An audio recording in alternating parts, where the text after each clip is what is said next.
Whenever you're ready, I've started. go ahead and... Okay, so, gamers, welcome to our session 0 of World of Darkness. Yeah. It would be Vampire the Masquerade, but we have someone who's not a vampire. So, it's World of Darkness. He had to be awkward. He really does. Right, so, this will be a once-a-month campaign. And normally, how experience runs on this is... At most, you'd get 3 experience a session. Squints. At most, 2 to 3 a session. Because there's just some ways that just sometimes a session will go in such a way that you can't get all 5. Squints. However, since this will be a once-a-month thing, I will be at least giving 4 XP a session. Actually, no, probably at minimum 3 XP a session. Because during the month, I will allow you to, what is the word? Brain stopped working for a second. Once during the month, I will have it so, okay, segue back, brain finally found the folder that it needed. Opening folder open. Now, do we want this, how we run this, do we want it to be, we play, and then everything happens when we next meet again, it's like a month later of in-game time, or do we want it to be like next day? That's what I want you guys to decide. I'm fine with either angle. My question would be, what would be better for TV? Because if we say that each session is a month, then that means after 12 sessions, after a year of doing this, that would also be a year in game, which, wouldn't be the worst, but it would be a bit of an accelerated sort of a pacing in a sense, especially anyone who's watching just the videos. They would see, in the time span of 12 episodes, a full year happening. And it's all like, wow, in this episode, this character was still in grad school. Now he has his doctorate. Yeah. So, That's why I want to know how people want to do it. Because if we do it in such a way that each month we meet, we play, one session will be over, like, in-game days wise, there might be multiple days in-game. Like, in universe, there might be multiple days in one session, depending on what's going on. If we do it once, if we do it as it's once a month, we meet, and then there's an in-game month, actual month between, like, stuff happens. I will do write-ups for people, but I will also ask people for write-ups as well of what they were doing. And when we meet next month for game day 1, we will have it be, I will give a synopsis of what happens, and I will go over what you do, and that sort of thing. The world will continue to live even if we're not playing. So you guys can take actions, have things happen, have bad things happen, that sort of stuff. It will continue to thrive. The world will continue to live even if we're not playing in it, sort of deal. But that's what I wanted to pose to you guys. Or, because I know it'll be difficult to go, say, have one session, like, session 1 be just a day, and then we don't meet for a month, and it's the next day, and everybody goes, what did we do yesterday, sort of thing. That's what I wanted to pose to you guys. My only concern is honestly at the beginning. Like getting things started and like having, I guess I don't know how the pacing would work in your head, but I feel like once we have like, okay, we're starting to do our little team adventures, whatever is going on, and then it progresses regularly, then it goes to once a, like, it would be monthly, like in the time zone, I'd be okay with that. My only concern is really the beginning.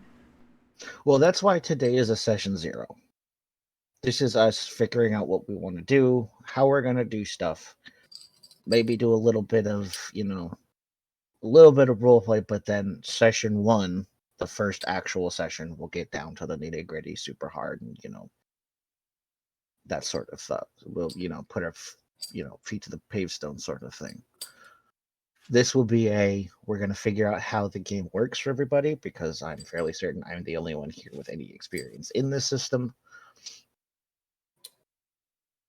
And I want you guys to be, well, if you've never played 20th Anniversary, you've played 5th Ed. We don't believe in 5th Ed here. 5th Ed is gross. Oh, no, I was just going to say I agree with, Luda's point. To begin, we could have, an establishment arc where time is a bit more of a coherent, somewhat chronological order, where we could skip, a few days or a few weeks to progress things, and then eventually we can settle into, the once-a-month progression thing. Yeah, Just, an establishment arc where we set things then up, that honestly can be what the session 0 is. I just, like I said, that's why I was saying, in the session 0, you guys it can be one, figuring out the rules, as well as establishing character connections and stuff like that, and then episode 1 will be the actual nitty gritty, super hard depth, I'm going to destroy your hopes and dreams. I mean, I hope you enjoy playing the game. That's why I want to pose it to you guys of how do you want to do it, because that's the problem with a once a month thing.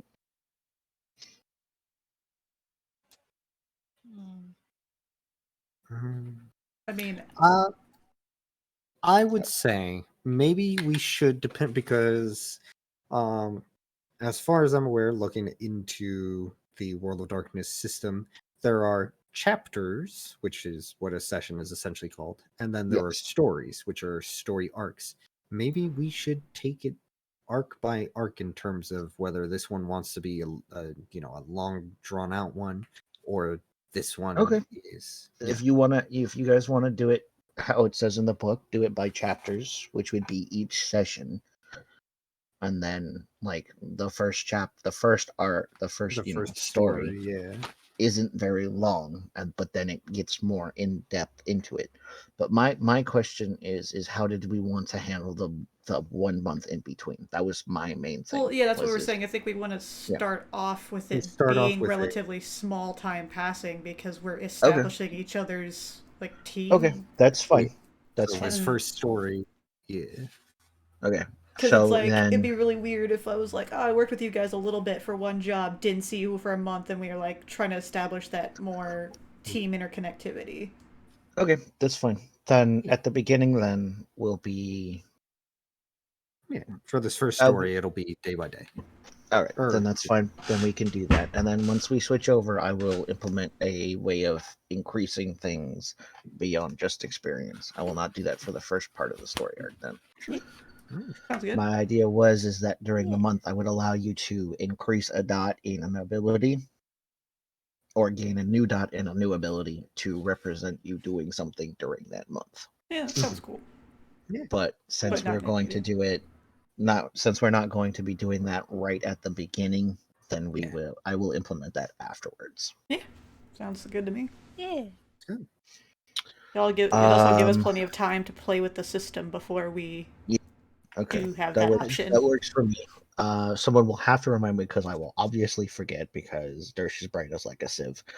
I did find this in the office. Oh. A consent form. If we want to fill this out, it is form fillable, so you can actually click the dots and whatnot. Obviously, we would skip over this pause period in the recording, but if we want to, we can make sure. Yeah. I will, since we're not going to be getting into anything super duper horrible today. I have stuff planned, but nothing super duper. I'm going to, rend your insides in and out mentally and physically.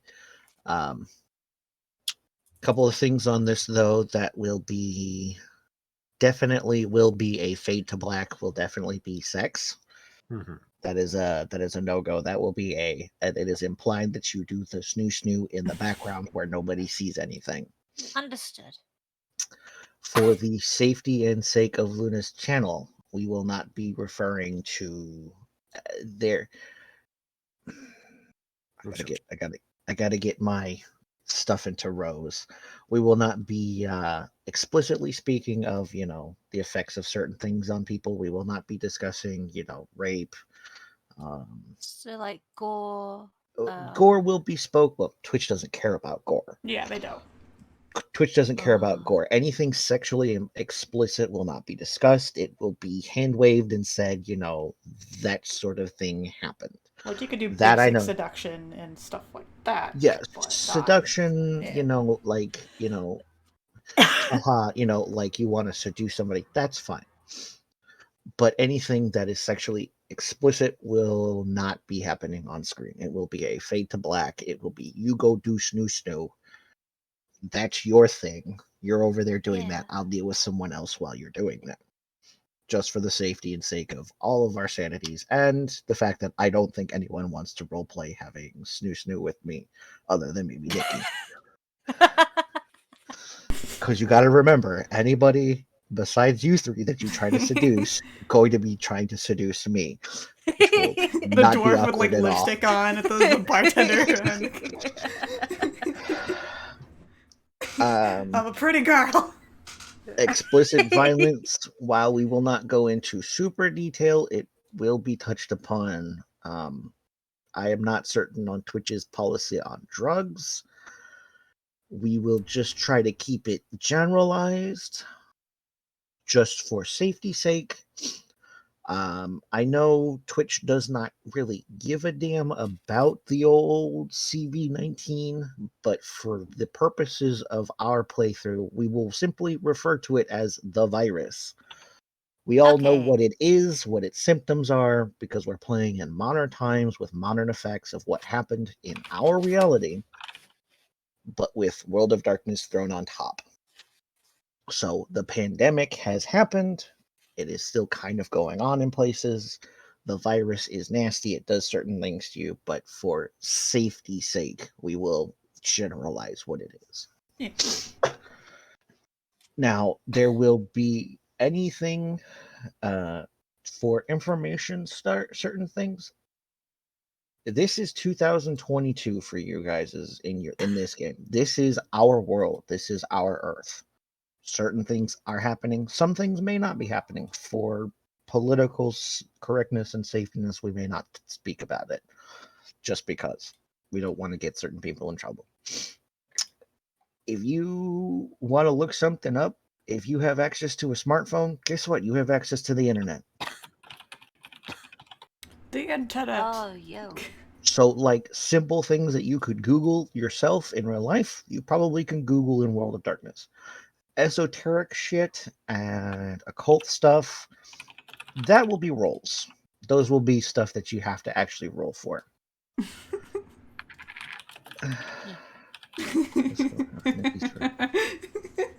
Hit those.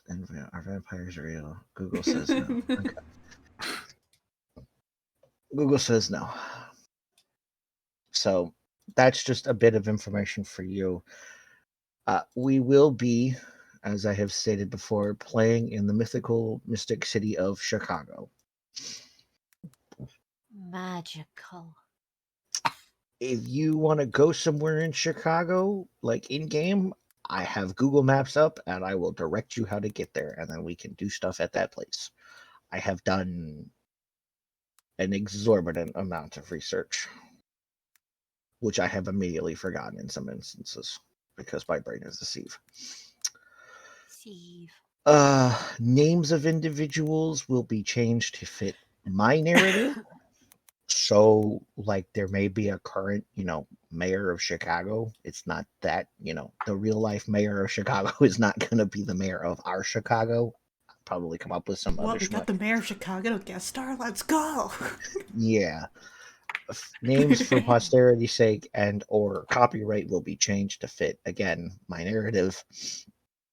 There, of course, will be elements that are not existent in our version of Earth that exist within the World of Darkness setting that we are going to be using. Some buildings may be added to the map of Chicago just for my simplicity and mental state and mental sanity. Yeah. There was another thing that I needed to say, and I don't remember where it was. Does anyone have any questions for me Oh, good. regarding the rules that I have spoken about? Oh, never mind then. Very important you add that caveat at the end. Nicky, if it's any questions about what we will be doing later for Snoo, you know to DM those to me. I was just gonna ask why it burns when I pee. Ask what ending. It's probably cancer. Oh shit. Oh, fuck. Well, it's one of the themes on the list. Oh. I will have you guys fill out that consent form Mhm. after I'd fill it today, in, and then yeah. fill it in, give it to me, and then I will know what to use to torture you with while we play.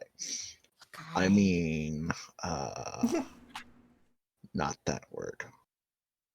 Something torture. else. Nicky, Torment. how did Torment. you That's the grab- other T word. How did you grab the whole page? With a screenshot. Oh, okay. How do Huh. you screenshot? I use the program called ShareX. Oh, I think I have that. Aha! All right. Because there's a little bit of info to give to my two vampire players. Oh, also, roles wise and lore wise, I'm not gonna do how we do in Dragon's Wings because I trust everybody here not to be a meta fuck up. Yeah. Do not make me regret this, or I will slap you with Mjolnir into back out of Ragnarok. I will send you back in time with Mjolnir. So whenever I tell someone something, I'm not gonna be like super secret about it. I will tell everyone certain things. I might whisper to individuals because of certain things that they might have. Yeah. You're not wrong, Nicky.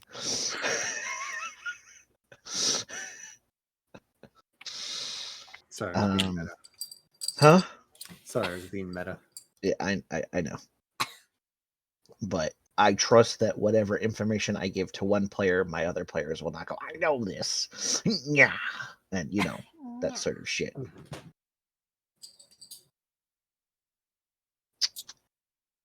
What I don't else? know why I can't talk in character. It just keeps calling me Luna.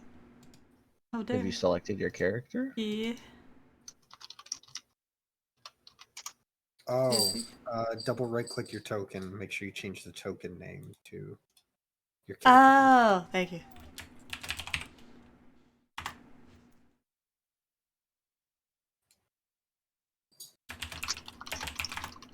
Damn, how far out do you have your screen zoomed, Nicky? Huh? Holy shit. Never mind, I'm figuring out screenshots. Oh, booger. All right. good.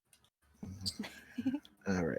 Is there anything else anyone has for me before I go into exposition mode about lore? I can't think of any specific questions I have right now. Okay. If you have any questions after the session, my DMs are always open. You can slide on in there and ask. Now, for my vampire players, as you have only been in the city for the amount of time that you've been there, you both know how long you've been in, good old Chicago. At the start, well, you would also know this too, Nicky. At the start of the pandemic in 2020, there was an increase in violent crime and murder in the city of Chicago, more so than normal. It was investigated. It was chalked up to just this violent group that was supposedly, hunted down and dealt with, or found, captured, and dealt with. There was no public trial. There was no nothing like that. In 2021, there was a supposedly violent riot that took place in the city of Chicago near the dockside, and cops were called in, riot police were called in, situation was dealt with, and nobody talked about it ever again. For my vampire players, you know this as the Camarilla and Sabat fighting over each other over the city. When the pandemic hit and people were forced inside, the Sabat started to break into homes and started killing people brutally, trying to do something. You're not positive. You might have been involved in the whole conflict. You might have just been at the side. Actually, both of you were at the side because neither of the people in charge of you would have let you take part in it. From hearsay, you know that on December 2nd of 2021, the whole thing came to a head at the dockside, where a large number of Camarilla and their ghouls did literal combat with the local Sabat, finishing them off and beating them, and ridding the city of Chicago of Sabat influence. During that fight, the last prince that was in charge of the city was killed. The current prince took over only a year ago, and that was the major thing that happened within the past year or so for vampires to know. Nicky, it was odd to you because we both know that you would have tried to investigate it. Wasn't much being able to found because whoever was involved in it covered it up really well. They went to great lengths to cover up what happened. So, Okay. That was the major. The city for a while had always been Sabat and the Camarilla and Sabat have always fought over it, but with the pandemic, they stuff moved forward, and the Camarilla were finally able to rid the city of most of the Sabat. There are still Sabat in the city, but they are nowhere near enough to form any kind of organized resistance against the Camarilla. So Chicago is a fully Camarilla city now.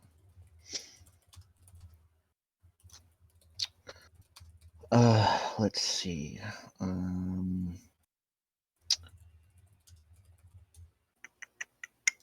Lore-wise, there is nothing else I really need to tell you guys. Anything else will be discovered in gameplay.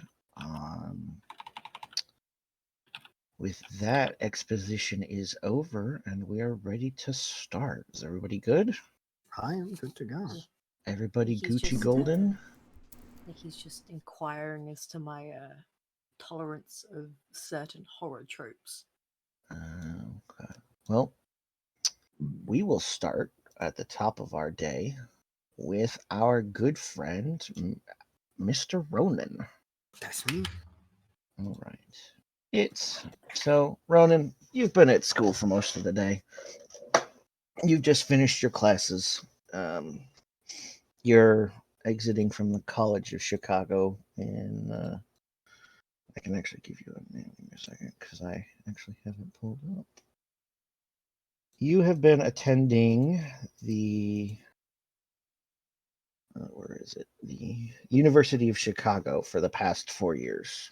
Okay. On a scholarship, of course, with your 5 fucking intelligence. I'm a And smart man's. You are a very smart man. You have been, you've been doing your classes. They're kind of boring to you, seeing as how you can figure out things faster than most people could. I mean, but it's fun. I mean, it's your field of study, and you're working on your master's, which has surprised a lot of people at such a young age that you've, progressed this quickly towards it. As you're leaving the main campus, walking towards the bus stop to head back to your apartment for the day, classes are done, you're going to head home, sort of thing. Your daily routine. As you're walking down the street, you notice a black sedan sitting there with a gentleman. Looks around his 30s. He's kind of sitting, leaning against the hood with his feet up on the sidewalk, kind of looking at his phone. It's kind of like, he's like, scrolling through the news. And looks up at you for a second, and then back down at his phone. And looks up again, stares at you for a second, swipes on his phone, looks at you, looks at the phone, kind of turns the phone sideways. Now, I don't know. Now, this is him. This is what he's doing. I have no clue what you're doing, because he's like... Oh, it was where he swiped right. I hear a ding on my phone. I got a match. No, it was more of... No, but now he's definitely staring at you, looking at his phone, looking at you. He's trying to focus on you. Am I walking down the sidewalk and yeah, you're walking down the sidewalk. There's people coming and going. You're off campus right now. You were heading towards the bus stop. And I'm going to... Okay, so as I'm walking, I'm going to suddenly kind of stop short in the middle of my path, my backpack, seemingly, just kind of slung over my shoulder and whatnot. I was just gonna have it just come out of class, I'm assuming. And I'm going to reach into my pocket, making sure to have like a furrowed sort of just brow, almost as if I was like half annoyed, as I pull the phone out and I look at it. On my end, I'm going to be moving my fingers as if I'm trying to open a notification or something, but in actuality, I'm going to turn on the camera. Okay. I'm gonna hold it up and I'm going to squint, kind of looking around while holding the phone straight up, obviously pointed at him, but as if I'm trying to like see with the glare. I use my other hand to try and cover the phone as if the light is making it. So what are you attempting to do? I'm trying to point my wonder at him and use the sense quintessence feature. Okay. From Prime. So sense quintessence is that an etheric sense, or what is that? I believe it's etheric senses, yeah. Okay, so etheric senses does what? It's more or less what it was described to me as. In fact, I think that etheric senses is from Revised. I will pull open what the main book says real quick, just to make sure we're on the same page here, because what it was described to me is being able to see the strands and auras of magic. I'd be able to see colors come out from this dude. Okay. Let's see. There was even like a chart. Yeah, I'm looking for it too. So I've got the books open as well. Let's see. Oh my god, it gave me like 17 different colors. Where did it go? It's a little higher up. Here it is. What page is it? On the revised book, it's page 180. That would be 182 on my PDF reader.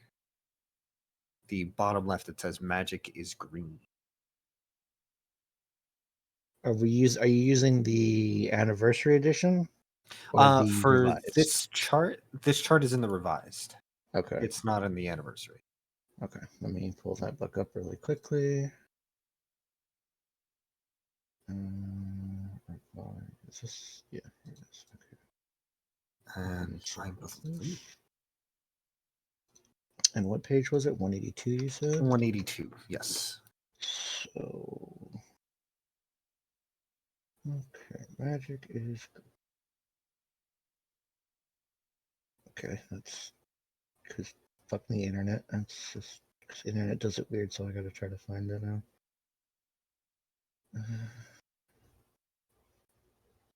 Is it 182 within the book? On the book, it says 180. 180. Okay. It says magic is green at the bottom left in a little kind of text box. Okay. That's what I needed. I just needed the book page. Magic is green. Okay.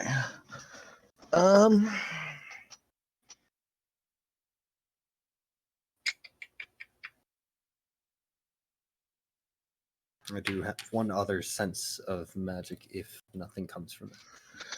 So, as you pull out your phone, I'm going to need you to do a...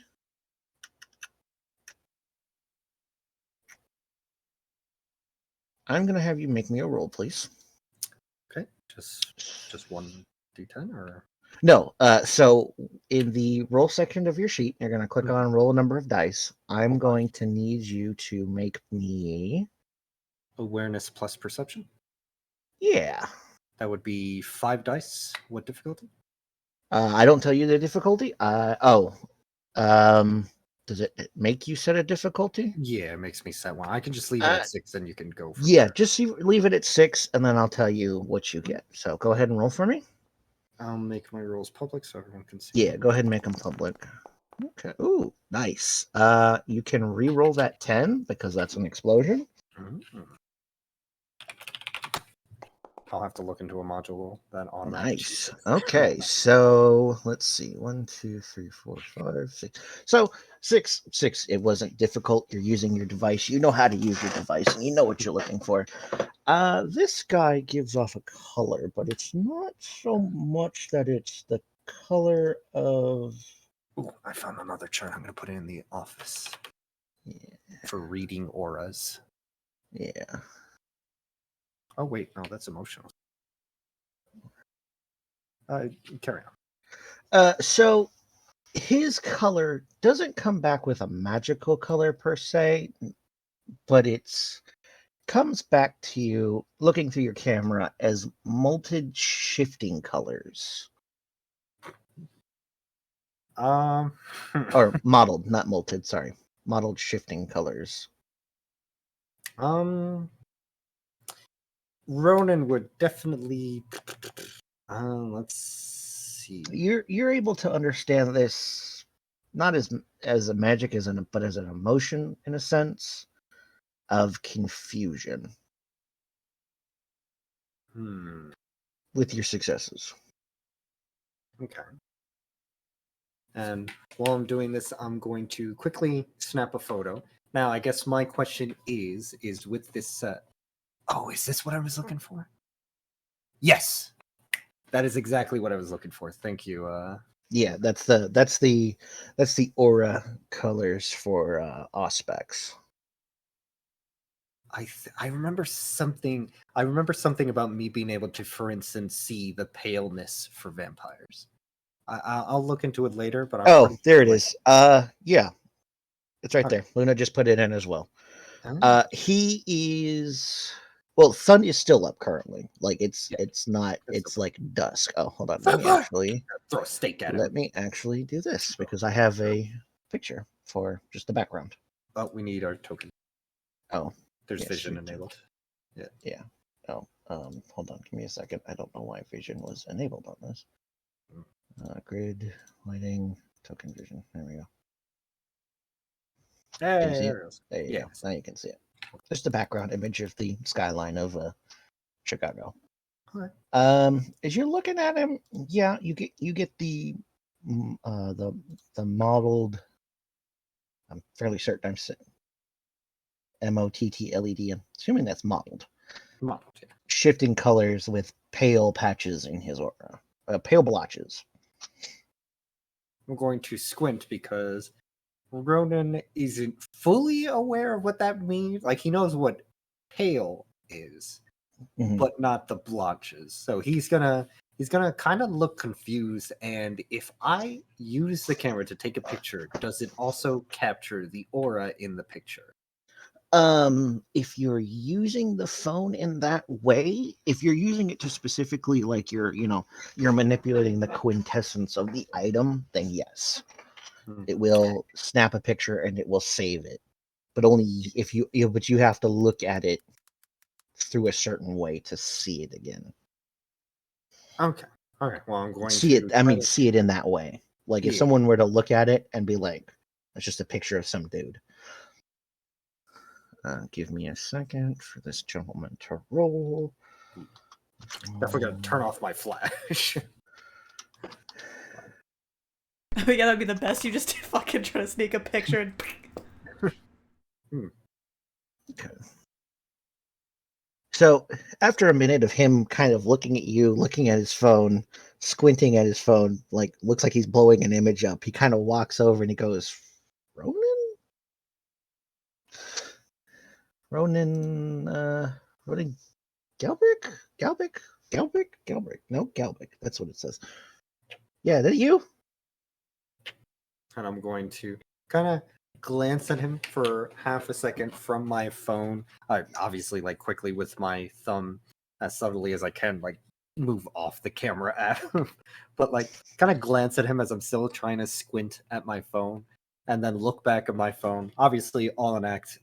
As I then look back at him and kind of realize he's speaking to me, more or less feigning, feigning dim-wittedness. As I'm like, I'm sorry. Yeah, your name. It's Ronan Galvic, right? Why do you ask? Because I'm supposed to pick. Right. He kind of puts his phone away, holds out his hand to you. Name's Vinny. We met before? Don't you remember?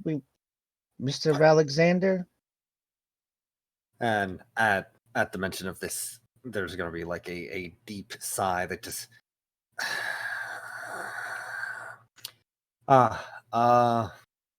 Yes. All right. So you're with... Yeah, I'm an associate of Mr. Alexander's. Wait, no, not Alexander. I gave you a name. I actually think I just used the Ludus character's name. Hold on, I gotta go through my DMs.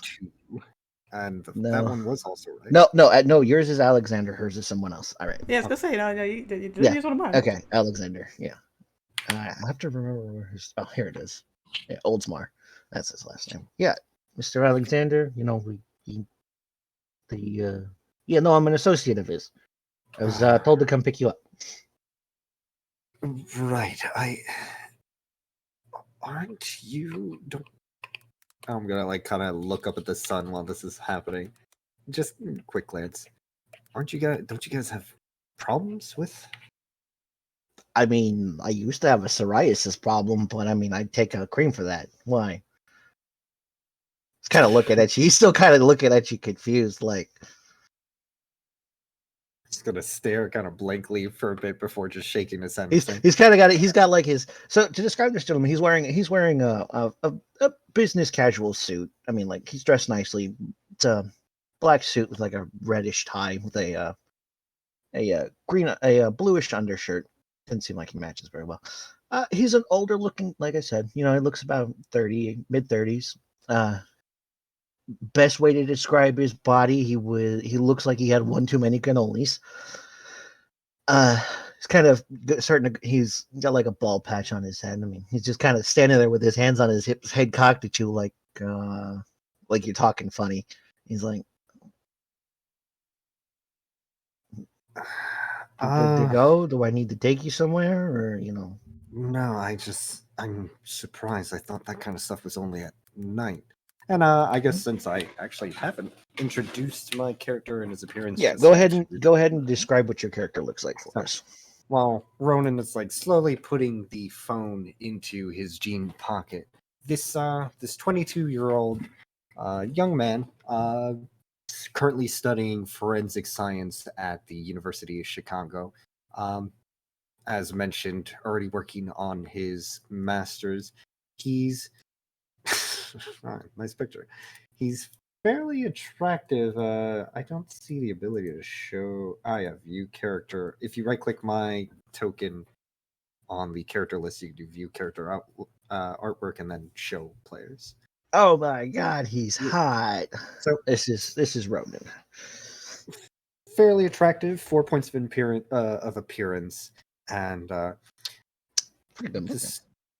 pretty good looking dude with a slightly long hair, ever so slightly unkempt, like probably the bare minimum of washing it and combing it and making sure that it's presentable, but it doesn't look like he goes out of his way to style it or anything like that.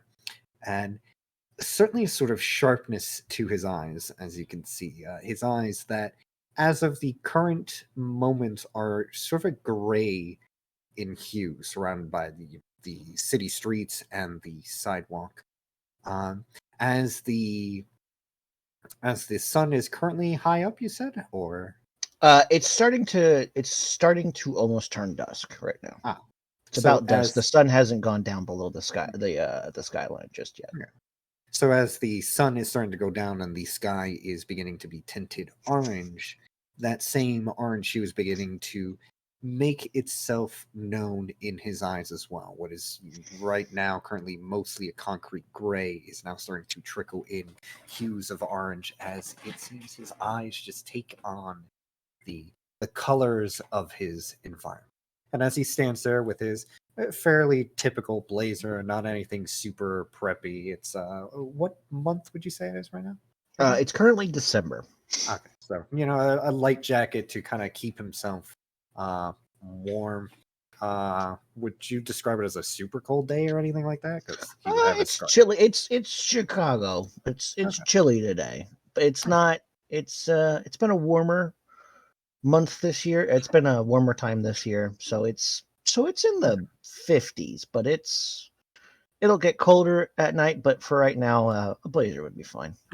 So he's wearing a blazer. He has a kind of almost like frizzy wool scarf around his neck to help keep him warm. It looks kind of frayed, not exactly the most high class. And underneath his shirt is just like a simple button up that probably got for like $3. Like, dressed well enough, but it's clearly not exactly high society. It's like fairly typical. You're a college student. Yeah, he's a college student, not exactly making the most money. As he kind of looks at this man before him, and then glances over at the sedan, and just right. Sure. Let's go. Where are we going this time? Yeah, we're gonna go to the as he brings up his fingers and goes, the bookstore. As he opens up the passenger side door for you to get in. He's going to kind of ease into the seat as he kind of continues to keep focus on Vinny, I believe you said his name was? Yeah, his name was Vinny. Any That's the idea- name he gave you. Oh. Any idea what Mr. Oldsman, what is it, Oldsmar? What is Oldsmar. Oldsmar wants this time? As I, get in. He closes the door, walks around, gets in, starts the sedan up, waits like 2 minutes because of fucking traffic, and he pulls out and starts driving. He's like, hell if I know, man. He just told me to come pick you up. It might be because he's taking you to the party tonight. I don't know. The party? Yeah, it's a 1 year anniversary for beating those shovelheads up. Should I be going to that? Isn't that full of the underworld? Kind of. He's kind of trying to drive and side eye you at the same time. He gets to a traffic light, he stops, and he goes, "Kid, how long have you been since they took you in?" Kind of like leaning sideways to look at you like, definitely not more than a month. oh shit, they ain't fucking told you nothing, have they? Oh, you poor schmuck. All right. I mean, I guess I could answer a couple questions. I mean, did they not even tell you anything? They just, picked you up, gave you the blood, and then just let you go? I mean, like, that doesn't sound like something Mr. Alexander would do, but I mean, all right. I mean, I know it was described to me as a clan. I'm not sure. Holy shit, they really didn't give you anything, did they? All All I right, know well, is the what word. you and I, kid, are called is we're called ghouls. We're mortals with a little bit of vampire. They give us a little bit of vampire blood. We get a little bit of something in return. And during the day, we can run around and do shit for them. Because they walk out in the sun and they go. Whoo. Now, as he's saying this to you, Ronan, you think for a minute and you're like, blood. What do you mean blood? I didn't get any blood from them, did I? That passes through your mind as he's talking, because Vinny is talking a mile a minute. It's kind of hard to focus your thoughts without it's hard to keep a train of thought around Vinny because Vinny just doesn't stop talking. Ronan is going to kind of almost make like a minor epiphany in his mind before saying, "Oh, right, yeah. They did explain to me about like life as a ghoul and everything like that. I know. Yeah, and I guess that's the thing. Mixing that with other thing, I was just confused because I felt like I recognized what you were. It's still hard for me to differentiate the the difference between Oh well, us. you wouldn't. Well, I mean, any schmuck walking on the street could be a ghoul. I mean, there's no difference. I mean, we look like people. We just get a little bit of vampire chutzpah. Oh yeah, but it's almost like the way someone carries themselves. Like when I saw you, there was this, and this is me full on leaning into the charisma part. Mhm. There was this not necessarily grace. You weren't exactly just gonna start juggling or anything like that, but almost like presence. Like I Give knew you were me. different. Go ahead and roll me a.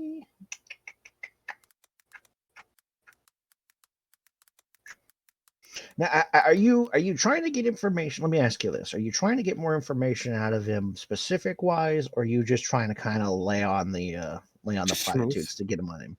just Okay, smooth. give me a.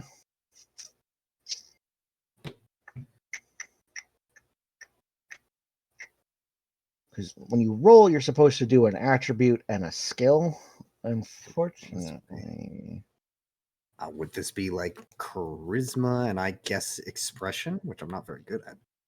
okay. So in this, yeah, I forgot expression was a thing. So this would be charisma and expression. Now, in Okay. this instance, because you do not have expression, the difficulty of the dice goes up. So you only get 3 dice, Huh. and the difficulty goes up. Now, let me explain in this situation what willpower does. Now, if you look at everybody looks at their sheets, you'll see underneath your sheet you have boxes under your willpower. Those are what we call temporary willpower. Temporary willpower can be spent on a number of things. One instance is you can spend a temporary willpower to give you an automatic success on your. It'll count as one success for your dice roll. So, say you're rolling and you roll kind of bad, but you don't, but you get 1-1. You don't get any successes, but you get a 1. Getting a 1 and no successes is terrible. That's what we call a botch. Botches suck. But say you spent a temporary willpower beforehand, that temporary willpower would cancel out that botch. So you would only fail. You wouldn't spectacularly fail. Willpower can be spent for other things. There are certain things that are their abilities or backgrounds or edges that or backgrounds that you can take that with an expenditure of a temporary willpower, it gives you a benefit. There are other ones. I'll have to look that up. But in this instance, you could, if you wanted to, spend a temporary willpower. And That's up to you. how So, would I regain it? How would I you regain regain temporary willpower through. Let me look it up really quickly because I don't remember because my friends and I did it a different way. It says regaining willpower. You get it at the end of a story, not a game session. If the character achieves a special success, resulting in rescuing a stranger, saving a sacred grove, stomping a vampire into immortal ashes. Rush victory can restore pointed to. When you fulfill something of your nature. So my nature, I guess, being the resonance I have.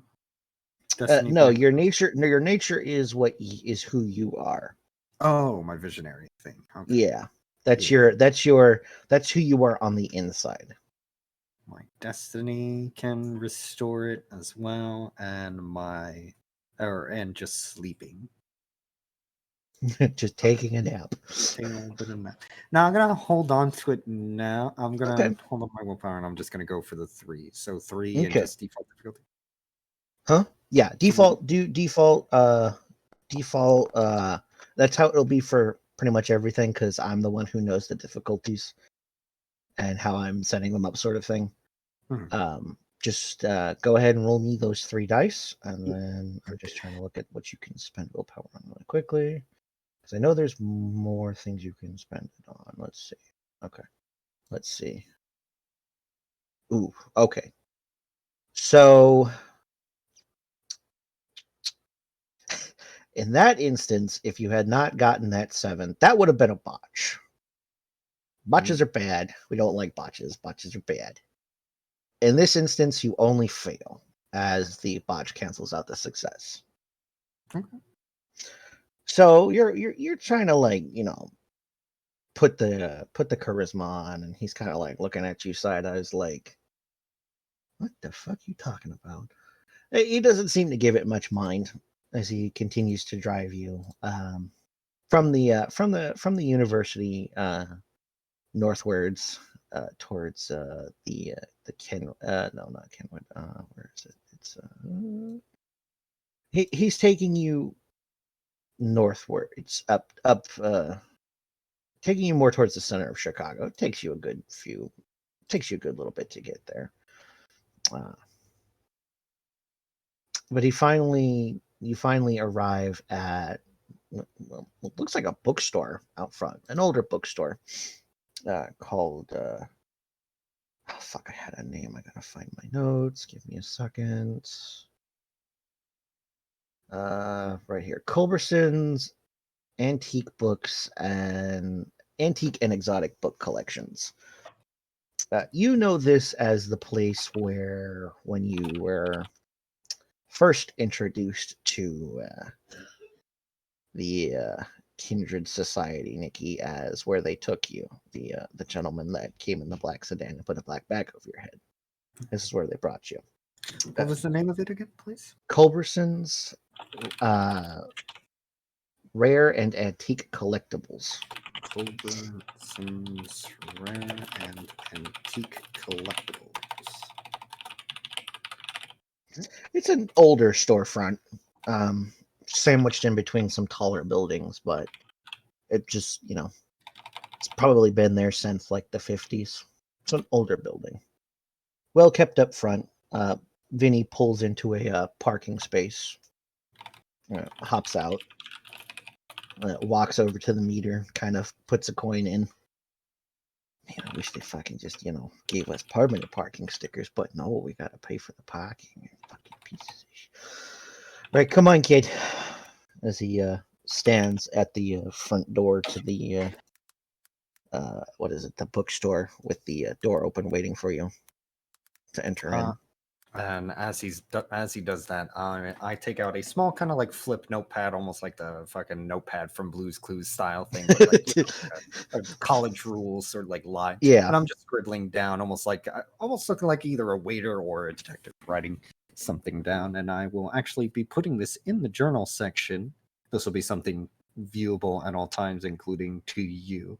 Where I'm writing something down right now, and I look up towards him as, give me a second. I'm just trying to remember something for my class. Nah, yeah, all right, kid. Well, I mean, he kind of looks up. The sun's gone down a little bit more. I mean, Mr. Alexander ain't up yet, but I mean, we don't want to keep him waiting when he does get up.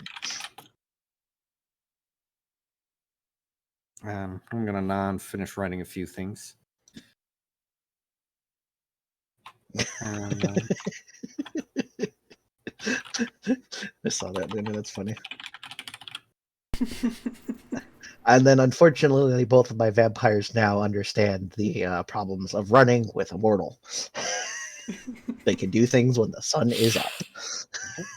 and he's gonna finish writing, and he's just gonna writing something down, which it is now in the journal tab, and he's gonna just close the notepad. Okay. He leads you in through the bookstore. I mean, it's an older bookstore, like, you know, same decor since the 50s. There's books everywhere. There's some cases with what are possibly rare books. You're not certain. He leads you towards a back room, going through a bead curtain, leading you towards the back of the building, and then he takes a left. And as you follow him, he walks for a good 3 minutes, and you realize as you're walking, and you remember this, that something is up with this building. The geometrics of it don't match up, and it takes your mind a minute to follow it as he takes you down a left, then a right, 2 more rights, and then another left. Walks down a straight hall for about 2 minutes and then takes another 2 lefts and then finally reaches an older looking oak door with a red symbol on the front that looks like a diamond, and he opens it for you.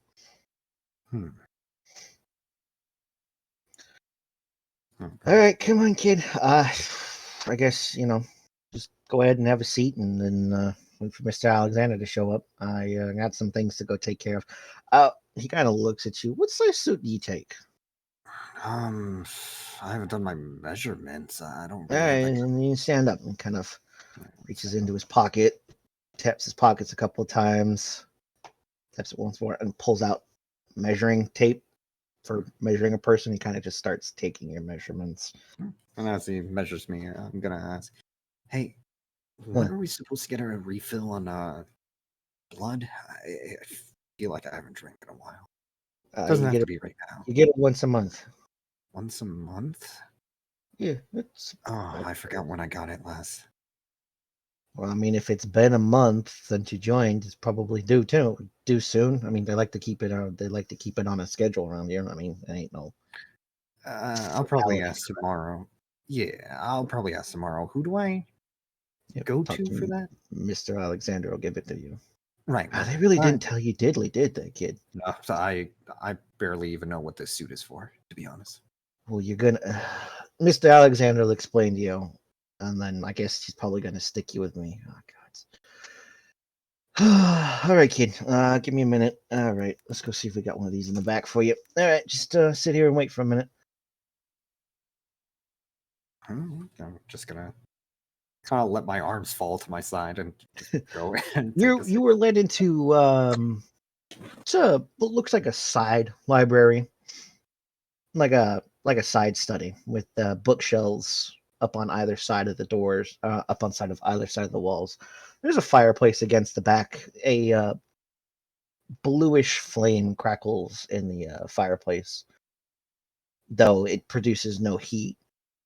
In the center of the room are two. They could probably fit 2 people. Wouldn't be love seats so much as just wide couches. Red upholstery with black wood and a small coffee table in the middle with what appears to be, like the newspaper on it, and donuts. Yeah, no, those are donuts. And Razi takes a seize. Just kind of very outwardly, anyway, admiring the area as he uses his intelligence specialty trait, good memory, to basically write fucking sketch this whole place into his mind. Yeah. When they brought you here the first time, Ronan, this was not where they took you. They didn't take you somewhere as nice. They kind of took you into what would be considered a broom closet, strapped you to a chair, and asked you some very poignant questions about certain things. Hospitality's better than I remember. My memory isn't too good, though. Alrighty. We will leave you there for a second and go to one of our other vampires. Okay, Rochambeau in the chat to see who gets it. What? Rochambeau. Rock, paper, scissors. Oh, Luna called scissors. I'm sorry, you automatically she called it first. Scissors was the one I was thinking of. Oh, Done. shit. Wait, hold on. Do you have a point in firearms? And neither of them have a point in firearms. I don't think Lilith does. Use your weapons. Lilith knows how to use swords. She doesn't know how to use guns. Yeah, that's right. Like, you guys pick each other's weapons. Did you actually put points into firearms? Oh, you have 2 points in firearms. Okay, well, yeah, but you still don't know how to use a sword. You guys trade each other weapons. Oh, no. She has 1 point in melee. She can use her scissors. Oh, okay. So she wins. She can use She her wins. All right. I specialize in sports. Right, but you don't know how to use gun, though. You're holding the pistol from the barrel. It's just my hand. I'm just making a gun with gun. Pulls out an actual Glock. Ooh. So You pull out the Glock and like the slide like falls right off. You didn't fasten it right. Oh shit! you pull out the Glock, the clip fall, the magazine falls out, the spring pops, the Pulls out the gun, pops the paper mache your just firing crumbles hammer. inwards. All right. What's your character's name again? Remi. Remi, I need you to expend 1 point of blood for me. Okay, hold on. So I just uncheck one of these, right? Yeah, so you just uncheck it. Whoa. Oh, sorry. Okay, Nope, here. that's yeah. There you go. That's how you do it. Forgot it automatically goes back to what you clicked it at. Okay. Yeah. So if you want to, if you're gonna click it, you just click the one below it. Yeah. Okay. Yeah. So as you feel that biological clock inside of your body going, hey, it's time to wake up. Wake up. What I want to say, I want to make up. I don't want to put it on the makeup. Make that my alarm clock sound. Just, You have to force your body to reanimate itself by spending your vitae from your blood pool, and you wake up. I don't know what your character. Go ahead and describe what your character sleeps in. So just for my clarification on this, they don't have like unless you have a flaw or something like that or a specific plan. You do not don't have to sleep in a coffin. You do Okay, not have I to was just sleep making in a sure. coffin. Okay. No, you don't have to sleep in a coffin. You can sleep anywhere. It's just the coffin is, it can be Yeah. closed and sunlight can't get in through it. Yeah. No, I was just But making no, sure. you do not. You don't have to sleep in a coffin. Okay. Yeah. She actually just has this pretty run of the mill kind of studio apartment, and she just has these like blackout curtains plus like painted over windows, like triple protection. No light gets in this place. Okay. So she just sleeps in a regular bed, but it is like a not a single, but it's a slightly not it's a little bigger than a twin. So a twin long? I don't know. It's just slightly bigger than like her person. So yeah, twin. Okay. And yeah, that's what she sleeps in. So as you expend your point of vitae and rise from your morning slumber, which is something that happens to all vampires, and my vampires must know, the second the sun comes up, you go nighty night sleep time. Literally. Yeah. So as you look around your apartment, I mean, it's dark, of course, as it always is whenever you go to sleep. There is you have a landline in your room. You can also possess a phone, but because of certain things, you have a landline in your room. Mm-hmm. There is a light flashing on the got like a bat phone answering machine. Okay. It's an older phone. Yeah. But it definitely has an answering machine attached to it. Mm-hmm. And there is a blinking message on it. Okay. Then I would definitely hurry over to listen. Okay. As you pick it up, you hear the familiar voice of one of the ghouls that serves the your mentor, Marcus Holloway. The ghoul's name is Joseph. He speaks to the phone. Yeah, Remi, when you get this, make sure you do your check-in. Let me know you're up. We're gonna need you to. Well, Mr. Holloway is taking you to Elysium tonight, so if you need something for the evening, we can bring you something. Just give me a call back at the number. He tells you, you know the number by heart, but he tells it to you anyway, and we'll get you settled. All right. Just give me a call or text me when you get this, so I know. Okay.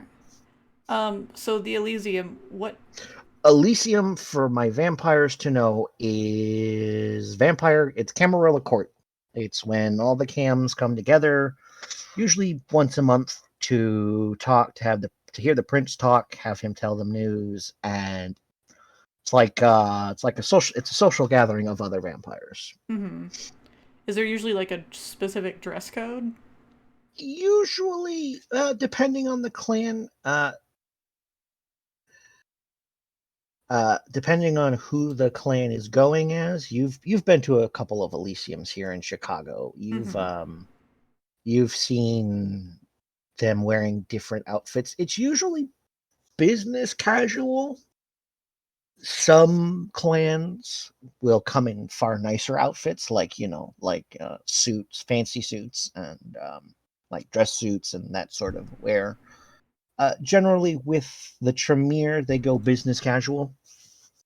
Okay. So like a nice, like a dress, not like a dress, but like a business dress, like a business suit for like a woman. Mm-hmm. Okay. That sort of thing. Yeah. You have something, but if you wanted something else, they would bring it for you, sort of thing. I'd probably just go with what I've used before. So, she'd probably just have like, I don't know, like just your basic kind of gray pencil skirt, nice like white blouse and a jacket. Nothing too Okay. crazy. Yeah, the Tremere Chicago aren't very ostentatious.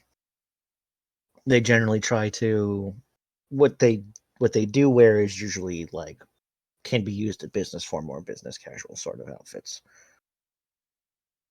Yeah, and then she'd probably just only like just make sure her hair was a little bit more kept and slicked back and yeah.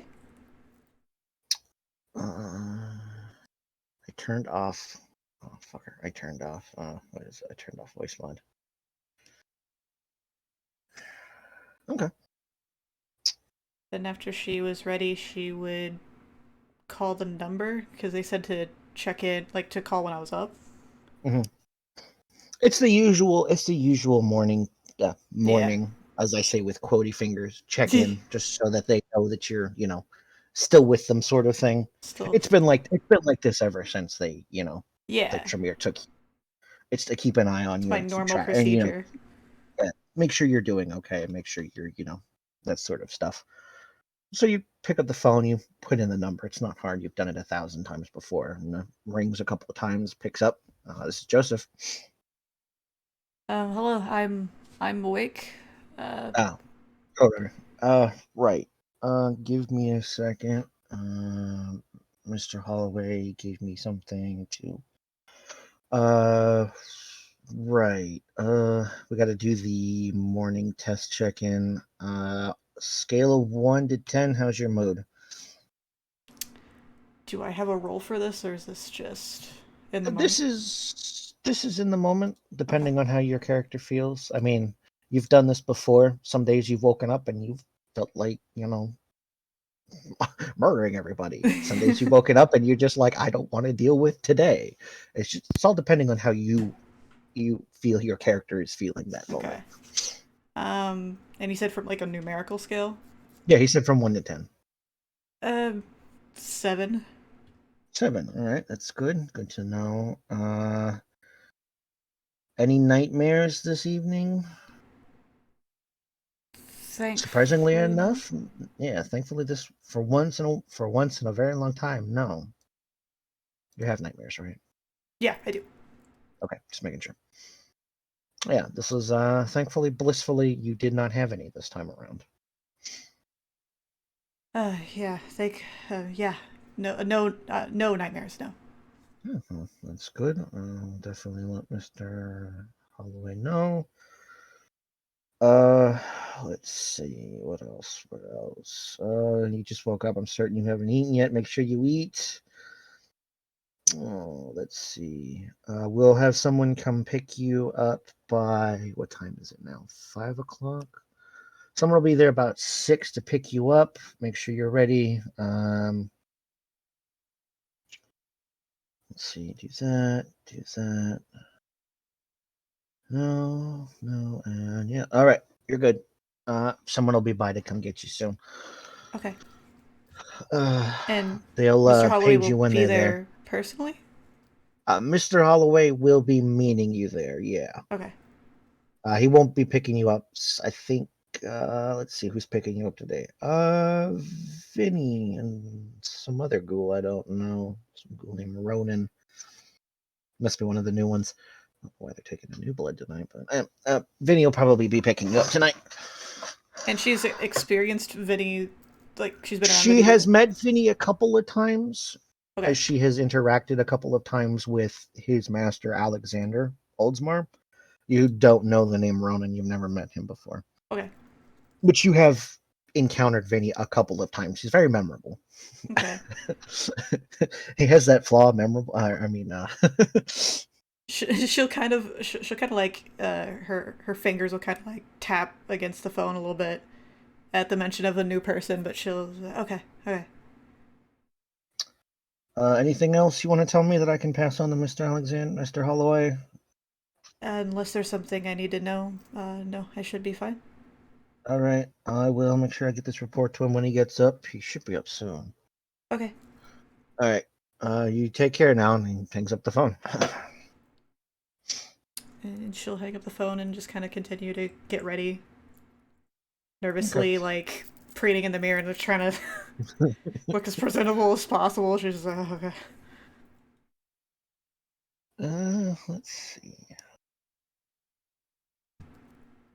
Okay, I just needed to check something about certain someone, just to make sure that that's what triggers it, but that is not this instant. But okay. You are given a supply of blood. It's in blood bags. Like, keep it in your fridge. Okay. So you have some blood to sup upon once you awake to, so you're not super hungry. She will definitely do that. She wants no factors of anything going wrong. Okay.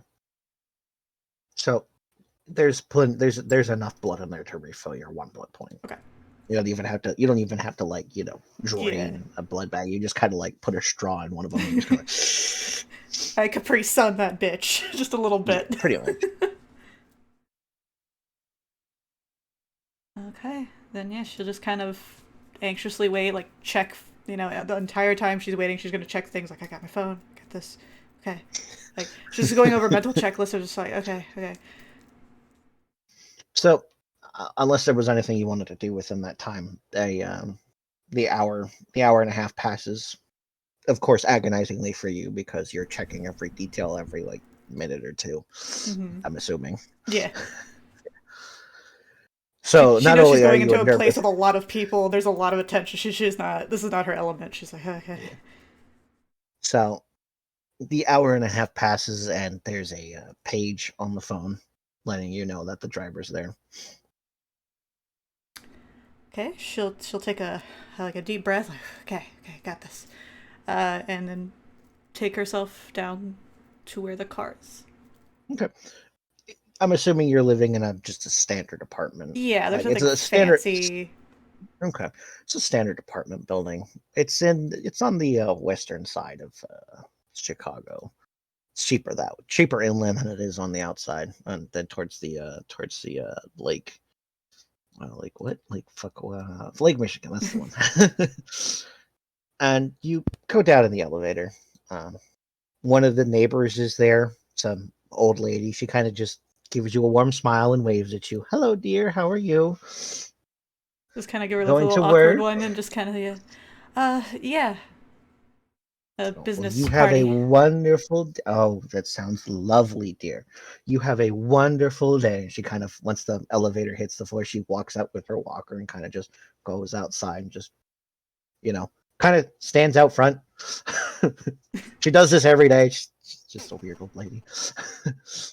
Yeah, she definitely does that smile where she doesn't open like her mouth like to see her teeth at all, but she just kind of like smiles and like waves. She's got that old that weird old lady smile. Yeah. And parked nearby is a black sedan. It's like any number of sedans, but standing outside of it, kind of, just kind of leaning against the car is you recognize him as Vinny. He's kind of just standing there looking around, and then he spots you and gives you a little wave. He's like, oh, hey, Miss Miss Zamfi, that's the one. Hey, how you doing? Hello. All right. He opens the back passenger door for you, Thank you.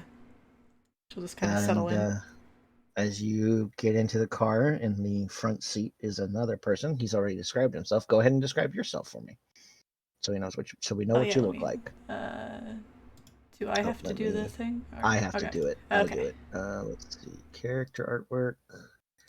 Show players. In this instance, I actually do have another picture I'll put in the Discord that's gonna be a little bit better as well, just because she's all more dressed up, I guess. Oops, wrong one. Oops, hold on.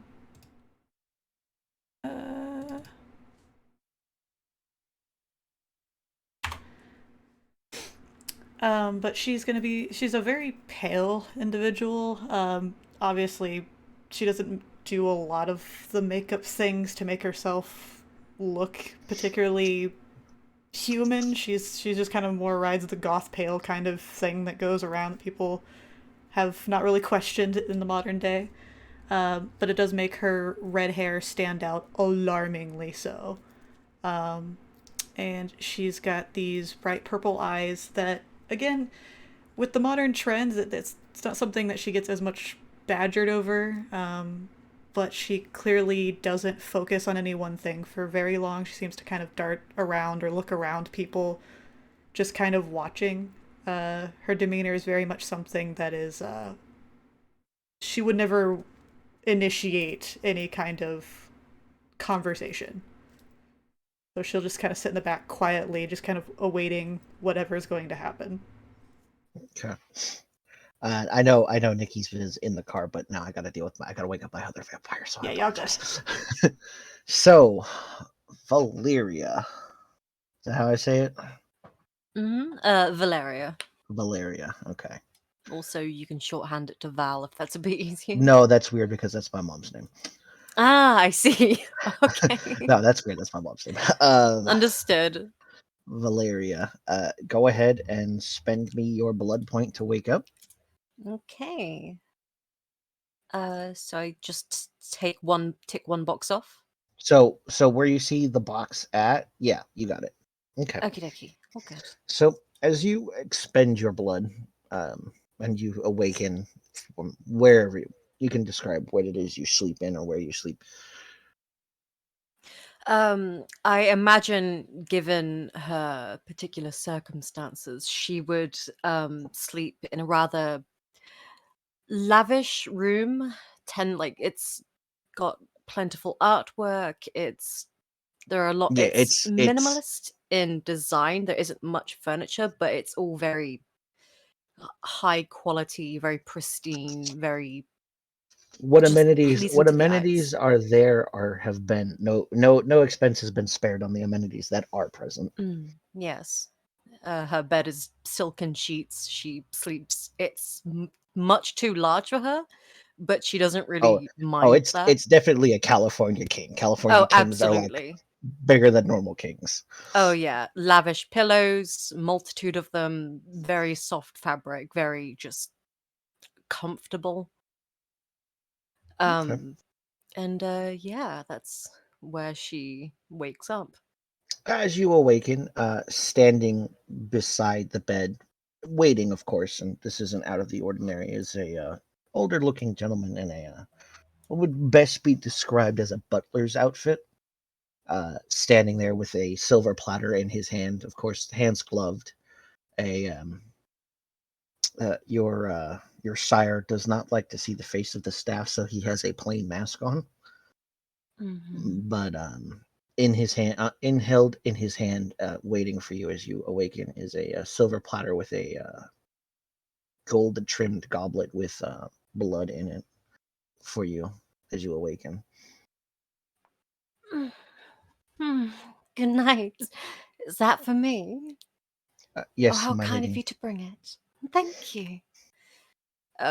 She'll sit up, sort of brush some hair off of her shoulders. It's in her current state, I imagine she'd be wearing like a very kind of ankle length, like white gown, something that covers most of her body rather modestly. white, pure white, and she'll sit up and delicately reach for the goblet and partake. It's a fine B positive. Mm. As the Master Lavalette has prepared a special gown for you tonight. There is a party at Elysium, and he is looking Ah, forward to taking you with him. oh, wonderful. It feels like forever ago since the last one. It's only been a month, hasn't it? That was the last meeting. This is a party being held by the prince. I believe it is a anniversary for the defeat of the Sabbats, I believe. Splendid. Such things should be celebrated. Well, then, I don't want to keep him waiting. Show me this gown. Of course, Oh, I madam. If you wonder will what follow he's me, gotten me please. this time. Of course. As he takes the cup from you and he leads you out. It's a fairly mid-sized apartment. It's big and it's well appointed with art and whatnot. And there's several doors along this hallway. He leads you to he leads you past two doors and takes you to the first one, the second one on the left, and opens it up. And this would be best described as a dressing room. Mm.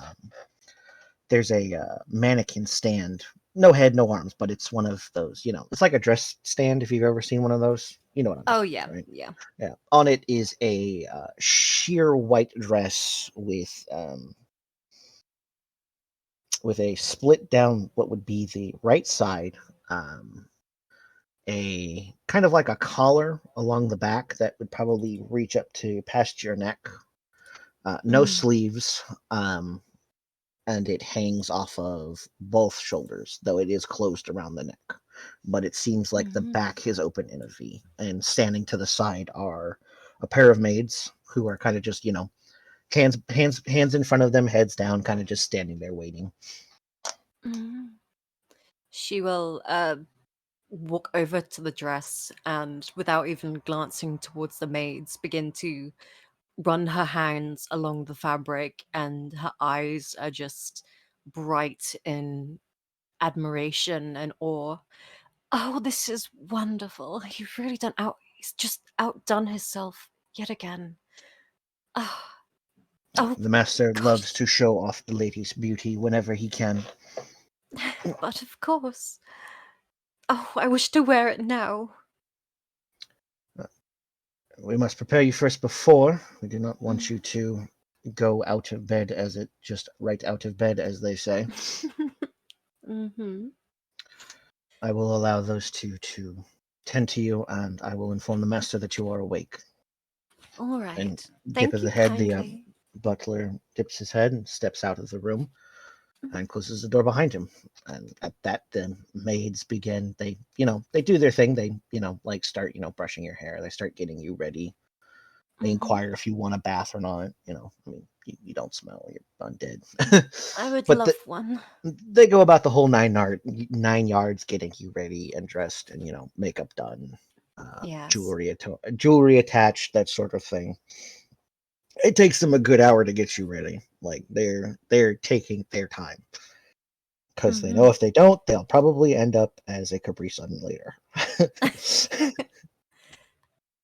And as you're getting finished and you're looking at yourself in the mirror, there's a soft at the door, and both of the maids kind of step back.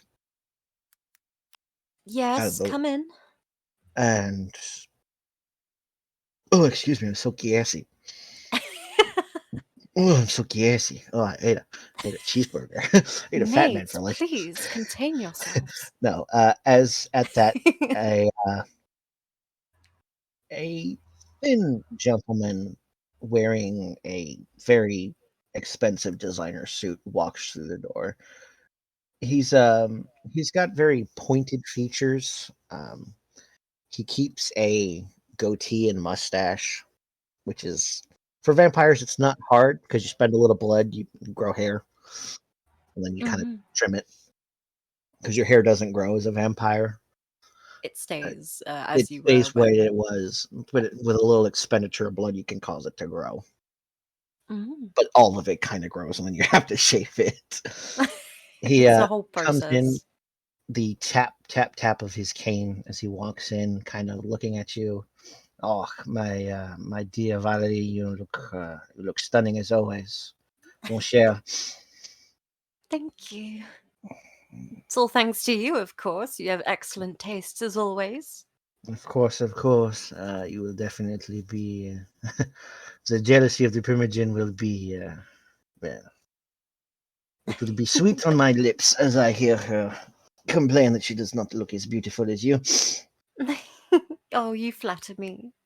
Mm. As he's looking at you, he's kind of turning your head this way and that, trying just, Cheers. to laugh a little bit. But she's absolutely allowing him to do so. She's been through the whole process before, I imagine, quite often. So it's just second nature to let him marvel at her beauty and her appearance.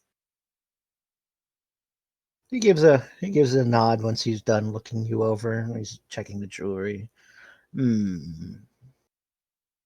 What do you think, mon petit? The pearls or the emeralds for tonight? I will let you choose. Oh, goodness. I wore the pearls last time. I'm thinking a little dash of color won't do any harm. Perhaps the emeralds after all. Hmm. I agree. Kind of snaps his fingers, and the butler comes in carrying it looks like a jewelry box. It's old. It's like it's nice wood, lacquered. Opens it up, and your sire pulls out a is it a torque or is it a what am I thinking of? I love it when my jewelry has talk. Explodios. Ha ha ha ha! So funny. I got to text the message.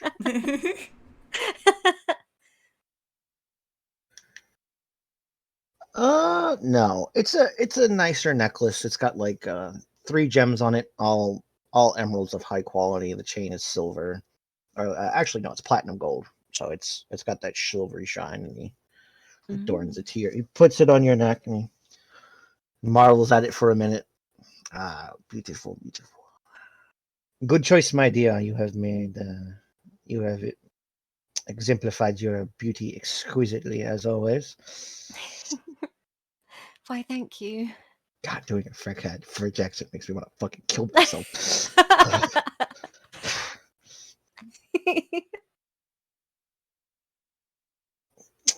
Yes, we will be leaving soon. I believe the limo is almost ready. Yes, as he looks towards the butler, who gives a simple nod. Yes, of course, master. We will be ready to go when you are. Good, good. Well, I believe they have a little more makeup to do, my dear. I will leave them to their job, and I will see you downstairs when you are ready. Yes? But of course, I'll be as prompt as always. You Good, needn't wait. good, good. He gives a nod, and then he walks out of the room. And they finish getting you ready. As they're doing the makeup, she'll sort of say, "Add a dash of green to my eyes. Bring out the gems. I want him to appreciate the choice further, if you'd will." And they nod in acknowledgement, and, do as you ask. And they, get you ready. Now let me go deal with Nicky so I can sync everybody up. Yeah, timeline convergence. Yeah, timeline convergence.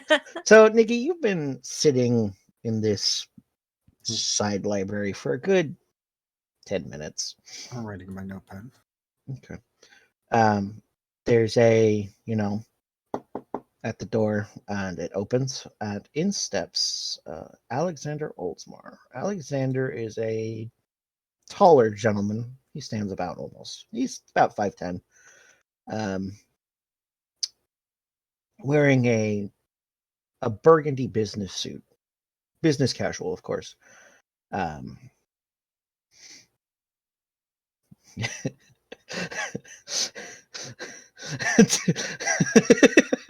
Just laughing at Lilith, but darker skin complexion, though pale, of course. But when he was most likely turned, he was of darker complexion.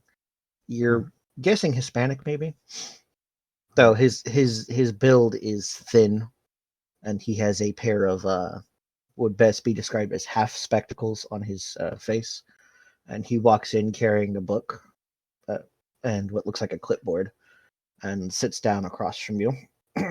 Hello, Ronan. As he puts it on the table, picks up the newspaper, starts to read it. How are you? I'm good, sir. I was told you needed something. Yes, the Primogen Master. This is Durst trying to remember his name because I gave so many names and then didn't write them down anymore because I'm a Forsetti. Master Forsetti wished to bring you tonight to the anniversary party being held in Elysium.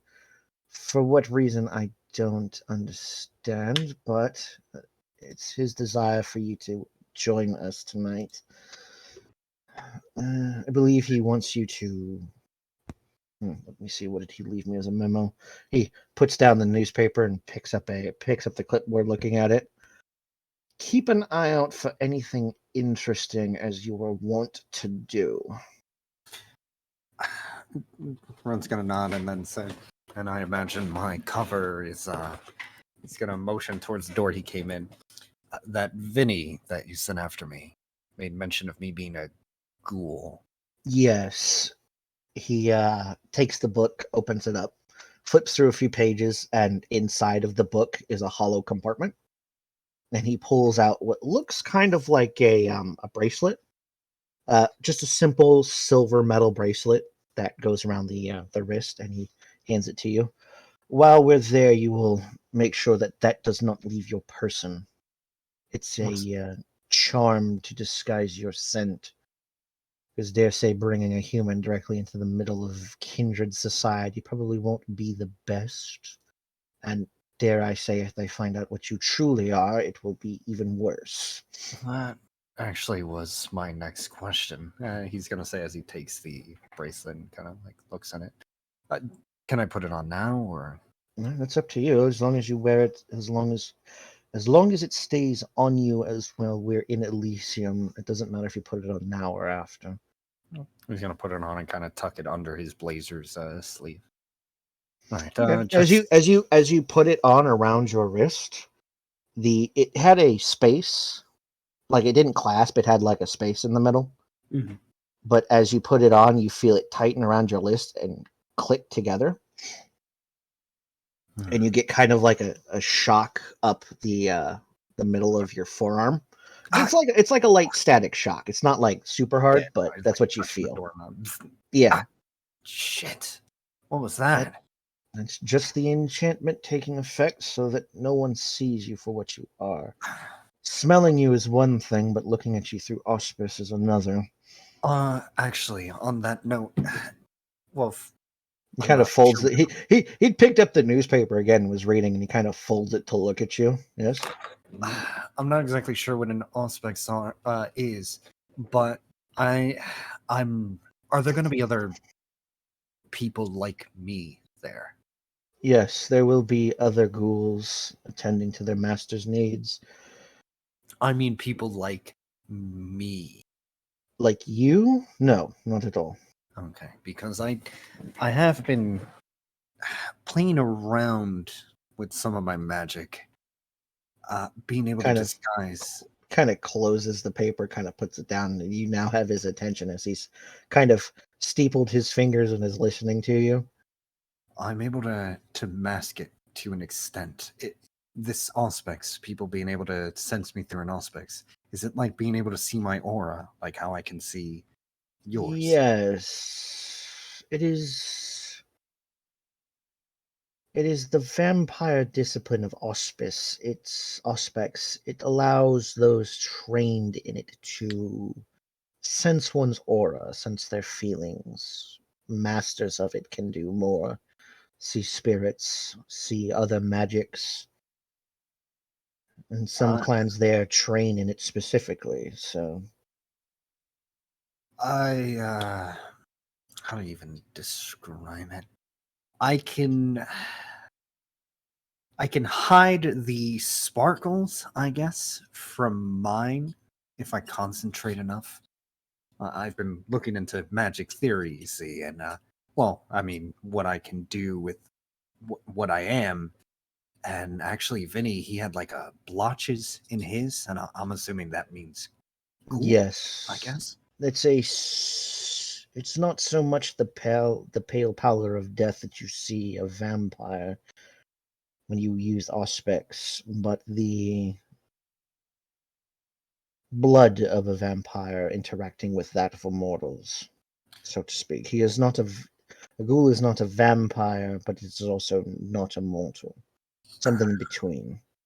I can spoof that to an extent. Obviously, not to any grand. The Primogen, I believe you called them. I don't think I can fool them, but most of my focus is going into, I guess, what I would describe as the prime sphere, and that lets me manipulate what aura I give out. I see. I know we discussed briefly what your magic entails. Is there a way you can do that subtly? In case of emergency, so to speak.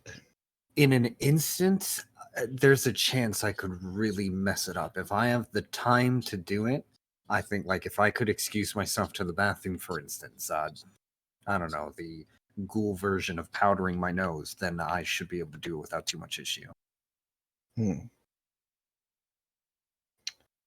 From my little understanding of how a mage does magic, there is a possibility of paradox, I believe it's called. Reality trying to right itself in the instance of you performing your magics.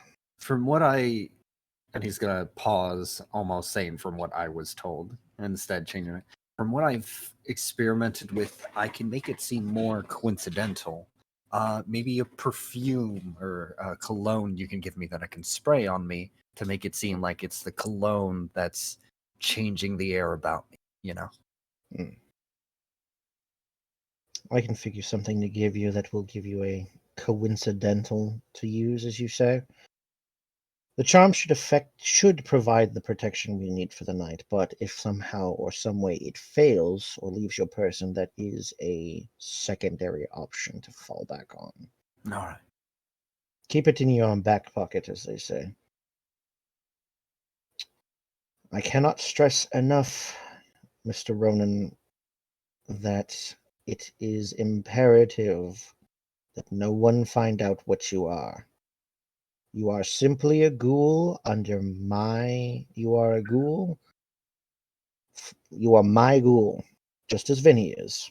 You are being brought along to experience Elysium, as you are a newly joined ghoul, a newly blooded ghoul. You know some form of etiquette, at least, I hope. Yeah. Check my character sheet. Checks character Casually sheet. checks Do character I know sheet. it? Pulls out like an actual character sheet. Do I know etiquette? Pulls it out of his pocket. I have to be Etiquette 101 for dummies. I have to be entirely honest, Mr. Oldsmar. I didn't exactly grow up around high society. I barely know what to do in a fancy restaurant. Very well. If any vampire asks you for anything, as long as it doesn't go against myself or the Tremere, or to give your blood to them, such as fetching a drink, asking someone, they generally won't. You're my ghoul, they won't generally interact with you, but if they do, be polite, say yes or no, generally throw in a ma'am or a sir. but they shouldn't bother you too much, hopefully. And if they do, that will be interesting for me. If they ask who's your master, you simply say Alexander Oldsmore. And stay with Vinny, he'll keep an eye on you. Now, myself and Master Forsetti are the only ones there who know what you are. So be aware of that. Right. And it's just gonna be us three? You, me, and Vinny? No, you for the entire gathering, or from No, just from from the our Chantry?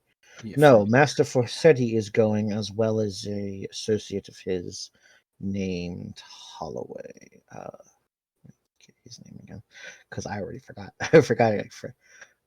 Marcus Holloway. He will be bringing a neonate of his to the party as well. Though I do not believe he will be bringing any ghouls of his own. So, from the Chantry, it will be myself, Marcus Holloway, and Master Forsetti. As Master Forsetti is the primogen and needs to attend as much as he does not want to. Okay. Every other clan from the Camarilla will be there as well. I will be frank with you, Ronan. I don't know why Master Forsetti wants you to go, but your ability to see in different ways than us, as well as your general background. He kind of like waves at you when he says that, kind of like motions his hand in like a circular motion at you. Your ability to blend into the background is also helpful. I don't really get that one. Neither do I. But it has to be something with what you are. I'll have to take your word for it. I don't know what any of that means. Well, we'll have to learn together, Mr. Ronan. Exit. Do you have any other questions for me before I have you go deal with Vinny? If they try to have me drink blood in front of them, what? There will be no reason for you to do so. I would honestly, that would be bad form if they try to sneak it to you somehow. That might be a thing, but I don't see that happening.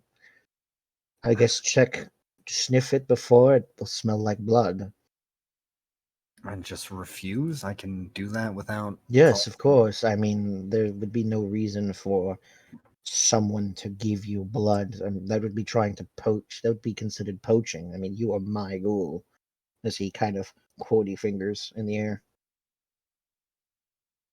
And if someone were to do that, you bring it to me, you tell me, and I will deal with it. Right. Does this kind of, I guess, party happen often? This is not so much.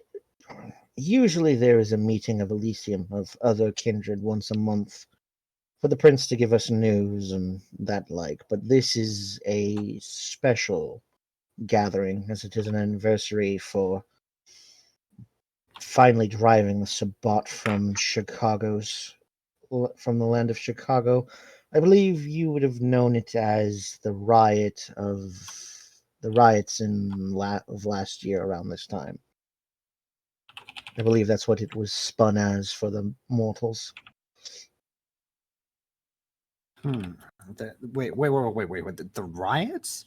Yes. That was all. Yes. Yes. Come now, Mr. Ronan. You can't expect me to believe with your curiosity that you didn't think something was up. I thought something was up. I thought maybe there were one or two bad actors. But you're telling me this was an entire insurrection sort of situation?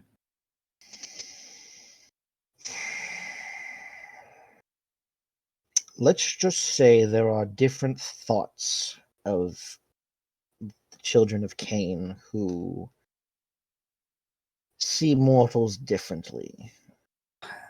Myself and the Camarilla the ones that we are a part of, maintain a masquerade. Mortals are kept in the dark. They are kept pacified. There's more of them than there are of us, and we try to coexist with mortals. The Sabbats see mortals as nothing more than food, cattle to be slaughtered whenever they deem fit. And there was a conflict between our school of thought and their school of thought, and we won. Like when I had looked into it, I saw a few bad actors. I thought there was something strange. Even the paleness, nobody seemed to comment on it. I'm sorry, we're gonna be here forever if I get the chance to ask as many questions as possible. Yes, and unfortunately, I will not allow that. Please go see Vinny. Go out the door, take 2 lefts and then a right, and you will have your suit ready for tonight. Your personal effects will be kept here and given back to you once Elysium is done with and we bring you here. All right. At that, he stands up, takes the newspaper, and takes his book and his clipboard with him, and he walks out the door and closes it behind him. Ronan is immediately going to take out his notepad and again scribble. Basically, Okay. 4 different lines. Okay. So I'm going to be doing what I was told. Okay.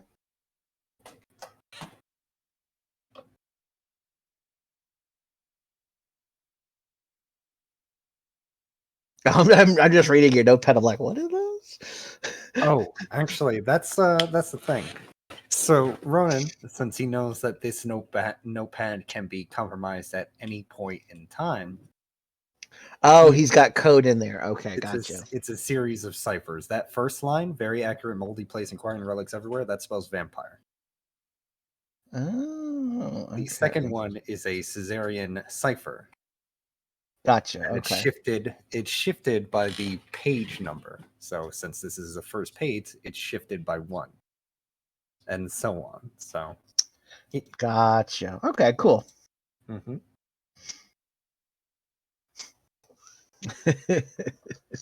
So after you scribble down all your notes and you get up and walk out the door, you go the direction he tells you and you open up another door. And standing in there is Vinny. He's got it's like a suit on a stand. It's kind of like running a lint roller over it. Hey, there you are, kid. Pretty certain that's your size. Go ahead and try it on. And you kind of just, standing there. Ronan's gonna take it and try it on. Oh, it fits you perfectly. Wow. It's like whoever. It's like it was made just like 15 minutes ago.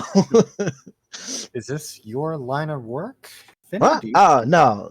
I just get the measurements and then I give them to our guy and then he gets it done.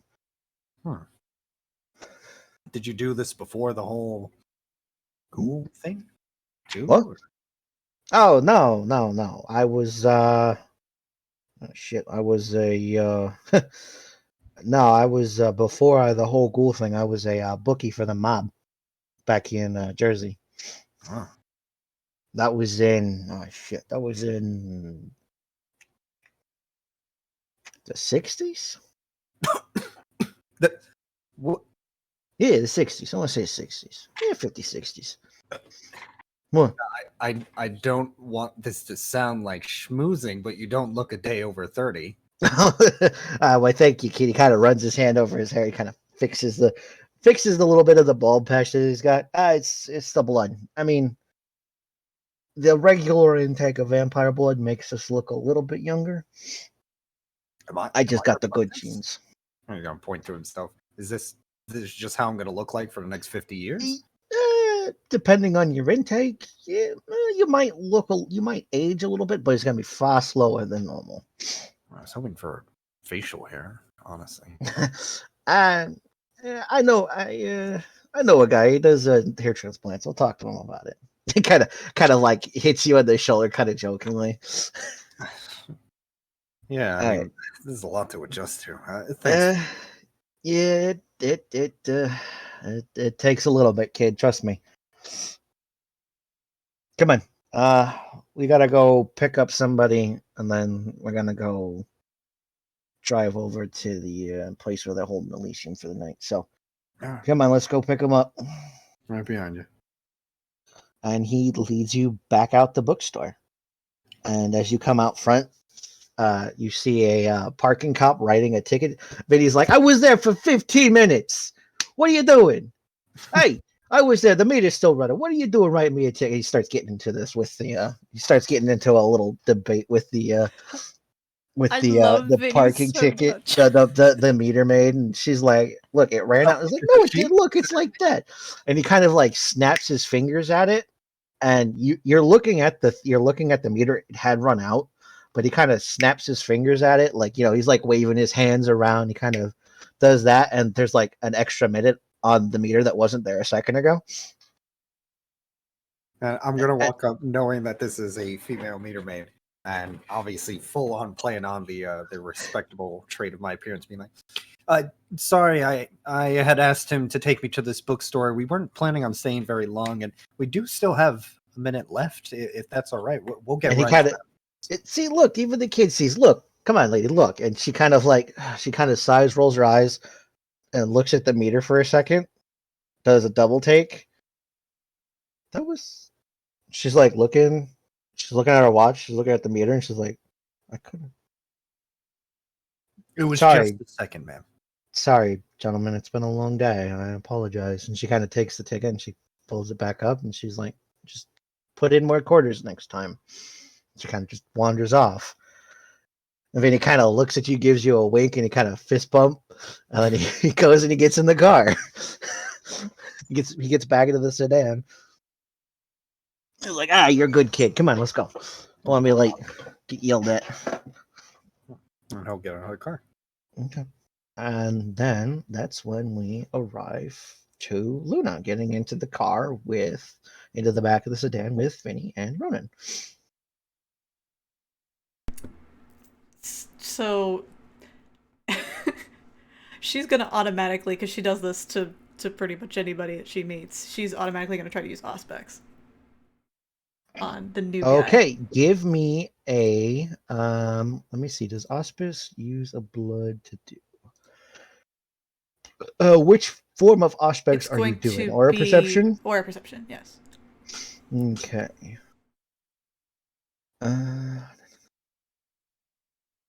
Does this require a blood to do? It does not. Okay, so you're gonna roll me a for at least a few seconds. So roll me a perception and empathy.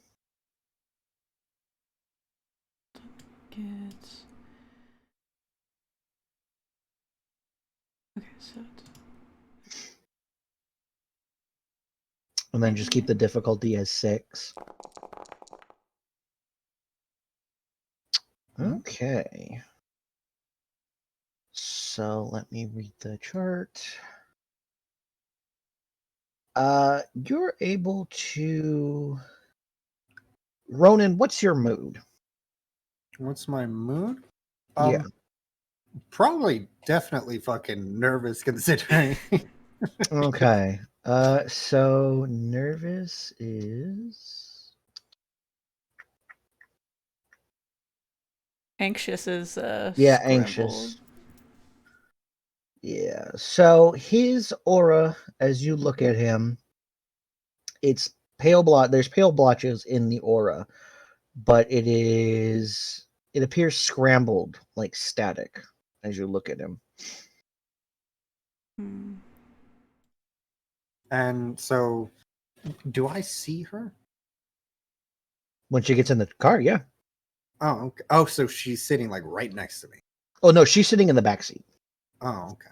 And am I able to see her staring daggers at Oh me? yeah, she is. She is looking right at you. I kind of look like a cat just like staring at something like a. Oh, actually, I apologize, Luna. Re-roll those 2 10s because those explode. I wasn't paying attention. Okay. So let's see. Do I see anything going on with her eyes? Hold on 1 second. So I just do the roll and then just do 2. So yeah, that's what you can do. That's fine. Or you could have just done. Okay, so that was okay. So only 2 successes.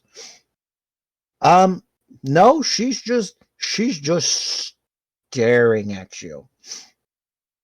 It's not malicious. It's more like curiosity, though. Like Yeah, she is focused on you. Like, you know, like when you stare at something, you're just kind of like just looking at it, but it's like your center of attention. That's how she's looking at you. And then once she's had her like little assessment, you'll see her kind of like her eyes kind of dart around nervously, and she'll return to more of a demure demeanor. Like she's just very kind of as small as she can be. Oh yeah. How tall is your character, Luna? She is Remi? 5 foot. How tall is your not character, Vinny, you're Ronan? just a child. Ronan would be probably like 5'11". Okay. think- Did you say that out loud, or was that a thought to yourself, Nicky? No, you didn't. You didn't lean over to Vinny and taunt a vampire. Oh, sorry. She actually is around my height. She's 5'5". I'm thinking of another character. I apologize. Okay.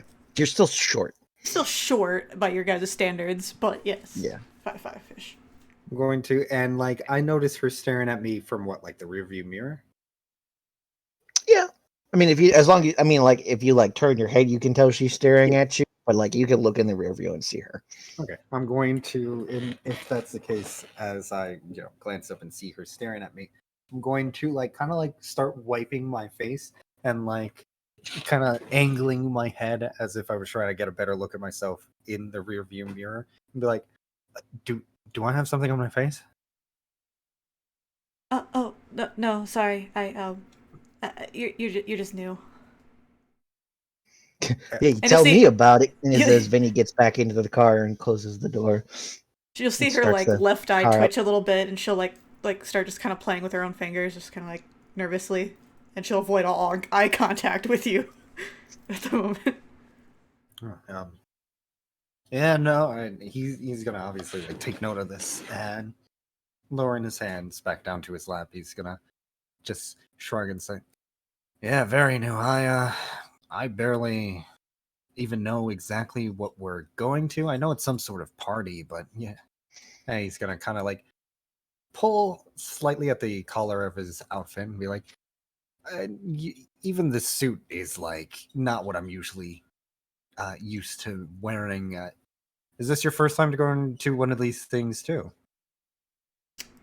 Since this is the first anniversary of the Elysium thing, I haven't been to one of these big parties. Have I ever been to the monthly ones? You've been to a couple. You were here when you first arrived. Mm-hmm.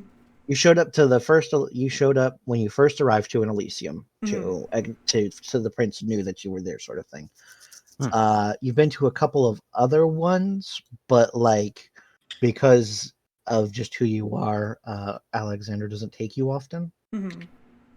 But because this is a party, he's kind of bringing you to, for enrichment, that sort of stuff. Yeah. Okay. I've been sometimes. I'd never know what to expect though. But she will kind of relax a little bit, like what she saw. Like that you mentioned, this was your first time going. Yeah, I haven't been to a single. Hey, yo, get the fuck out of my way, you fucking goblin! Vinny's blaring on the horn. It's a red light. No, the girl was there tried to cut me off. She'll have like a little giggle, like. Yeah, it's how it goes around here, kid. What, you don't drive? As he kind of keeps going. I mean, I commute when I'm heading to the university. I yeah, that's guess. probably, but that's smart. The bus pass. Yeah, but I don't take the buses no more. They smell way too funny, bro. I mean, I've done some funny shit for the Dremere, but there's just those buses is just rank sometimes. Yeah, you should see the dorm rooms in part of Chicago I go to school at. She's just like a bachelor's dorm. I know. She's looking in between you guys with keen interest, just like, oh. That's why I made sure to get my own place. It was practically suffocating in there. Yeah, that's smart, kid. But how are you doing this evening, Miss Zamfir, that one. You kind of see Vinny pull out like a note out of his like breast pocket, Nicky. Ronan, and he's kind of like, who the fuck am I picking up? Right, Zam. As he kind of realizes he's driving, kind of overcorrects the car. He's like, oh shit, get out the fucking way, you go on. His hand over to the wheel. I'm like, whoa, okay. Now you drivers around here can't drive over the shit. No. I'm okay. I can, as well as to be expected. It's good. It's good. You'll be fine. Let's see. Right. We're going to Colson's. That's right. That's where we're going. That's where they moved it. I used to do it at the Wilson Tower, but then they moved it over to the other office building they bought a couple years ago. And he starts driving you guys towards the center of what would be not so much the center of Chicago, but towards the more where the skyline is. He's driving you towards the Willis Tower, but because he took you westwards to go to the bookstore, and then northwards to go past Union Park towards what would be West Loop to pick up Remi, and then he's bringing you guys back down. Now it's a deal. Huh? How many goals are we picking up, Vinny? Just her. She'll look a little confused because she's never been asked to play the part of a ghoul, right? Like that's never been in her instructions. No. You're a vampire. Oh, okay. No, you're a vampire. This is the ghouls picking you up to take you to the party because Alexander was already going to be there waiting for you. Okay. Right. He had other things he was dealing with. This is just you being picked up by somebody to take you there. Well, no, that's what I thought, but I thought, no, never mind. I just misconstrued the conversation. Ron's gonna like kind of lead in and kind of not so much as a whisper that Remi can't hear, but just be like, "We're only picking one person up, and you forgot their name." Kid, don't fucking sass me. As he he's still driving, but he's kind of half looking at you. He's kind of got his finger up. He's like, don't fucking sass me. I have a lot I have to do during the day. 4-letter name. Remi starts just kind of like trying to stifle a giggle, but she can't. He kind of puts his finger right into your nose and kind of pushing your nose back. It's like as he does that, he's going. Ronan's gonna like tilt his head towards the girl and kind of like raise his eyebrows, kind of more motioning to her as she's giggling, and he's gonna wink at Vinny. Kind of flicks you on the nose. And he goes back to driving. Let's deal with Lilith because I know I'm key. This is a problem with having a split party. I gotta get everybody together. I've been giggling this whole time. This is great. So you've gotten ready. You've come down. Lavalette owns pretty much the entire apartment building you stay in. Mm-hmm. He obviously rents out the floors, but I mean, you're brought down via a special elevator that's your own, like a private elevator, to a parking garage where there is a black limousine, tinted windows, of course. He is standing. He's already inside because you can see because the door is being held open by a one of his other ghouls. It's got a nice, very, very clean black suit with a blue tie, sunglasses on, of course, and very serious-looking gentleman. He's one of Lavalette's ghoul bodyguards, so to speak, and he's holding the door open for you, and he gives you a polite nod when you approach, ma'am. She escorted over, I imagine. Yeah, of course. The butler brought you down into the vehicle. She gives a polite nod to the bodyguard ghoul before slipping into the limousine, rather gracefully tucking her legs in, making sure that the train of the dress doesn't catch in the door and such. And she basically nestles up to the side of her sire, rather closely, not like sitting in his lap evidently, but just very much like shoulder to shoulder, very like close in a familial sense. He seems occupied at the moment. He looks like he's reading something on his phone, though it's in a language you can't read. It's probably French. He never really taught you French. He speaks to you it a lot, but he never really taught you it. She'll glance at it, but she knows better than to pry where she isn't needed to.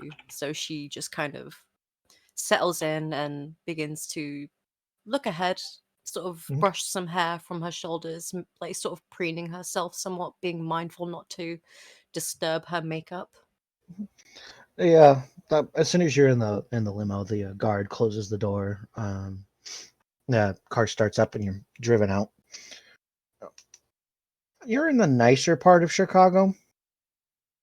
I haven't really figured out where the nicer part is because that just takes me on a rabbit hole of just like, oh, where's this? Oh, where's that? Oh, where's this? Oh, where's that? It's the northern part of Chicago though, so it's nicer, and you're driven. Your sire doesn't seem to pay much attention to you because he seems to be occupied. Whatever this is that he's reading, it's keeping his attention. His brow once in a while will crease in, and his eyebrows will come together in a look of not so much frustration, but annoyance. But it passes within a second. Yes. Noticing this happen a few times, she'll sort of lean in and rest her head on his shoulder and say, "Is there something on your mind? Is somebody bothering you, sire?" He finally seems to come to the fact that the car is now moved, that the limo is now moving, and that you're with him. And he kind of blinks a couple of times. It's like, oh, man, petite, forgive me. He closes his phone and puts it away in his pocket. Just business problems that I am having to deal with back home. I see. Fools not knowing how to run a company when I am not around is tiring, to say the least. Ah, mon cher, your makeup.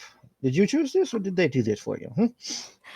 I made a slight adjustment to bring out the beauty of the necklace. The necklace is I to bring out thought- your beauty, my dear, but good choice, I must say.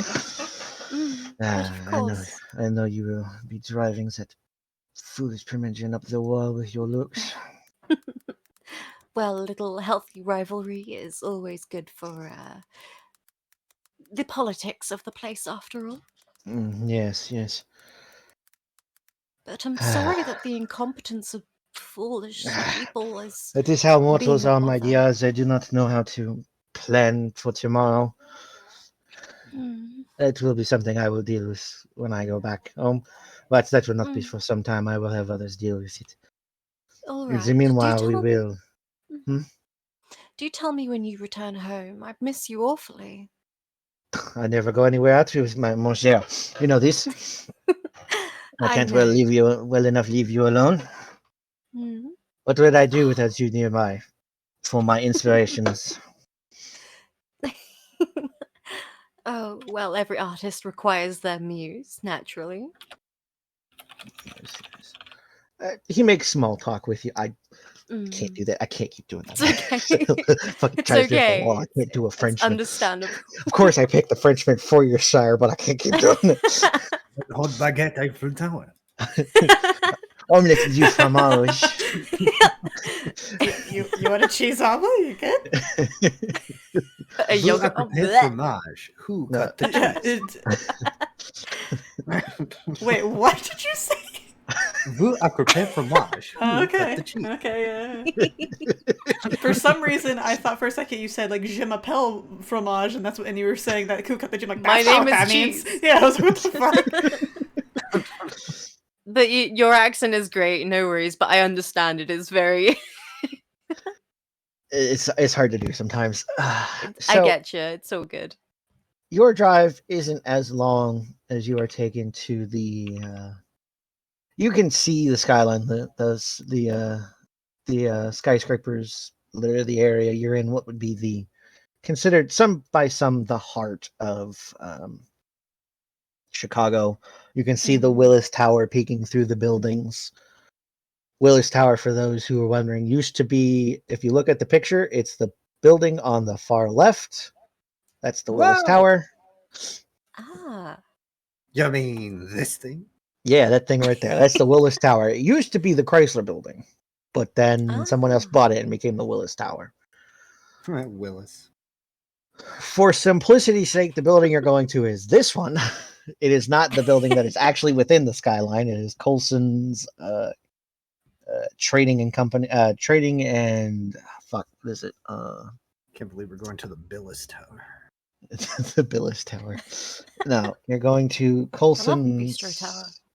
Fuck! Stop! I'm trying to remember the name. I didn't write it down. Hee hee. You thought you were going to torment us. Here we are going to torment. Oh no, I knew you guys were going to torment me. I got a fucking Malkavian, I got a fucking Tremere, and I got a fucking Mage. Of course my brain's gonna fucking explode on me. I'm gonna cast Sphere 1 Mind Magic to make you stutter the name of the building. This entire Activate presence. You are now distracted. I just let her rip my hotbox this Pulls out his vape. Full vulgar on this shit. Just I'm gonna blow all 5 of my quintessence for this part.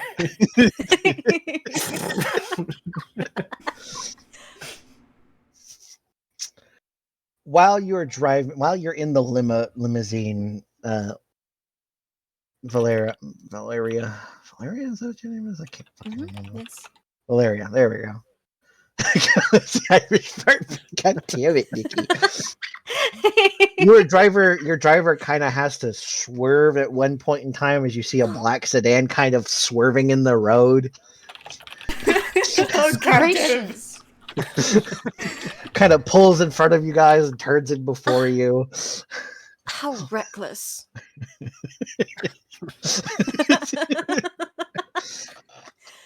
As Mortals. both vehicles pull into the parking garage of the building.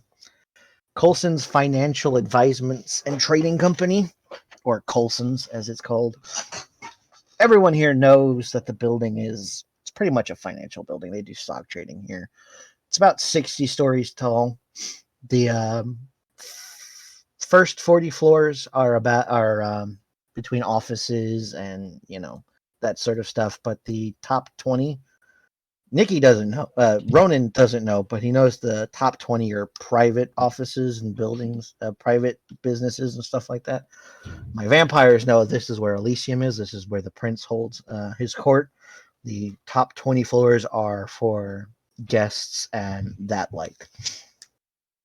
And as the cars park into the parking garage, it's not empty. There are other vehicles, but they are nice vehicles. So obviously, this other guests of the party have already arrived. And as both the limo and the sedan pull up to the parking, where essentially the valet parking. Excuse me. So gassy. Nicky hotboxed me so bad that I'm gassy. The transfer is I was gonna complete. say. Nicky cast a gassy spell on me. Ugh, gassiness. Gaseous expellus. Brain.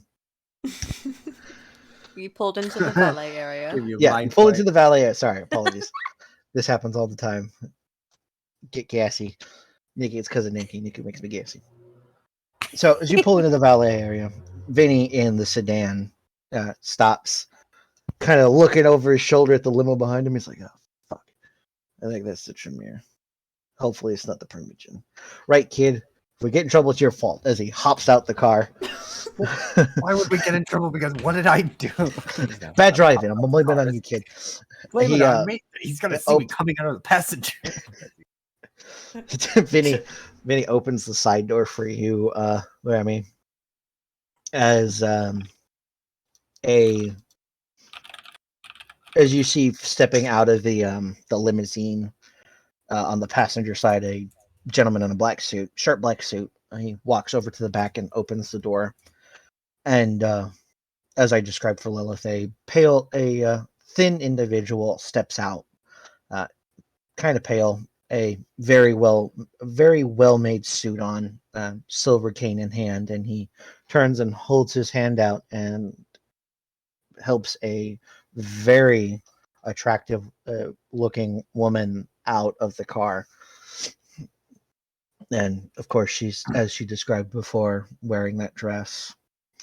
And appearance 5 is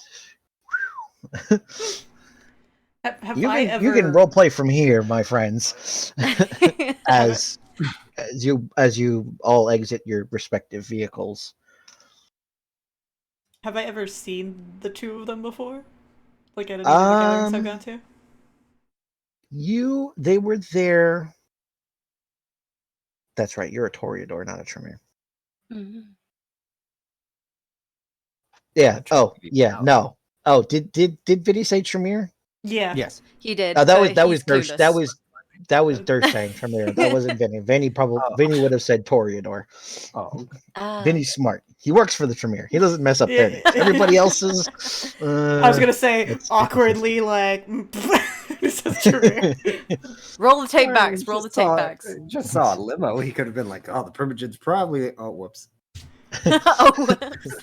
So he helps you out of the car, Luna, or Remi, and he he kind of he goes and he starts talking to the valet, not specifically not looking at the two individuals that got out of the limo, and especially the daggers that are coming from the driver of the limo, who's like looking through, like he's got his hands on the wheels. He's kind of like, if you could see his eyes behind his sunglasses, he would be staring daggers at the sedan, specifically Vinny.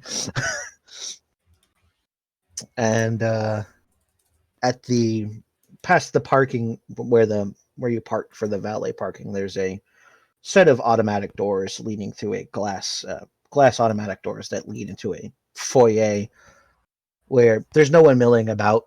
The reception isn't manned, but there are individuals in suits, not as sharp as the people that stepped out of the limo, but they look like they might be security, because they've got the little wire going into their ear, standing by the back elevator. Only one of which is what looks like it's active, is the other one's on the other side, because obviously this is a big building that has multiple elevators. Have what look like those ropes, those movie ropes, like where they make you form a queue, Yeah. kind of in front of The them. velvet ones. Oh yeah, the rope Yeah. barriers. Yeah, they have little rope barriers in front of the other ones, but this is the elevator that doesn't have one, and there's two guards in front of it, and one of them's holding a clipboard. You may proceed as you wish. I mean, this is for you guys now. I've laid the scene. Vinny, or rather, Ronan is going to kind of shimmy up to Vinny and be like, "What? Who? What? That looks like a power couple over there, like you would expect in like a movie. What? Who are those people?"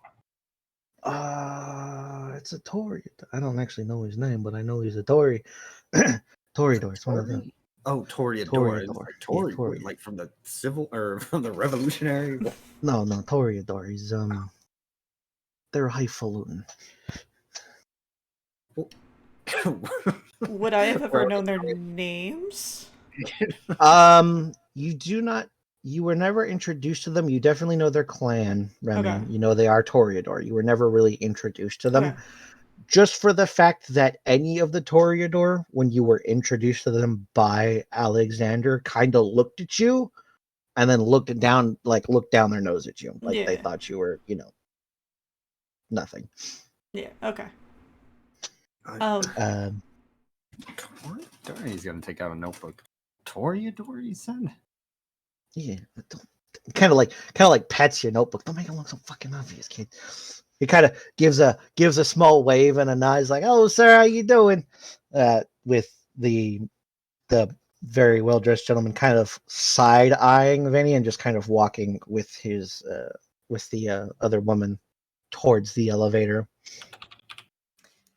As Oh yeah, sorry. as I Valeria apologize. is walking 1 second. with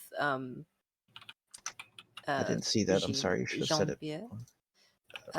She's basically just like There you go. hanging off of his arm and not really glancing towards There's our the characters. others. She's Oh, very it's much Attack on keeping her Chicago. eyes set forward. Oh my god. Oh god. Oh god. Oh god.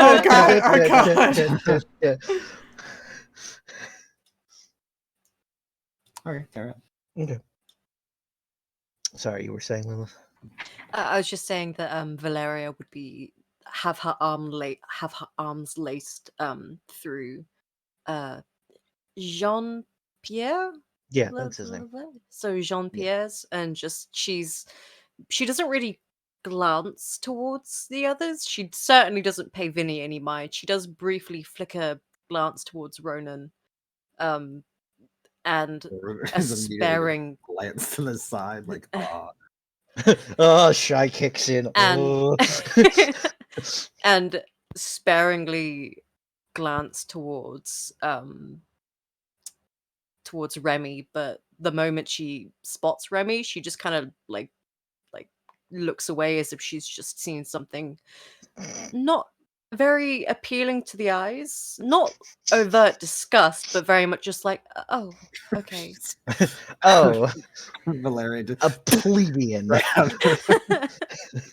But she is very much like evidently attached to her sire as they walk, making it quite obvious that she harbors some sort of adoration for him. So those two walk in. The limo drives off, goes to park. They're stopped at the elevator. One of the security guards kind of looks at his clipboard, gives a polite nod to the sharply dressed gentleman, allows them into the elevator. The elevator goes up. Vinny finally stops arguing with the valet, gives him a couple of bucks. He's like, sorry about that. He was trying to fleece me. Kid. Fucking makes me want to pay $10. It's fucking gobble. And it's one of us. Nah, never mind. Sorry, Miss Zamfir. I apologize for my my unbecoming demeanor. No, it's fine, Vinny. Yeah, we've spoke a couple times. It's all good. Yeah, we have. You know me, I'm not exactly fancy. What was that look that the girl gave you? Did you know her? She'll kind of look down at her feet a little bit and like twiddle her fingers again. It's just how Toreador are. If you're not very attractive, they don't particularly care for you. They like fine things, like really fine things. Some of us like fine art, fine appearances. You know. Yeah. They find something and they cling to it like a fucking leech. As Vinny says under his breath as he goes towards the elevator with you two. Kind of pulls it out his ID and he hands it to the guard. The guard kind of looks at it, looks at Vinny, and he's like, "Really, Vinny? You're gonna say that out? Like, he's not fucking. What, are you gonna tell on me?" The guard kind of rolls his eyes, hands him back his ID. He looks at you. Remi kind of nods a greeting to you, and then kind of looks at Ronan. And then the guard kind of turns his attention to you, Ronan. It's like, "Do I know you from somewhere?" This is my first time going to one of these things. Apparently, sure. He kind of like leans forward, takes his sunglasses off, and looks at you.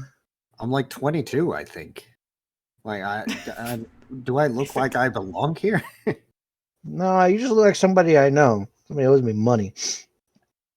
Is he with you, Vinny? Yeah, no, he's with me. Yeah, the kid. All right, we got to get you a proper ID for these sort of things, kiddo. I have my student ID. Don't fucking give him your student ID. Oh, let me just go to the ID store. Wait, like what? He kind of actually pulls out an ID and shows it to you. It's like his special nice. ID. Yeah, wow, where'd you get that? As they're talking, Remi's gonna kind of like awkwardly like. No, the elevator's back down, and the guard kind of like motions you through so you can go, because he's not gonna make you deal with these two schmucks. Ronan's still like kind of half arguing with him. It's like I can't. Well, this is the guard that has the list, right? Yeah, he has the list. Has Marcus got here yet? Holloway? Mr. Holloway, no, not yet. $30. Do you mind? Can I wait with them until he gets here? Or was he kind of looks at the two of them. Like, he's got sunglasses on, so you can't really see his eyes, but you kind of can tell he's kind of got his head kind of towards the list, but he kind of like does that eye thing where he like looks at somebody like, "Are you sure? Are you sure about that?" I mean, if you Because there was nobody else I was wish told to you- wait with when I got here, right? It was just that I You was were getting told picked up. it was you were being picked up by Vinny and Ronan, Uh-huh. and Alex and Marcus would meet you there. Yeah. Uh, Then and yeah, if you want, ma'am, come on, you two. she's Hey, gonna you two gravitate chuckle toward the nuts gonna people keep she's at arguing, and least. you're gonna go in. What? Oh yeah. Yeah, Vinny was giving you like a contact to like, he was trying to like give It's you like, a I'm, phone like, number writing to it like down. call. I'm like patting myself for a pen. It's like, oh shit. Fun. You got a fucking smartphone. Oh, right. Sorry. Yeah, we'll stop Yeah, but mucking up your hallway. Yeah, come on, kid. Let's go. Kind of pushes you towards the elevator. Heads on forward.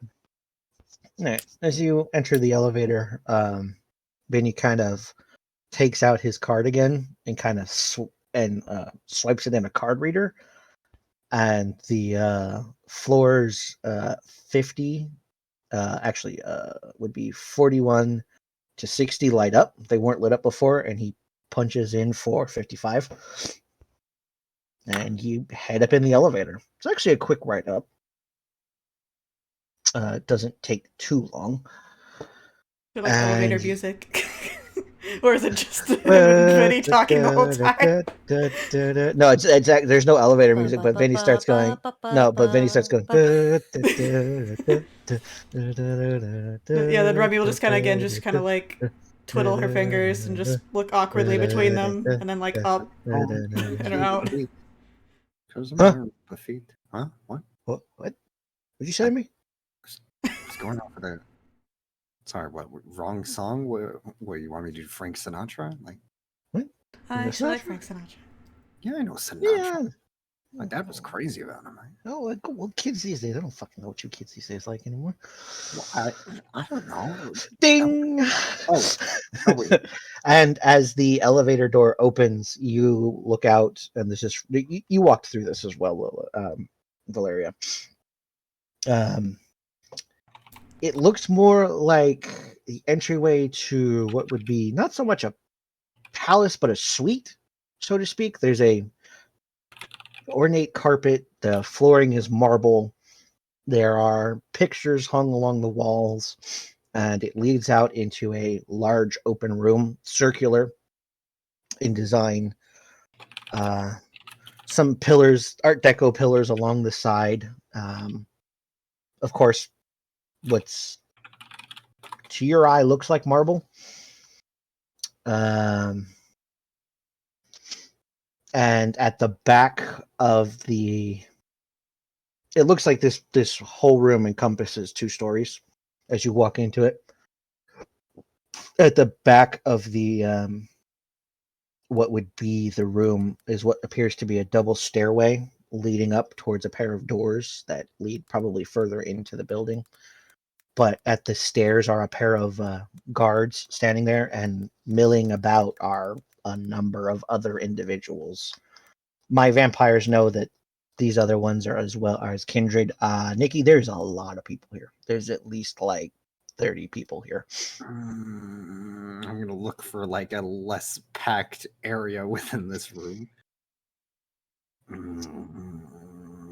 As you're noticing, as you're looking around, and this is for everybody, you're noticing people in different varying state, like different styles of dress. Some of them, they're obviously like forming cliques, like they're standing together. You see the well-off gentleman standing amongst a group of other well-to-do individuals. A couple of men, one female who is doing her best not to look like someone shit the bed in front of her, and it was on her linen sheets. She's trying not to look angry. Obviously staring at the girl and man that came in earlier. There's a couple of larger built. There's a group of larger built people. Like 4 guys, really buff dudes, in what look like business casual suits that don't fit them all that great. There's what look like a couple of hobos in the corner.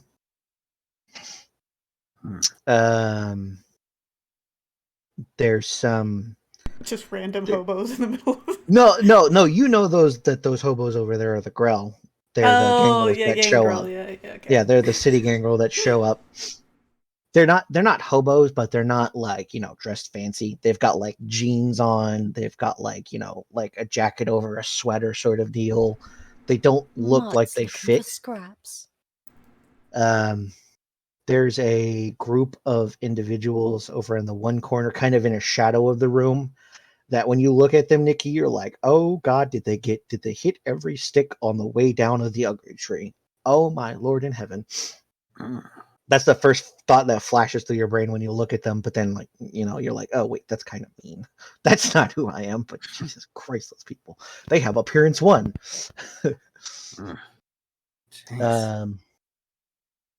There's a bunch of other vampires milling about, but these ones look normalish. Like they look like average people. Standing by where the stairways are that go up towards those doors with the railing, there is below that what looks like it would be ostentatious, but it's a very well appointed chair, kind of on like a small dais. And standing next to that dais is a gentleman who very much looks like he's out of place. If you were to describe him, the best way to describe him is he looks like he's from the 1890s, and he looks like he's dressed like a U.S. Marshal, like hat, wide brim hat, like an old style suit. And the one thing he is doing that is causing everybody kind of stay away from him, he is smoking a cigar. And he's just kind of standing there watching everybody as he occasionally, puffs on his cigar. Which any of the vampires look at kind of makes you go, oh, fire. Do I notice him kind of like... anyone who kind of like looks at them, who you'll notice occasionally as you're watching everybody, and this is for everyone to notice, that anyone who looks over towards him, but specifically for Ronan, who looks towards him, he'll specifically, if he sees someone look at him, he'll take a drag from his cigar, lighting that stub, the end up, and they kind of just, look away from him quickly. My vampires know that is the sheriff. His name is Jacob. His name is Jack. He goes by Sheriff. Sheriff Jack. No one really knows his last name. They know that he was here with the last prince, and he stayed on with the current prince. But the rumors about him abound on who or what he is. No one really knows. Some people say he's a true Bruja that, has been hanging around since like ancient Greek times. Some people say he's a Ventru of just eccentric tastes. Some people don't even think he's a werewolf, or think he's a vampire. Some rumors are he's a werewolf. No one really knows who or what Sheriff Jack is. They just know that he is good at his job. Ronan's gonna he's gonna like lean back slightly, kind of leaning over towards Remi and say, This is a big sort of variety of people.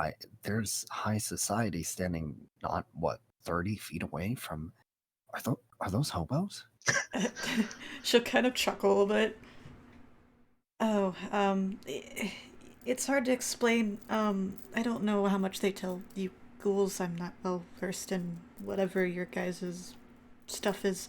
But those are, they're gangrel. That's what the clan name is for them. They are more animal-y, I guess, is that's the best way to describe them. Clan, like family, like those are all like what, like part. What do you? She'll kind of look over at Vinny for a second. Vinny disappeared. Oh, okay. As soon as you guys came in, you kind of got distracted by the crowd, and Vinny kind of just It's not there. There's an outline that's Vinny shaped. It's like the little dots. It's the little dots like it's blinking. Like Vinny was there, but Vinny is no longer there. Oh, I don't know if there's someone who's supposed to explain stuff to you. But I know the term Tremere and right. clan. I still like don't really know. That's like my clan. The Tremere, we have different things that like we're good at. We have Tremere? Yeah, and Marcus, my mentor, brought me in after things. But each clan has their like own characteristics, their quirks. It's kind of like a sub race of what we are. So what, Tremere are just like people who like books and what is that? They like a lot of knowledge. They're usually good with like magic, blood magic specifically, stuff like that. He's gonna narrow his eyes ever so slightly as she says that.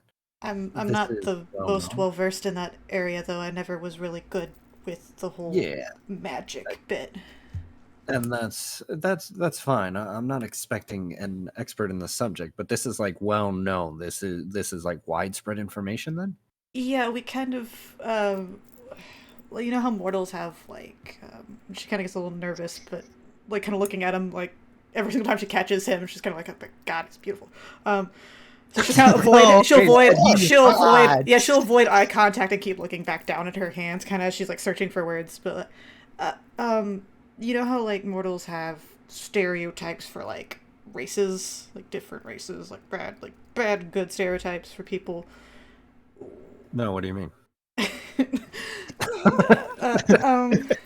Just does it see super, black and white? She just gets very uncomfortable.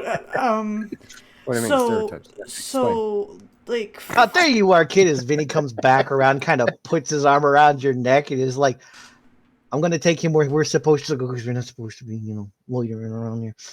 If you need us, we'll be over in the back in the side room." So wait, she's a Tremere. Yeah, but we're ghouls. We're not supposed to be hanging around out here. She can stay here, but we gotta go over there. What, third-class citizens then? What? We're servants technically around there. Just come on, let's fucking go before anyone notices that you guys are kibitzing. And he kind of just drags Ronan off. She'll just kind of give him like a small, like nervous, like wave goodbye. He's gonna give her a sheepish smile as he waves. And he kind of takes you into like what would be a side room. And unfortunately, Remi, you're kind of left there alone. Yeah, she's gonna look around nervously. Amongst the other kindred. Is there like a corner of like space that she can So see? the room's round. Oh, perfect. Great. And everybody's kind of filling the space evenly. Okay. Is there anybody that I recognize that's like someone I could like maybe not necessarily talk to, but I wouldn't feel as uncomfortable being next to? Well, that depends on your character. I mean, normally when you have come to these the couple of times you've stuck with the Tremere when they are here. Yeah. Unfortunately, there are no other Tremere here currently. We'll let you sweat for a couple of minutes. Yeah. Valeria, as you came up the elevator and out into the area as I described for everybody else, you were brought over to the other Toreadors group of 4. There's 3 of the other hangers-on of the Primogen, who is the female.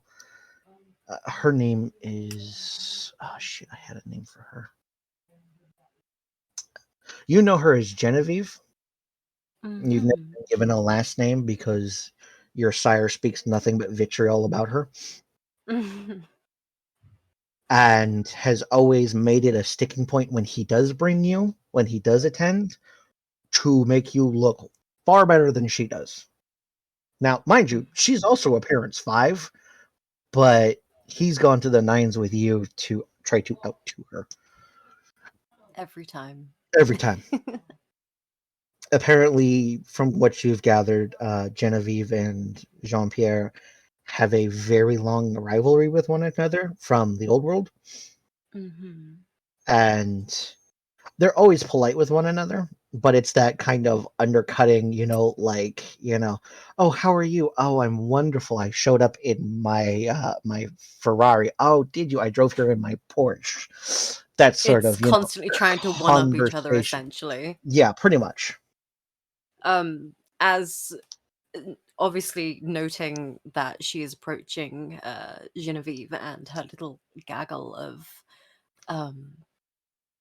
hangers on, Yeah, she'll pretty much. Valeria, as she usually does when these situations occur, she'll immediately throw up her presence to draw more attention towards herself as she's approaching, to sort of start off the process of all eyes on me, essentially, as she continues to cling to Jean Pierre's side, wearing the most pleasant, polite smile, making sure that her steps are even so that it looks like she's almost floating with how delicately she's walking.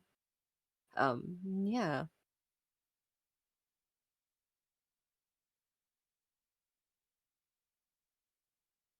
Okay, so you actively using presence because you have to spend a blood point to do presence. Oh, I'd be happy to do that. Okay. So spend a blood and I give me a charisma plus performance. Okay, let's see. Do I just So click on the? nope. So Okay. so there's a thing at the top under Oh, core roll a that says number of roll dice. So you will add your charisma, which is 3. So when you're selecting the number of dice to roll, it's going to be total of 5 dice. Okay. And the difficulty? Just leave it at 6. I know what the difficulty is. All right. I don't have the okay. All right, roll then. Oh, let's see. Re-roll that 10 because 10s explode. Okie dokie. Roll 1. Well, on all our first rolls, all of us got like at least one. Yeah, 1 explosion. Good. I like explosions. Explosions are good. Oh, give me 1 second to read this really quick.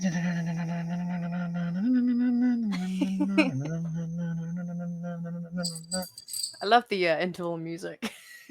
Yeah. Okay, so that is 3 successes. All right. So the 4 lookers on, the 4, hangers on of Genevieve. Did I say Genevieve? I already forgot her name. Genevieve, yes. Okay. Someone write that down because I'll fucking forget. Genevieve. Okay, that's the primogen of the tour I'll write that down. Give me a second. I gotta write a note. It's so good. Note. There we go. Okay. The 4 hangers, the 3 hangers on with her, and a few other people are kind of like looking at you now, like, oh, she pretty. You've awed them to look at you, whereas Genevieve is kind of just looking at you, like her expression is as neutral polite as it can be, but the second she realizes what you're doing, she kind of her brow ever so minutely furrows at what you're doing, and she speaks to Jean-Pierre. Jean-Pierre, hello, how are you? It's so good to see you. And he kind of just politely nods and says, yes, Genevieve, it is a pleasure to see you as well. How are you doing, my dear? How's the art business going? Oh, wonderful, Jean-Pierre, wonderful. I just picked up a new original Mona Lisa for a good tidy profit. I'll be selling it soon, I believe. I don't know though. Would you be interested in it? I do not know, my dear. I would have to think on it. And they're just going back and forth between one another. They're trying to one up one another, and he's kind of focused on that right now. Okay. While she continues to sort of cling to his side, making it a point to just very much being like an ornamental piece, almost like a part of his outfit in a sense, to make him look really good. She will sort of casually glance around. Is there anybody of particular note that looks uncomfortable to be here? Oh, Remi. Remi? the Just the outright? the vampire that you Oh. came in after you looks completely out of place. She's just kind of standing there by herself. You had kind of heard her talking with the ghoul that they came in with, but another one kind of came and dragged him off.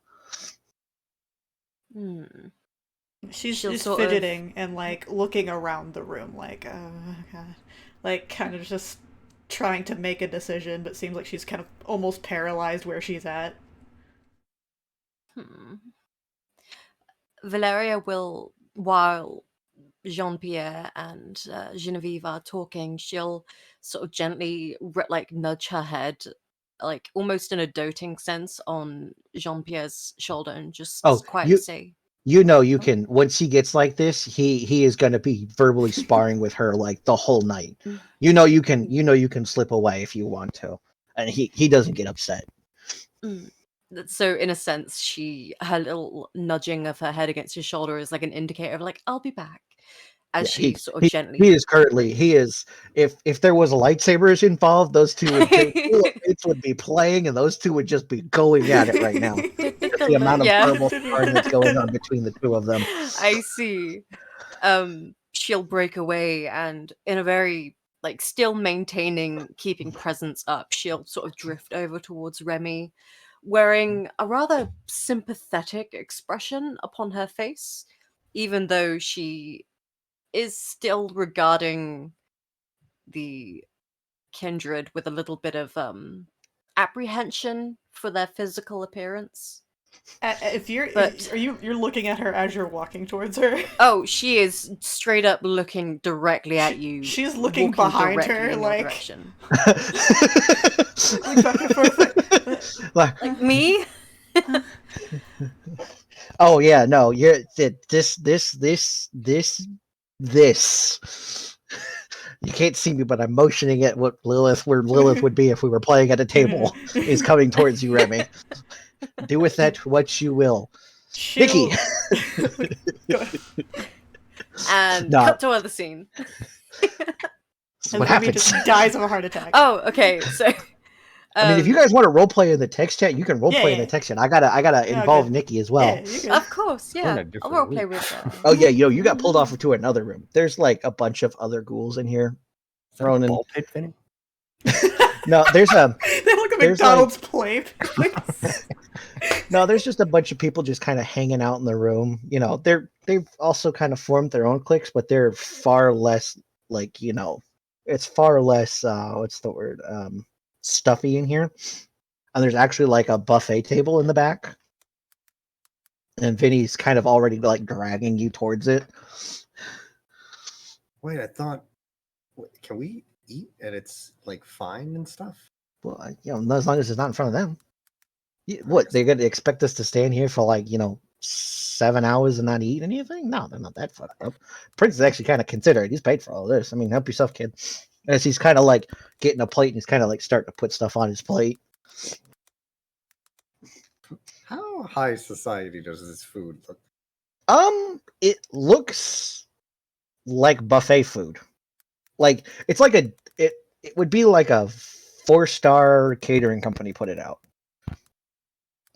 So it's not like super high. It's good. It looks good. I mean, it's good presentation. It looks like it tastes good. So I'm gonna take out my phone. I'm gonna be like, you know what? I've never had food like this. I think I'm gonna take a picture of this for Instagram. I'm gonna fucking kids these days. As he just kind of starts putting more food on his plate, puts down the first plate he had, starts making a second plate. So I'm going to point the phone at the food, and I'm going to use one life sphere of magic and use my sense life rote to check also for poison. For poison? Yeah. Okay, so first I need a aura perception from Remi, which is a Auspix, which is a perception plus empathy from you, and then I need a I don't actually know what we have to roll for you, Nicky. Well, I have. Oh, the are you? sense life rote. Oh, you're using Sense Life. Yeah. Okay. I don't know what I have to roll for that though. Wouldn't that be okay? I know whenever I cast magic, I 100% use my erect score, and I imagine I mix it with my life score or my Hold on, life sphere. let me find casting magic real quick. Casting magic. Here we go. Here's how you do it. Step 1, effect. Based on the character's abilities and needs, decided by what you want to do. Okay, so you want to use My camera. Okay, let me just focus and sphere. Figure out if they can create the effect you want to create. So how you character will make.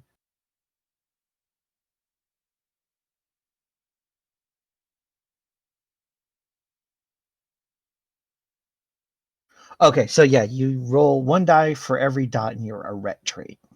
Which is 2, because you're not really allowed to get more than 2 in the beginning.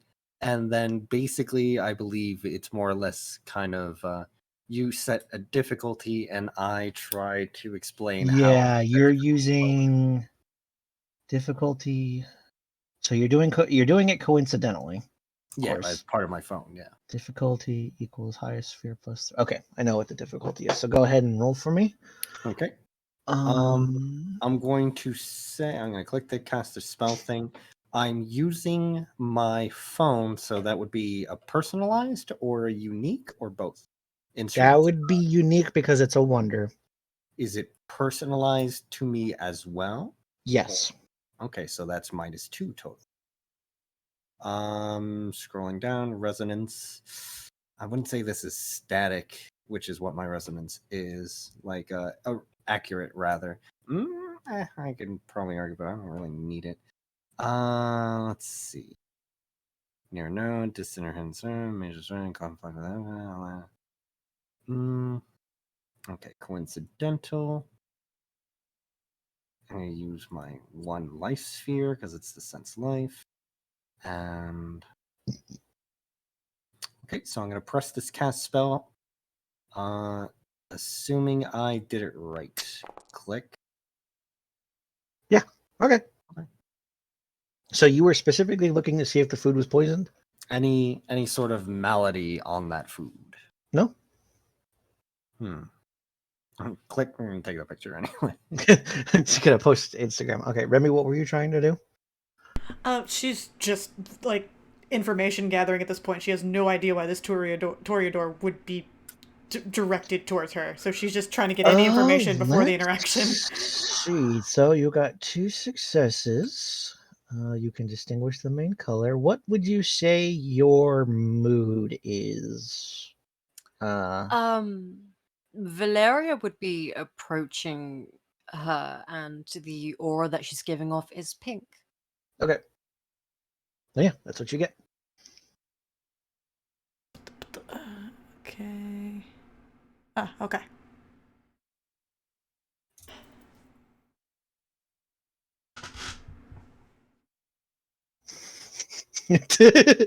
Oh, did someone leave you here, dear? You poor thing.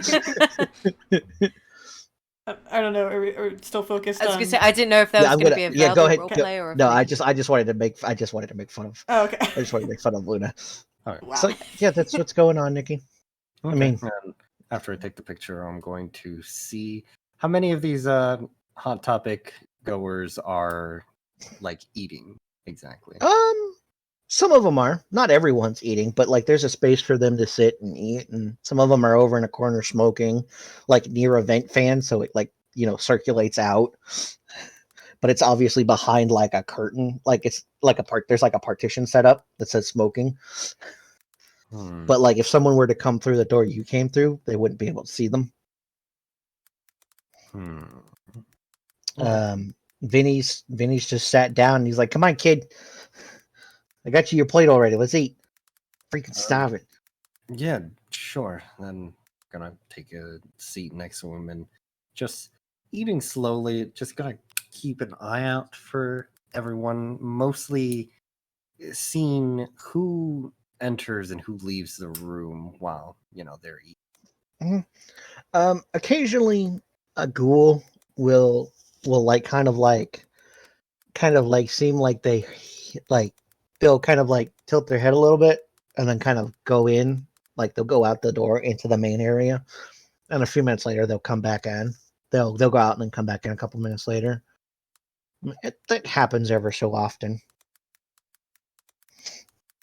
But it doesn't seem like they're like, you can't see what they're doing, but they're going in and out of the door. But they don't seem like rushed or anything when they come back in. And on occasion, like what looks like a wait staff will come in and, like check the food and then like, talk with some guys, like a couple of guys, and then leave. I mean, it looks like it's the break room for the help, honestly, in your opinion. Then he's kind of just, sitting there eating. He's kind of like watching a soccer game on his phone. He's kind of like just eating, watching it. And more like, my character, obviously, with his own shy trait, is like unsure of how he should be acting here, but at the same time, his inquisitive side, his investigative side of being in the center of something maybe like last month he only thought may be true is now like, there are so many people here. It is slapping you in the face so hard you're gonna have an imprint later. He's like squinting and like seeing so many signs that before he would see in like fucking low resolution police photos, and be like, that could be something. Now he's seeing it here. He's like, oh my god, that was like fucking 20th. Like, yeah, it's like, oh my god, the whole room's fucking full of them. It's just, and as Vinny's eating, you notice he gets a text on his phone. He kind of like was putting some food in his mouth. He's like, kind of flips the phone, opens the text message. Oh shit! All right, kid, you're up. Go wait out there. And what? Just keep an eye on what? Well, Mr. Oldsman's gonna be out there, and you're gonna hang out with him. Well, he's gonna look at his food that he took maybe 2 bites out of. You've got like a minute. Shovel some more in, but just keep your face. Don't make a mess. He kind of like passes you a napkin. He kind of like maybe he's kind of like the doting uncle. He kind of like tucks a napkin into the neck of your suit so you don't spill on yourself. Because he done the same. He like popped his jacket open. He was just eating. And he goes back to watching his football game. Everyone's gonna kind of like lean towards the table and just like fucking shuffle. Quickly pat himself down with the napkin before pushing out of his seat. Okay, then he kind of looks at you. He kind of like wipes your face off a little. He says, all right, go get him, champ. Doesn't so much slap you on the ass, but he kind of like pats you on the back. Like, just hang out, and if they tell you they don't need anything, you can come back. But like every so often, go out there, check, and they need something, they'll ask you for it. But be quiet, yes, no, that sort of thing. You'll be fine. I believe in you, kid. Sure. Right. He's got. He kind of gives you he kind of snaps his fingers and gives you a double thumbs up. He's like, I believe in you, kid. After this, we'll go for drinks. All right? You're old enough to drink, right? Yeah, you're probably old enough to drink. Go get him. Sure. Yeah. Okay. Yeah. And you come out back into the main room. You see Remi talking very, very awkwardly with that other person that that hot piece of ass. No, I'm joking. I don't see any other vampire. I just see a ginormous. Oh, it's behind the ass. That one. The ass that eclipses the sun. My eyes are up here. I've made my choice. I've made the decision where I will stare, madam. Remi, as soon as you start to pull her to your side, she kind of almost seizes up, like not knowing what to do. She's not like making any attempt to stop you. She just kind of deer in headlights it. She's like, does not understand. Ronan, seeing this, is going to quickly, like, he's going to glance in the crowd at first, at kind of looking for Alexander before seeing, this confrontation over there. And he's going to quickly, like, saunter on over and be like, "Oh, Miss, I don't actually. Ronan would remember with his good memory, but I actually don't remember. Zamfir. Miss Zamfir, have you seen Mr. Oldsmar? I haven't, have I? I'm pretty sure I haven't seen No, anybody not yet. that I recognize. But as Ronan Yeah. says that, the elevator door opens, and you all kind of like, because you're close enough that you hear the door open, and you kind of like turn your head slightly to look, and coming through the door is Alexander, as I described him. Marcus. Marcus is a younger looking gentleman. Again, clean shaven, paler complexion, full head of hair, unlike Alexander. Again, a nicer, his suit would be business formal, black with like a glossy tie. He immediately spots you and starts moving towards you, but walking. Actually, he doesn't immediately start walking with you, because in front of him is what looks like a 90-year-old man, dressed in a long coat, older complexion, has like a whitish beard, very old looking. Remi would know this is Forsetti. Oh, Ronan also would know it's Forsetti as well, the primogen of the Tremere. But Remi would know from Marcus that when he was turned, he was already old. So he was not turned when he was young. Master Forsetti was turned when he was old. Okay. When he was like at the height of his knowledge, the Tremere, his sire, turned him when he was old. So he didn't get to live forever, looking like, some K-pop vampire that sparkles in the sunlight. He looks like a shriveled old raisin for the rest of his existence. And following behind them, like, the best way to describe it would be, you've seen like the like a character, like an artistic rendition of a gargoyle, right? Yeah. Stony skin, kind of like long arms, kind of hunched posture, wings, tail, horns. That is following Forsetti, and it's also in a suit. Remi, you know that is Barbados. That is Forsetti's personal, for better lack of term, we're not going to use what the actual term is for gargoyles, because the actual term for gargoyles will probably get us in trouble on Twitch if we ever put this there, or YouTube. I will post it in the Discord what they are called. Oh, that's not the word. It is that word. That is the actual term for them that is used by everyone. But that's like his personal like bodyguard. Yeah, He's following him in. And everyone kind of does a side glance at Barbados, but doesn't say anything. Marcus, once Forsetti has moved into the main room and kind of like looked around at people, he of course nodded to Ronan. He saw you and he gave you a slight nod in acknowledgement. And Alexander kind of nodded at you as well. Octavia, that was his name. Could not remember his first name. They kind of like, sort of began to mill about saying their hellos and stuff. But Marcus immediately came over to you and, was like, immediately attending to you, sort of thing. Going, "Oh, Remi, there you are. Forgive me for showing up so late. There was a traffic jam on our way here, and I do apologize for that. You all right?" She'll let out like clearly a held in, like if she could breathe, that's what she's doing, like nervously out of habit. She's like, and then she kind of like, Yeah, I'm fine. And then she'll kind of like look like she'll use her eyeballs to kind of like point to the the Toreador next door. She still has her arm into Yeah. No, I know. I hands. figured you were still Yeah. latched onto her. She's Oh, still wearing a pleasant smile and just kind of politely musing at the person in front of her.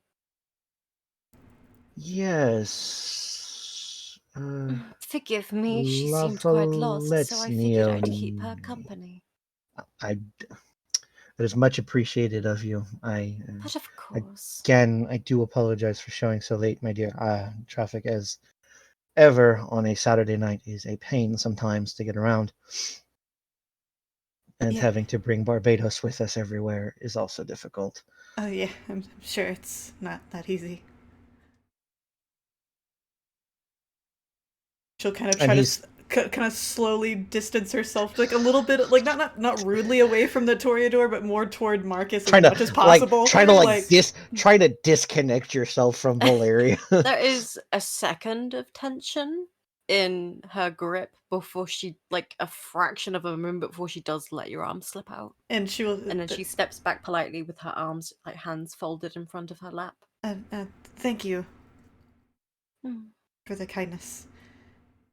She's still like she'll only make eye contact with you very briefly during that like acknowledgement before she kind of returns to kind of looking down. Not all the way down to the floor, but more towards down, like waist level. She's just like. Noticing this, Valeria does kind of reach over, placing the tips of her finger under her chin and just tilting her head up slightly. Come now, dear, we're at such a extravagant event. Hold yourself with a little more confidence.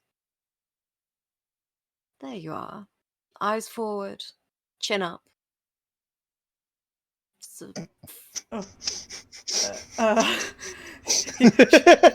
her eyes are gonna be wild, like darting around your like your face as you're holding it up, and she's Would you consider that one of the conditions, Remi? I think you haven't disappointed somebody, but it is in an instant where it reminds her, yeah.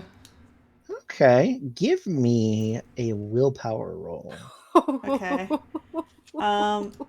Is that just the number of dice? That's the number of dice on your willpower on the. So, however many willpower you have, and it's the filled in ones, right? Yeah, the dots, not the squares. Okay. Go ahead and roll for me, and then I'm gonna portray that scene for you. Oh. So as you say this to her, Valeria, as you do this motion that you do, doesn't even happen within like the span of 5 seconds. As this happens, Remi her body kind of relaxes a little bit, which suddenly causes Marcus to excuse the both of them as he puts both hands on her shoulders and hurries her away around the corner towards a door and takes her through there immediately, disappearing out of sight. Leaving just Ronan and Valeria. I mean, Alexander and Octavio walked in. I don't know if you went with them. He was probably like, as everything was going on, he was just kind of like standing where he is. He didn't immediately like rush after them. Okay. Let me just whisper Lilith or Luna something. Oh dear, did I say something? I only meant to encourage her to enjoy the festivities. Maybe she's shy? I mean, you're... Yes, I'm not. Now the pretty lady's talking to me. She would immediately turn her gaze to fixate on him, just like the hand that she used to tilt up Remi's head is now kind of placed lightly tapping her bottom lip, kind of musing almost. Oh dear, do I have to do the same to you? No. He's gonna like back up as soon as she even like reaches at her, like takes a step back. No, I Ma'am, you just have such a presence about you. I can't imagine anyone who wouldn't be nervous. Oh, come now. Do you know, I'm not used to ghouls being so outspoken, let alone mingling with the rest. I'm supposed to be following. That's right. I'm supposed to be doing something. What, Mr. Oldsmar? I gotta go. I see. She's gonna throw her she's gonna throw her presence up again to try and maintain his attention. Iron Will. Like instantly. No, I refuse. I refuse. So as you do this to him, Valeria, you're used to when you do it that people, pay attention to you and they look at you. When you do this right, you'll have people focused on you. He turns on his heel and he kind of just nopes towards where those other Tremere went, and you've never had that happen before. That has never happened to you before. So it's kind of like, wait, what? Did that just happen? Did he You're kind of standing there blinking, going, what? That's never happened before.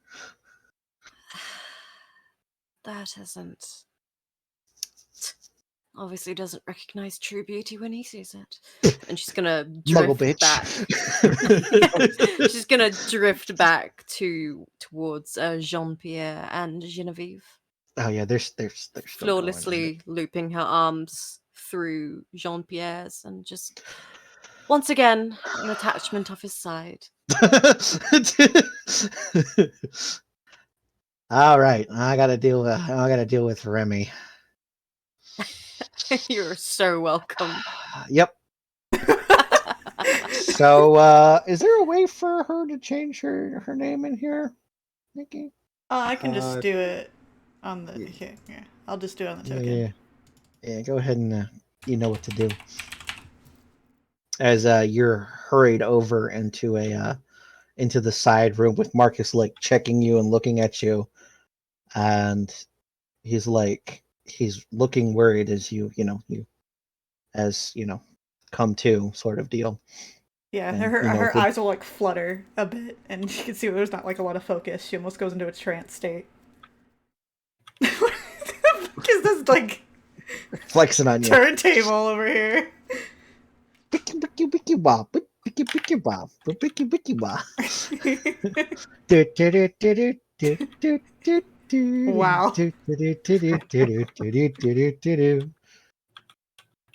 I can't save you. I can only do that. Throw them off. Yeah. Throw them like frisbees. But yes, like so he'll like see the familiar like fluttering of her eyes, and like her posture starts to straighten as she starts to kind of like adjust herself before she opens them fully. And you'll see this like very confident kind of even keel, like she never takes her gaze lower than like chin level. Very upright woman. He kind of pinches the bridge of his nose and sighs just ever so much. Hello, Odette. How are you? What is that supposed to mean, dear? Aren't you happy to see me? Always. Seems like this would be my scene. You should be grateful. Yes. Unfortunately, I wish it had happened. Never mind. Please don't cause too much trouble for her. It's really difficult to explain.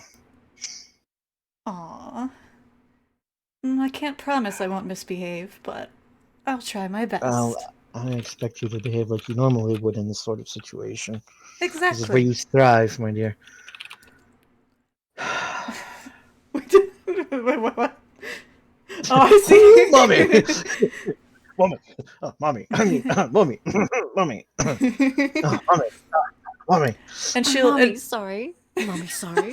Mommy, sorry. She'll give Marcus that kind of that polite little bow before kind of adjusting this outfit she finds herself on. She just kind of looks at it like, ugh. Could Could I really not find anything better to wear? Marcus kind of just shrugs. Well, I can make it work. And she'll... I'm sure you can. Are you sure you're alright to go back out there? Oh, of I can- course. I can't wait. All right. As he kind of follows you out of the room.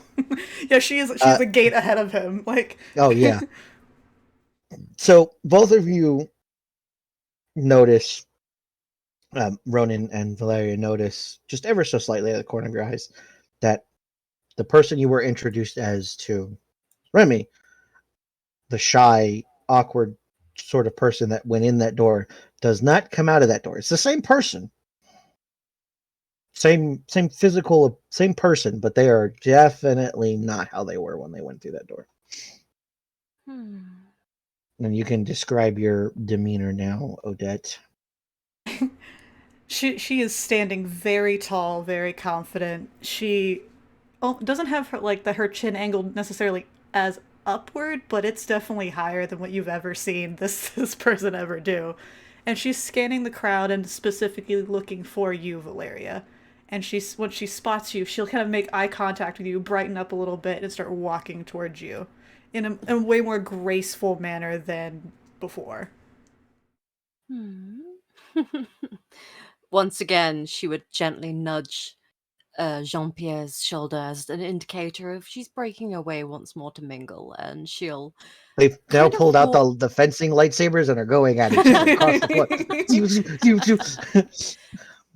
She'll also, glancing towards Genevieve, she will flash her a bright, toothy smile, kind of making a point to have her fangs out, just like a... and just kind of kind of turn in a rather graceful manner. The amount of just vitriol that of just pure baleful hate that you can sense from her eyes as she takes a second to look at you from her verbal sparring with Jean-Pierre. It's just like if it could set you ablaze and give you your final death, it most certainly would.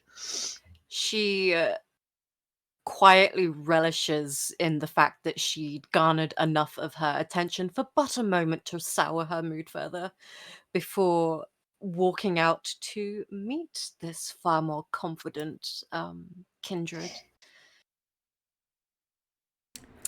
So, there you are. what are you doing? I'm interested to hear Ronan's It's just like the JoJo walk, but like it's just elegant and just radiating pure sexual energy. Just like, oh my god. Oh, you are approaching me. Oh, you're approaching me. What'd you say? Oldsmar, there's something about to go on over there. Pointing towards those two. Alexander kind of turns his head. It's kind of just sighs and goes back to the conversation he was having with one of the other kindred that was there.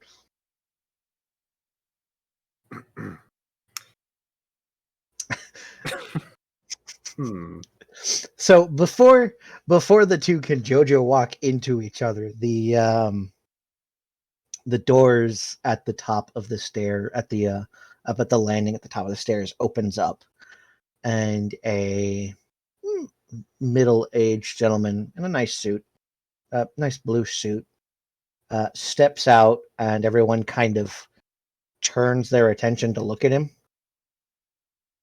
Sort of the room level the volume of the room immediately drops, and everyone kind of turns their attention to him. Both my vampires know that this is the prince. His name is Jonathan Coulson. That's the name he is. That's the name he gave. Valeria would immediately stop in her approach towards Remi, and she would immediately be facing directly towards where the prince would be seated. Well, he hasn't seated himself yet. He's just come out of the room up top. Yeah, she's facing towards the throne in a very polite manner, as she's been taught. Yeah. Odette also Even, ceases all motion. She stops and turns all her attention to the prince. So yeah, everyone in the room, Ronan has just kind of gone from what they were doing to stopping and paying attention to this one guy that just came out of that door. I am immediately going to kind of turn around as if I was going to put contacts in and cast basically put on a more lasting, like an effect with a duration. I'm trying to look up the rules of that just to make sure, but basically I'm putting on the sense aura thing of my quintessence mixed with my sense mind thing to just be able to keep track of both emotion, magical ability, and of course color of aura. I'm trying to find out where it's at because I know they mentioned duration. I'm just trying to check that out. Because if I could just leave it on for a bit, that'd be nice. Oh, night folk don't count as witnesses. I could cast a fireball in here and there'd be no witnesses. It would be vulgar, but it wouldn't be vulgar with witnesses. You are. This place real. is the definition of fire hazard, in all honesty. I do not recommend. Let's Only see. Ronan can prevent forest Hey, fires. who wants to see me roll 30 Roshrik tests in a row? Oh god. Is it for Holy the shit. entirety of the scene? It doesn't really say anything about duration, but it says like, oh, like for instance, boosting my mental acuity with one of my mind rotes says, oh, it increases it for the duration of the scene, so like until this party is over, basically. Yeah, that's fine. Sure. That's okay, fine. yeah, so just a simple kind of sense like something, with his prime too, something he's done often enough, and mix in with his investigation. Simple opening his eyes is the best way I would be able to describe it using prime in mind. Okie dokie. So that is prime is 2, right? My prime is 2. Okay. Are you spending any quintessence on this? Is there any ways, any other ways I can make this easy? Researches lore about subject before using magic. I mean, I feel like I've done a lot of fucking research. In this instance, not really. Because you've had like a month to know that, oh wait, this shit's actually fucking real. What the hell? Let's see, I guess I would take out my phone, almost using it as a mirror as I'm putting it in, so I at least have that going on to help with this whole sense thing. Okay. I would probably, so using the phone and also spending 1 point of quintessence, that should lower the difficulty by 3, which is my maximum. Okay. And I'm not using any specialties, so when it says available spheres, since I'm only doing a sense prime, do I have to use prime at max, or do I use prime 1? Because senses are usually a 1 sphere, aren't they? Base difficulty, so coincidental, highest sphere plus 3. So that would make it a difficulty 5. Okay, so then -3 because of all the additions, the instrument having the quintessence, so that would be difficulty 2 if I did this right? I believe so. You're spending 1 quintessence? 1 quintessence to get Okay. my minimum of 3. Okay, yeah. So go ahead and roll.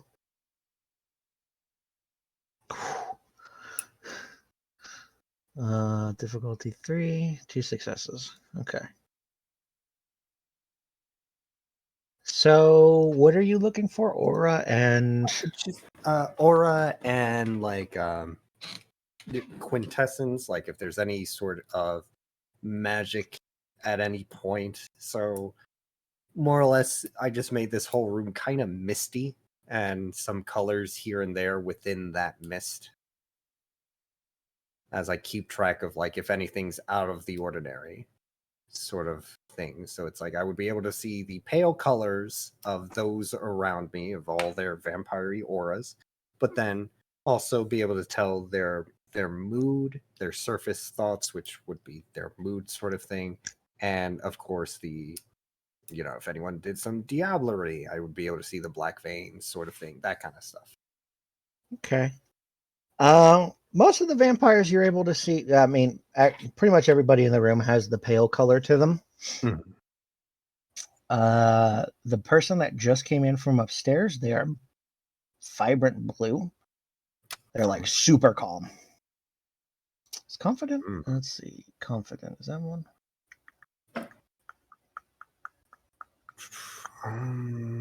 It's not. Light blue. Light blue with some hints of yellow in there. Would he also be able to see, our auras as well? He's mostly focusing in that direction. So unless he kind of looks at you, then yeah, if he turns and looks at you, then he will. I see. Understood. One thing though, in looking that direction, you can also see the guy that had been smoking the cigar. You can't get a read off of him. Like whatever is there is kind of like it's just kind of he's like a vague shape. He's pale. He's pale, like there's pale there, but you can't get any other colors off of him. As soon as Alexander is free, I'm going to in a hushed voice, without obviously looking at him, make it very obvious, mention that as I look over towards the cigar chunk. Okay. Well, as you're doing that, the man that just entered the room, as the vampires know the prince, descends the stairs. He starts speaking. Oh, it warms my unbeating heart, as he gives a chuckle, to see all of you here, my fellow kindred, on this day of our anniversary celebration of our victory over those cruel and vile Sabbat. It would be without your help and your aid, we would not have been able to defeat those fools that would endanger us all to the mortals. As he's descending the stairs and moving towards the seat. A shame, though, what happened to my predecessor. He was a good man and a far better prince than I was, but I have nonetheless appreciate all of your supports in our coming together here in remembrance of him and as well as our victory over the Sabbat. As you all know, we have pushed out any major resistance from the breakers, Masquerade breakers, as it was. Some still linger, but with your vigilance, I know we will find the rest of those dogs and drive them from our fair city. No real news on any front, other than that I am happy to see you all hale and whole as you can be. Please do enjoy the festivities, as we will be providing drinks and far more pleasant, what's the word? He would say it, but Durst can't think of it. Accoutrements? Let's go with that word. That's probably not the right word. And as you know, firstly we will have a toast as servers start appearing and start passing out goblets to everybody. Obviously blood. All the vampires are given one. Certain individuals are given a different, like some people are given what looks like actually wouldn't know. Everyone's given a goblet, and he holds it up. A toast, my friends, to your health and our prosperity, and takes a drink of it. Some of the vampires toast but do not drink, as if your blood is full, you cannot. So you can take in more blood than you have blood points, but you're gonna have to it later. So if your blood's full, you don't have to drink. You can clearly see several vampires not drinking, but they do toast. Yeah. Valeria would sort of toast, but she would then lightly sip her drink to restore at least 1 blood point. Oh, you already used a blood point. Oh no, that's right. You didn't. You used up a blood. There is enough blood in the glass, in the champagne glass you were given to restore a point of blood. Thank you. Yeah. There's enough vitae in there to give you back your blood point. Yeah, then Odette will just cheers, but she won't actually drink. Okay. Oh God, Ronan, everybody's drinking blood. What the fuck? Oh, wait, they're all vampires. That's still weird.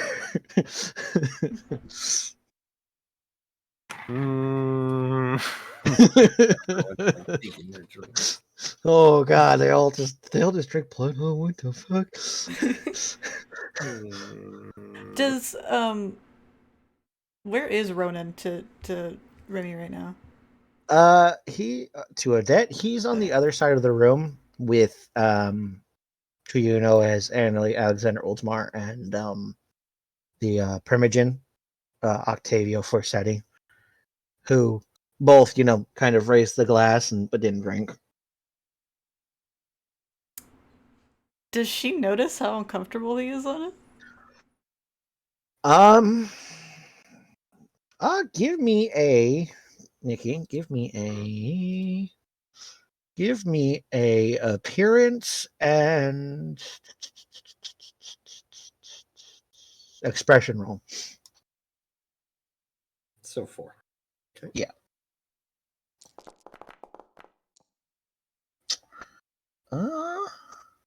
You re-roll that 10 because it explodes. Okay, 2 successes. You're cucumber right now on the outside.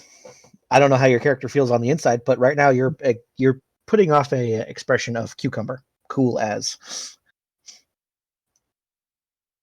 I have no clue how Ronan is really reacting on the inside, but if he doesn't have any outward things, then she wouldn't have any reason to dig further. But yeah, no, his outward appearance is calm. Okay. He's like just stone faced as he watches all this happen, but he's just like on the inside. Oh fuck! Oh fuck! Oh fuck! Oh fuck! Oh fuck! Oh fuck! Oh fuck! Well, do you have to turn off the aura perception, or is that something? I guess let me read it. You have to focus on it. Okay. So like you have to focus on them. Okay, gotcha. Oh yeah, because you have to look at. Yeah, okay, never mind. You have to stare at them and be like, I'm gonna aura present. I'm gonna aura sense them. I'm gonna stare. Like, Yeah, no, you are good.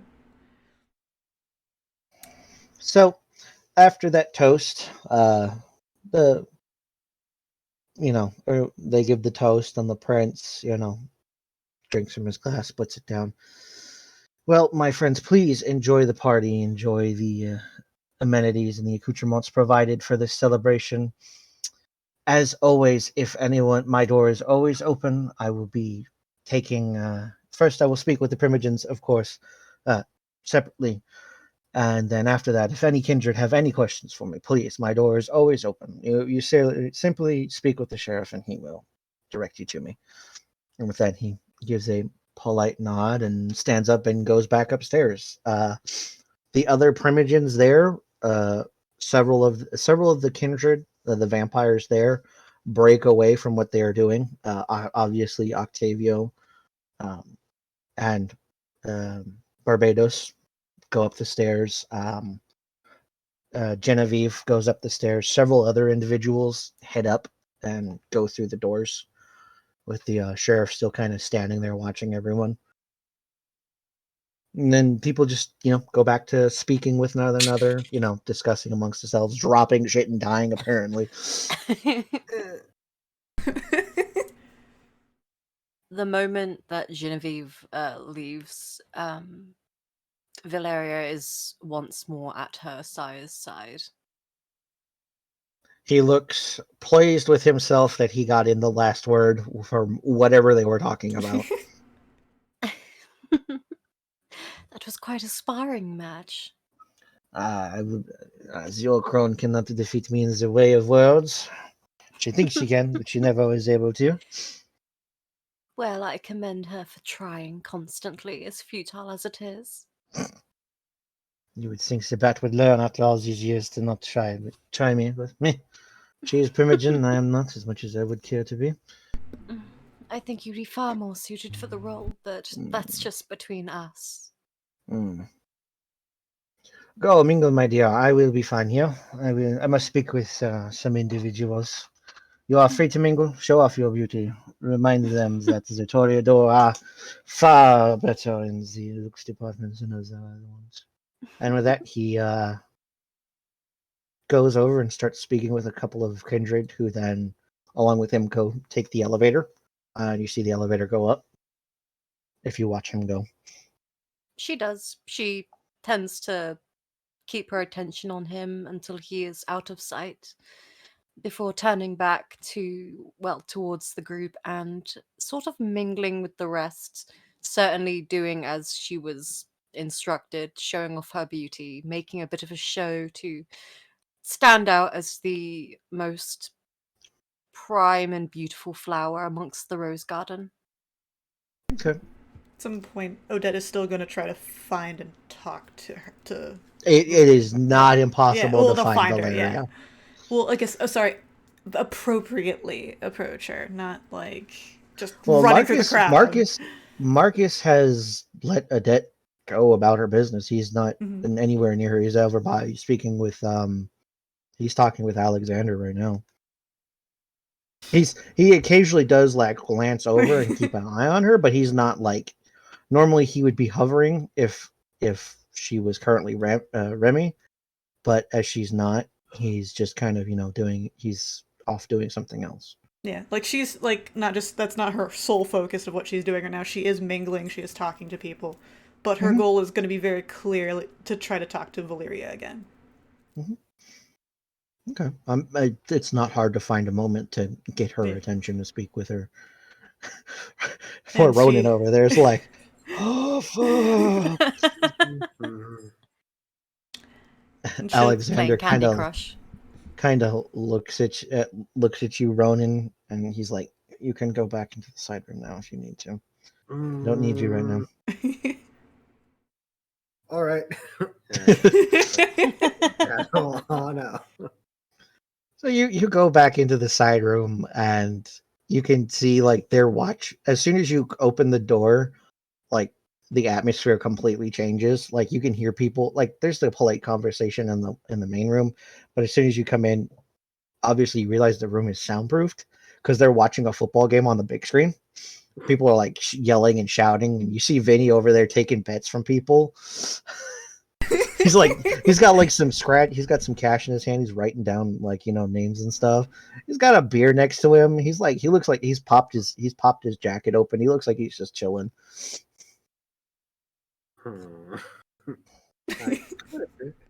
Use time magic to cheat like crazy on that fucking bet he's made. I didn't hear you. What did you say? I could use time magic to cheat like fucking crazy on that bet. Yeah, but technically these guys count as mortals. No, ghouls are included in no witness. Witness. Are they no witness? Yeah. Okay. Anything that's nightfall and thus adjacent. So okay, gotcha. But I guess just as a small flavor thing, it'd be like, hey, Vinny, I'm not making a bet, but I bet I can tell you who wins. Kind of like side eyes you. Kind of looks at his paper. Kind of turns around, puts his arm around you, kind of holding thing. Hey, tell me who the fuck wins. I got a lot of money on I got a lot of funds in Germany. Who the fuck's gonna win? All right. Yeah, just give me a second. Let me concentrate. All I have to do is get a feel for the players, and I'm gonna kind of motion my hand towards him, hand splayed, just kind of like as if doing a small calming kind of motion in the air, and be like, "Here, watch this."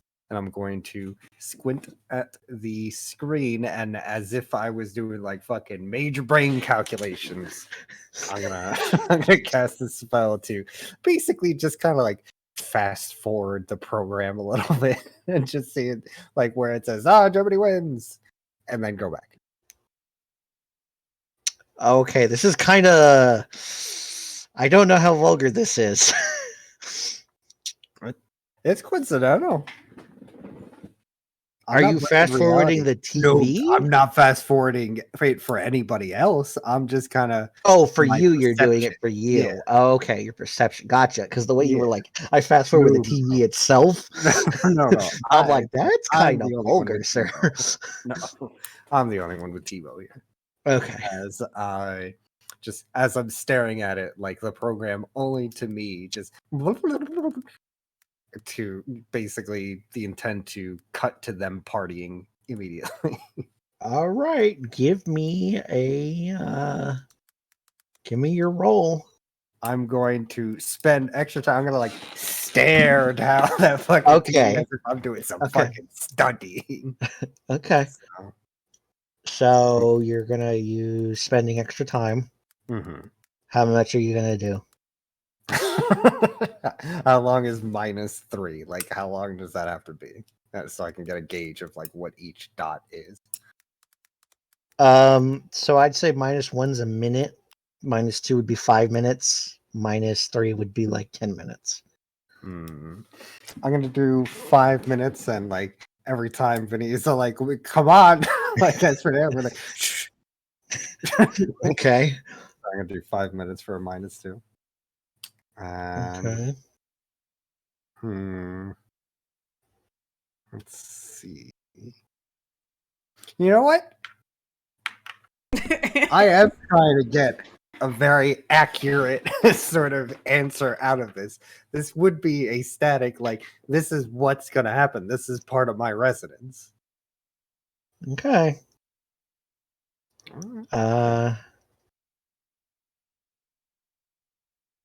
Do I get it?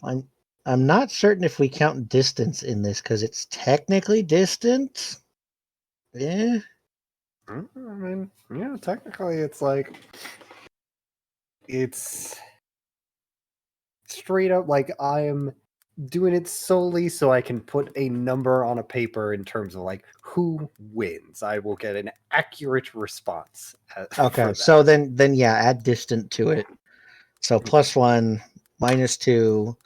Are you using your instrument? Take my smartphone out. Let's see. What am I at? So I have -2 because I'm taking extra time. I'm adding my resonance for -1, but it's a distant target, so it's +1. So that just keeps me on -2 again. You know what? I'm gonna take out my phone as if I was like looking up the player's stats. Okay. Like, like as I'm like staring at it and fucking taking out the phone. If Vinny asks any questions again, it's like, shh, hold on, I almost got it. And I will test. Okay, go ahead and roll. Okay. We'll come back to you in 5 minutes. Okay. Your turn. All right, you two, you're talking. You're schmoozing. But of course. Our conversation was rudely interrupted before. It was. But you seem far more confident than you did before. What was it with the sudden change in disposition? Have you settled down? She'll kind of give you almost a look of not quite confusion, but she's trying to work something out for a second before she kind of waves off. Oh, my dear, I was just very excited to come to this party. I see. Ah, After well all, then. I'd never have spoken to you before. I'm pretty sure I would definitely remember that. Well, some have said that I've got a rather unforgettable face, so I wouldn't be surprised. But you, I haven't seen you around at all. Who is your sire, if I might ask? I don't really know, but I do have a bit of a sponsor, I guess you could call him, and she'll like turn and kind of wave like with like the little delicate hands over at Marcus. The little finger wave. Yeah, the little finger wave. He kind of like looks over at you and he kind of waves back and he just kind of goes back to what he was doing, speaking with Alexander. I see. Oh, you poor thing. I've heard that some, well, some kindred are without their original sires, but they'll just abandon them as they've embraced. 'Tis rather cruel, if you ask me. It's like leaving a puppy on the side of the road in the middle of a highway. It's quite harsh, really. Ah, well, sometimes those puppies grow up to be stronger and fiercer than ever, though. So, some would say. And, well, I suppose the pleasure is all mine in having your company on this night. Did you partake of the blood? It was particularly fragrant tonight. I unfortunately stuffed myself before coming here. I wasn't aware there was such a tradition. Oh, you truly don't come to these kind of events very often, do you? I don't get Well, to, no. it is. And she'll kind of look her up or down in the outfit. It's quite apparent. But Yes, regardless. it isn't my choice either. She'll kind of look down and kind of like be a little bit disgusted. She's just like, wasn't my choice in attire either, I assure you. Well, at the very least, you are free to, well, enjoy the festivities and such. And fret none about that hand-me-down material you're wearing. At the very least, you look better than some of the individuals here. And she'll kind of cast a distastefully apprehensive look towards the gangrel that are sort of meandering around. Some people just don't know when to not let the dogs in, but Oh, that's who am I to judge? quite the bar to compare me to. I know I can't measure up to you, of course, but Oh, naturally. Give me, both of you, a perception and awareness roll. Okay. Okie dokie. Perception and awareness. Let's see. Okay, 3, I believe.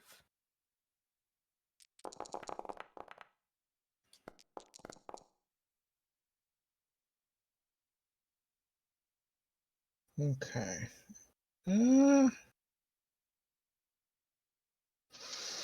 So that's 1 for success for Odette, and that's 2 successes for Valeria. Okay. It wasn't hard to notice as you guys are talking and standing there speaking. You glance around. You notice that you think you saw it, Odette, but Valeria noticed it, but not as like, it's not like, oh hey, I spot that person. It's just like, you catch someone looking at you out of the corner of your eye, sort of thing. And you can definitely tell that you definitely caught the sheriff staring at the both of you for a moment before turning his attention elsewhere.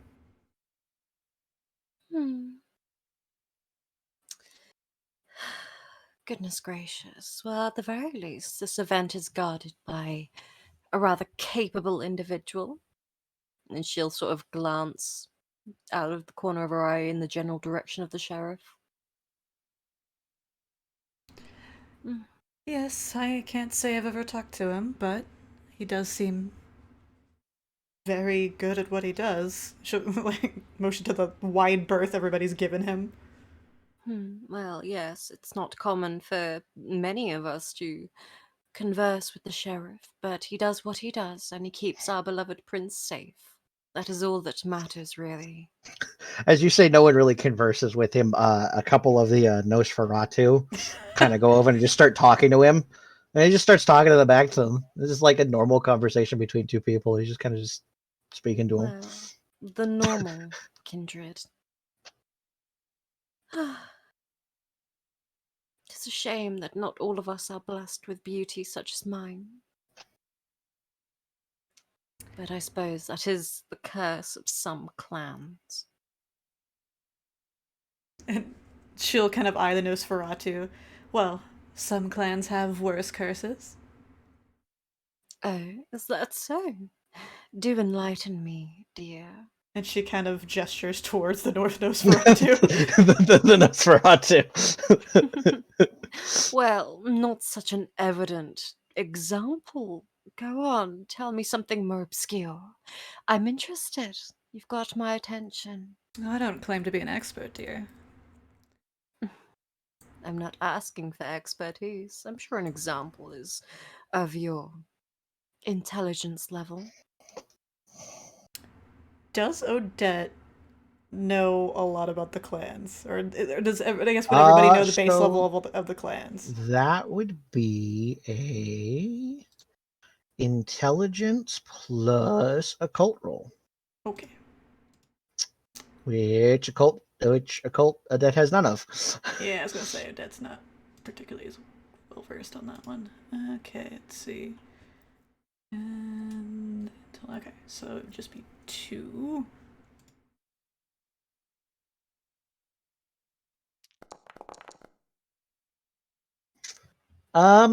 You can't think of any specifics. I mean, other than just the general stereotype. So if like you pull up the book Mm-hmm. and be like, stereotype. This is Yeah. what Tremere think of other people. That's what you get. Yeah. Okay. You don't have any specifics that you can give. Then yeah. So then she would just be kind of drawing a blank. Honestly, I get just too distracted by those things to really notice the other curses. Yes. Well, that is the unfortunate thing about some of the clans. They are rather distracting in a abysmal sense. It's probably a good thing that they remain within the sewers, where they belong with the rats and whatnot. But it is what it is. I suppose it is the curse of being targeted by a particular sire. Not all of us are fortunate, it would seem. But if I may pry, if you don't mind, you were so timid and nervous earlier. You kept your gaze so low, your head tilted down, fumbling with your fingers like you didn't know what to do with yourself. This change in you is so sudden. I'm fascinated. What happened? You were whisked away to a room by, I presume, your sponsor, and then you come out full of confidence and a manner of speaking that is a little different than before. You'll see her not get necessarily angry, but she starts to get a little more agitated and almost something. She's trying to figure out how to delicately word things, and clearly struggling with it a little bit. I would really prefer it if you just were to forget about that earlier display. It's very shameful, and it's not something I like to acknowledge. I see. I have a question, if you'd indulge me. And she'll sort of lean in rather close, her fingertips sort of brushing her lower lip inquisitively. What clan are you, dear? Oh, that's easy. I've been with Clan Tremere ever since I was embraced. Dash. Hmm. How would I be able to tell if someone was lying or not? So that would be a. Let me check those sheets. That would be a wits and subterfuge. Okie dokie. Actually, no, that would be perception and awareness. Yeah, that'd be perception and awareness on your end. Okie dokie. Yeah, no, she's telling the truth. I see. Tremere, then. So you're rather capable of feats of magic and whatnot. Correct? That is what the clan is known for, yes, but I did not settle into those gifts as easily. Ah, a late bloomer, I see. Well, not everybody has an aptitude for such things. It is understandable. Hmm. And now that I think about it, where's your little friend? The nervous one. Or I could say nervous, he looked so out of place. He smelled strange as well. He smelled like a For a ghoul to ghoul. you. No, he smelled like any Yes. other ghoul you've ever smelled. Well, I mean, Yes. doesn't smell nice like your ghouls, but like, you know. That's what she's like kind of, Yeah, okay. That's what I was latching just onto, making. like Yeah, yeah. it doesn't well, he had a strange Back to smell to Nicky. him. So for Common. 5 minutes, you're just like, "Ah, magic. I'm fighting for my life out here. as you're pretending to do like calculations on your phone, Vinny's like, come on, kid, I need to know. And then after a while, They're you tell him, staring at us, kid. he's like, fuck. All right. Shit. He's kind of like he's looking at his paper, he's looking at everyone's like, fuck, that's a lot of money we're gonna lose. Shit, all right. Watch my back, kid. He kind of turns around and starts trying to butts with the paper. Is Nicky there? Okay. Nicky? Nicky, I'm sorry, your women's was making out. I had to deal with them. If you're talking, you're muted. I was getting water. It's okay. Welcome back. So tell her was a. Okay, well, I'm thirsty. What's up? Did you hear me? No, okay, well, we're on you. As you stand there going, magic. Trying not to. Towards the outcome. He's like, and then he's like, fuck. Shit, I got a lot of money on them. Just watch my back for a second. He's kind of like trying to futz with the paper, like trying to. Ronan's gonna like lean in his seat, like kind of extending his elbow as if like using his torso to like half cover it as he pretends to be very invested in this game. He knows the outcome of it. Yeah, Vinny's trying to fudge what he wrote to say it loses, but he's a very distinct writing style, so he's kind of like, fuck, I don't got enough time.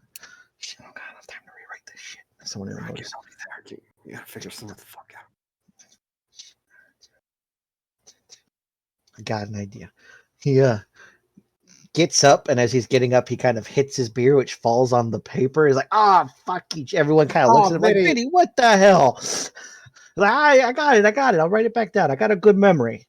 Hang on, just give me a minute. He starts writing it back down again, and he's like, he writes it actually as it was before, but he writes, for Germany to lose for his bet.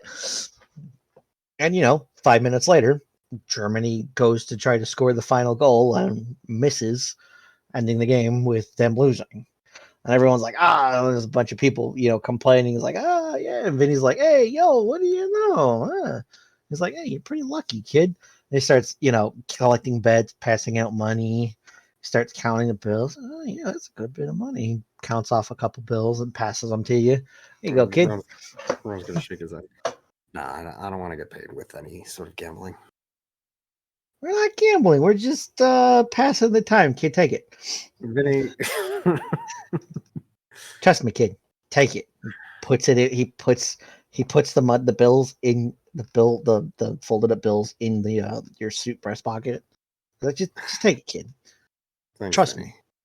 You take what you can get around here. Huh? So how awkward was it out there for you? Huh?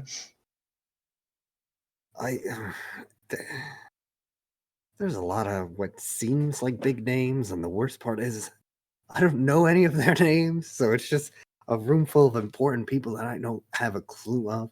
There was one guy, the guy with the cigar. Oh, the sheriff? Hey, what about him? He was like hiding. It's hard to describe. that. Yeah, no, I know what you're talking about. So, I'm going to talk about the sheriff. Huh? Hey, come over here. Let's talk around. They're gonna continue. Most of the other ghouls are just like complaining about the game. It's like, hey, come here, get some more food. I'm kind of still hungry. You want some more food? No. Benny fills up a whole plate again. Kind of sits back down. He starts, munching away. So, So so he kind of lowers his voice. He's like, so nobody really knows nothing about the sheriff, right? There ain't no questioning his loyalty. Don't get me wrong. He's Cam through and through. But like nobody knows nothing about him. Not even our bosses know much about him. Nobody knows how old he is. Nobody knows what Jenny is. They just know he's a scary gentleman. Isn't it I weird heard, though? That he's hiding. see, I don't know if he's hiding so much as it's hard to tell. Hmm. From what I heard, it's not so much that he hides it. It's just that he's just kind of imperceivable, sort of thing. I don't know. It's weird, but like I heard once during the whole, so the whole kerfuffle with the shovel heads. Sorry, Yeah. Sabai. That's a nickname for some of those fucks. Him and a bunch of other goons for the cam went into this warehouse full of Sabat, and he was the only one that came out alive. Well, unalive, so to speak. But yeah, he was the only one to exit the building, so to speak. And apparently, the carnage was undescribable, as I was told. He kind of shrugs. He's good at what he does. And he's not a man you tick off, but I mean, otherwise, he's an okay guy. He's just weird. He's mysterious. I mean, look at him. I mean, you saw him. He looks like you pulled him straight out of the freaking Wild West or some shit. Everyone seems to give him a wide distance. Is that normal? Oh yeah, no, he's literally the law around. Well, the prince is the law. He's more or less he's judge, jury, and executioner. Like if you break the rules, he comes for your ass. And generally, if you break the rules bad enough, you don't get brought before the prince. You just get the final death then and there. So Jeez. he's the muscle to the prince's chutzpah. And I'm gonna kind of lean on the table with my elbow, kind of planted firmly on the table with my hand, now supporting my head up as I lean against. I'm just not sure what I'm supposed to be looking for. Like,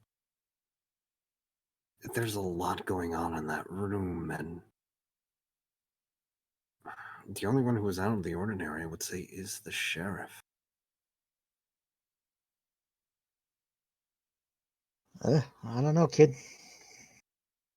You go out there, take a look around. I mean, the Primogens is still talking with the prince, so that should be for another few minutes. I don't know. Go schmooze, look around, maybe see something you've missed before. I don't know. Look, I don't really know why they brought you anyway. I mean, I've been doing this for 70 years, but like, they wanted you here specifically, so you obviously got some kind of gift that they want you using, kid. I couldn't tell you what it is. Our benefactors work in very mysterious ways. Let's just go with that. Speaking of which, I'm gonna kind of glance around. My aura vision still technically supposed to be enabled, and then I'm gonna look around here. Anyone odd here? No, there's just, it's the same. Most, if not all of them, have blotches, pale blotches in their auras. Some people are not so much angry, but upset at the game, obviously. Some people are happy because they won money. But everyone else is just, everyone else seems, it's just a normal day for them, sort of deal.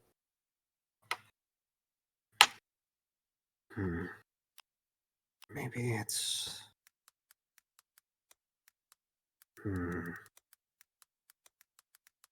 How long does this party usually go for, Vinny? Or this kind of thing, I guess. Well, it depends on the vampire. Depends on if they want to stay the whole night. Some of them come talk to the old prince and then leave. I mean, depends on them. I mean, the Toreador will probably be here all night schmoozing. Once our bosses get done doing what they're doing, they're probably going to want to split.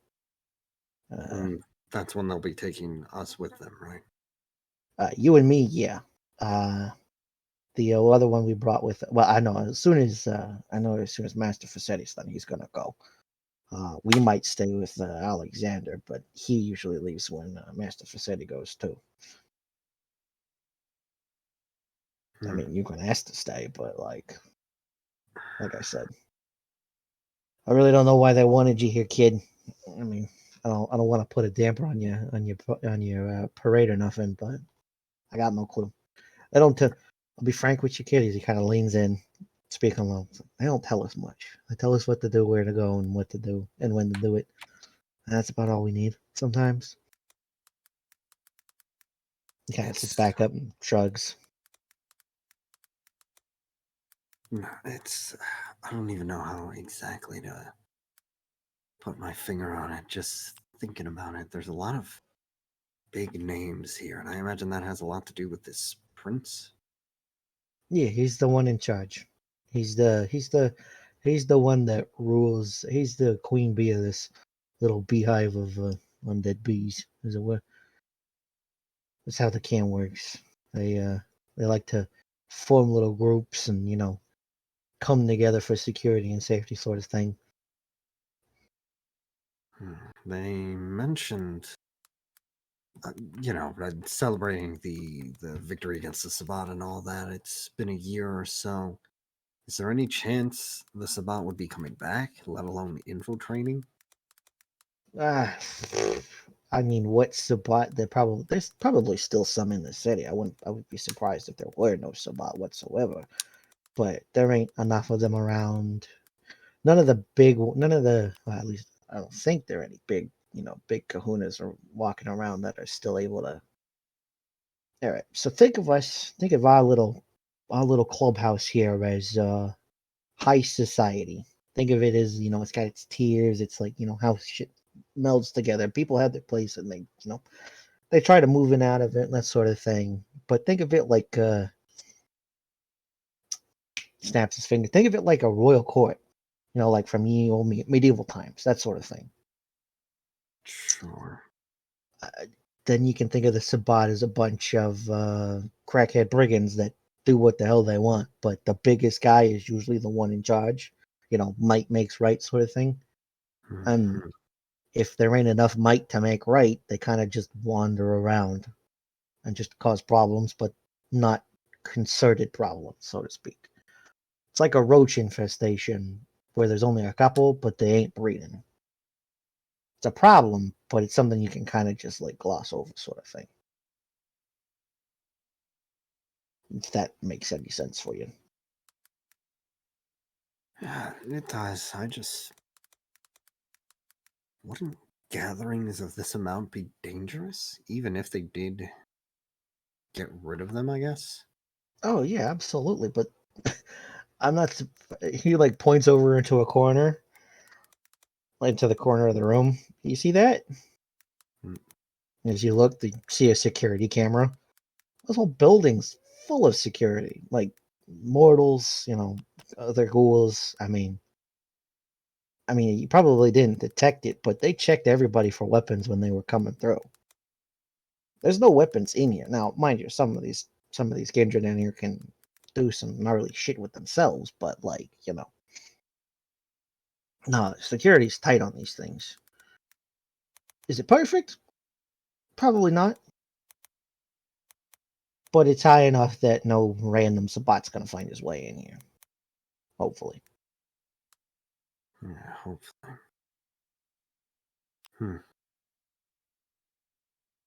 Alright, honestly, I think I'm gonna go back out there. I'm gonna see if I can spot anything strange.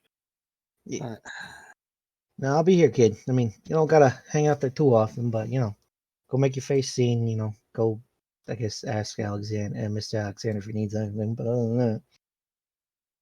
Actually, you know what? I think I'm gonna do that trick again. You know what I did with the game? Mm-hmm. I'm gonna see if I can see anything that might happen over there. Kind of raises an eyebrow. You know what, kid?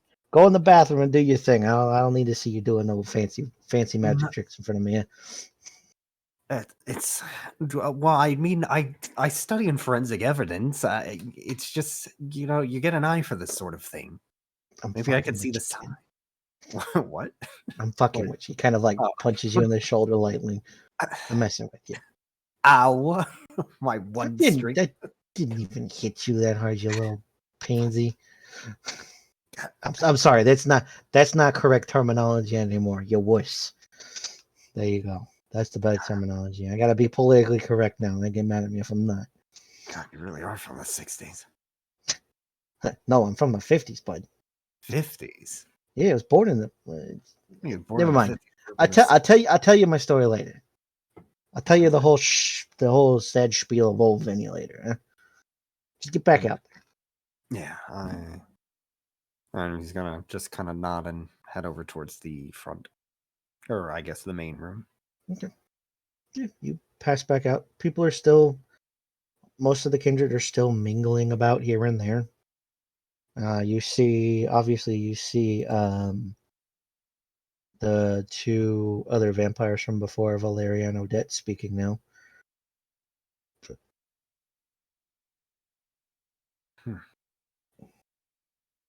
Oh, look, there's your target, girls. I would say target makes it sounds like prey. My goodness. I mean, there he is. Open the He's door. emerged from his little cubby hole. Steps out the door, immediately spotted. Oh no. I'm gonna open the door, kind of like peek my head out, see both of them staring straight at me. I'm gonna slowly slip back in. Vinny's like kind of standing there. He's like, get out there. He pushes you out the door. Or close the door behind me and just kind of like Valeria would down. Valeria would sort of like lean in towards Odette and just say, "He's quite a timid one, isn't he?" Oh, I kind of love that though.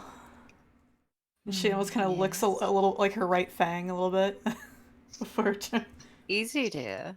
Remember, we're not supposed to partake of other ghouls. Oh, They're I not know. ours to indulge. Can I get a perception to see if these two fucking vampires are perception and awareness, I guess? Danger Yeah, sense. So that would be 2 + 5, or 2 + 3 rather. So 2 + 3. 5 dice. I'll give same baseline difficulty of 6. Oh yeah, no, fam. They are looking right at you, and their focus is on you. Your arcane 3 is not gonna save you in this moment in time, sir. You are not a background flower. You are center attention. I am going to quickly just read up on the talent that I have here, subterfuge, real quick, just what it can help me with. Now you see Okay, me, I have now to you read up don't. on a flow real quick too, just to check something. Okay. Yeah, he's gonna notice both of the girls basically, like not 3 seconds after he steps out, like eyes locked on target, and he's just gonna sweat a little bit, and in his head think, God, how old are some of these vampires actually? Now that I'm thinking about it, I'm like a little baby in this fucking room. Finally hits Ronan like, oh god, that could be like my grandma's age. A room full of fucking cougars. Meanwhile, while he's sort of, I guess, a deer caught in the headlights, Valeria does sort of raise her hand and make sort of like, with her fingers, kind of makes a come here gesture, sort of beckoning him over in a very delicate manner.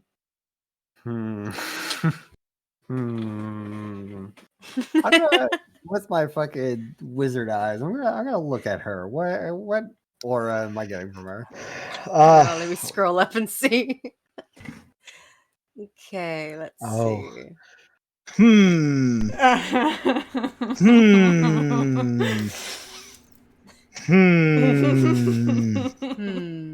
What does that do? Let's look up that really quickly. I can send you the copy paste. Oh no, let me look it up really quickly. Was that a social club? What is that? It is a. I think it's mental. Mental, yeah. Okay, let's look up that is really quickly. That's a 2 point. Oh no, that's not that one. Let's look that up. There's so many things I did not expect to come up so early.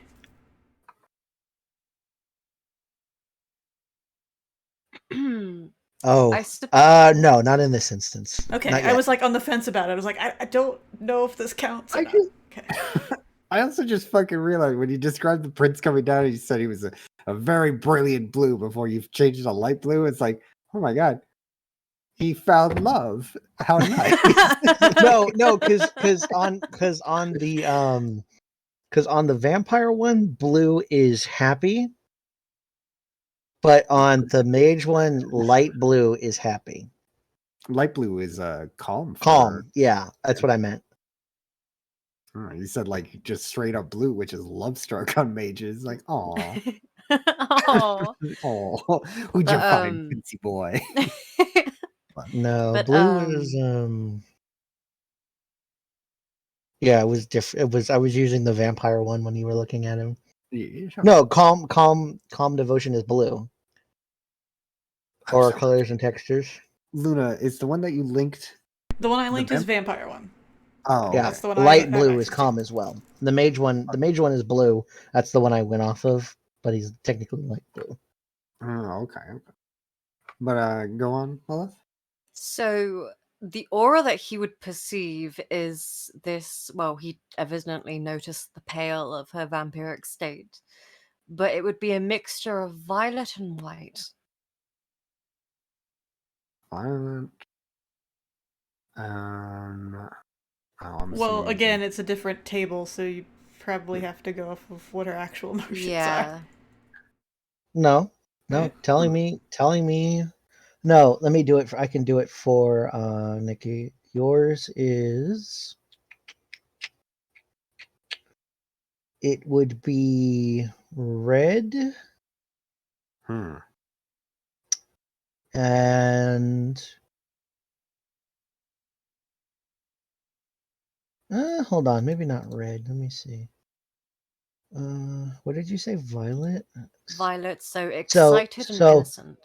Okay, so it would be yellow and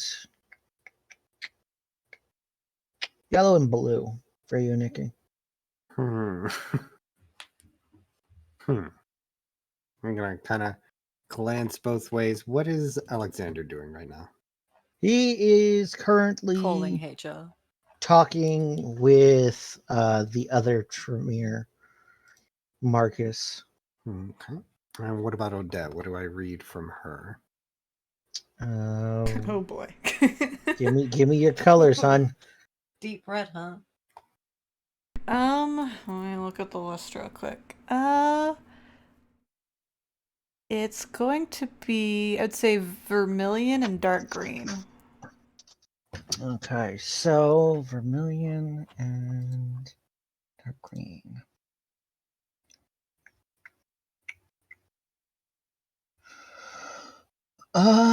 So for you, Nicky, it would be again yellow and brown. He's gonna raise his eyebrow at that while he's looking at the other girl, and just as he seeing that Alex. How long does he take to do this, mind you? It's within It's within a few seconds. It's not like I'm staring for like an hour. It's within a few seconds. Okay, all right. And it raises them, so he finally looks at your eyes. Like he's not doing all that. She's still like gesturing for him to come forward. And he's, after kind of glancing about the area, seeing everyone kind of still up to stuff, Mr. Oldsmar not doing anything that needs immediate attention, he's going to cautiously step towards the two of them. Kind of slide, like, that kind of like awkward, like, I don't know if I want to get close to that slide. Not checking. Get me on over. Yes, Miss You might call me Valeria. And as she says this, she does slip an arm through his. You do seem quite nervous. Are you not enjoying yourself here? This just, I'm not used to it. I'm new here, and New? How new? uh, She does kind of reach out as he says this and kind of trace the side of his face. Kind of, there isn't, when you look at her now that she's much closer, there is this kind of awe in her eyes as she's kind of admiring your features, especially given that you are rather attractive in appearance. She's it's almost like she's looking at something she likes, like an art piece almost. like a month or so. Oh, you're practically a baby. My goodness. I mean, I'm old enough to drink, but You know what I mean. I guess. But a month. Yeah, I'm still trying to adjust to everything. You're a Toreador, I think they said. Yes, one of the Rose Garden. Some might say degenerate, but well. But yes, a Toreador. What expression does she have right now after fucking Valeria says that? But she said that she Toria. Wait, what? Sorry, repeat. What was going on?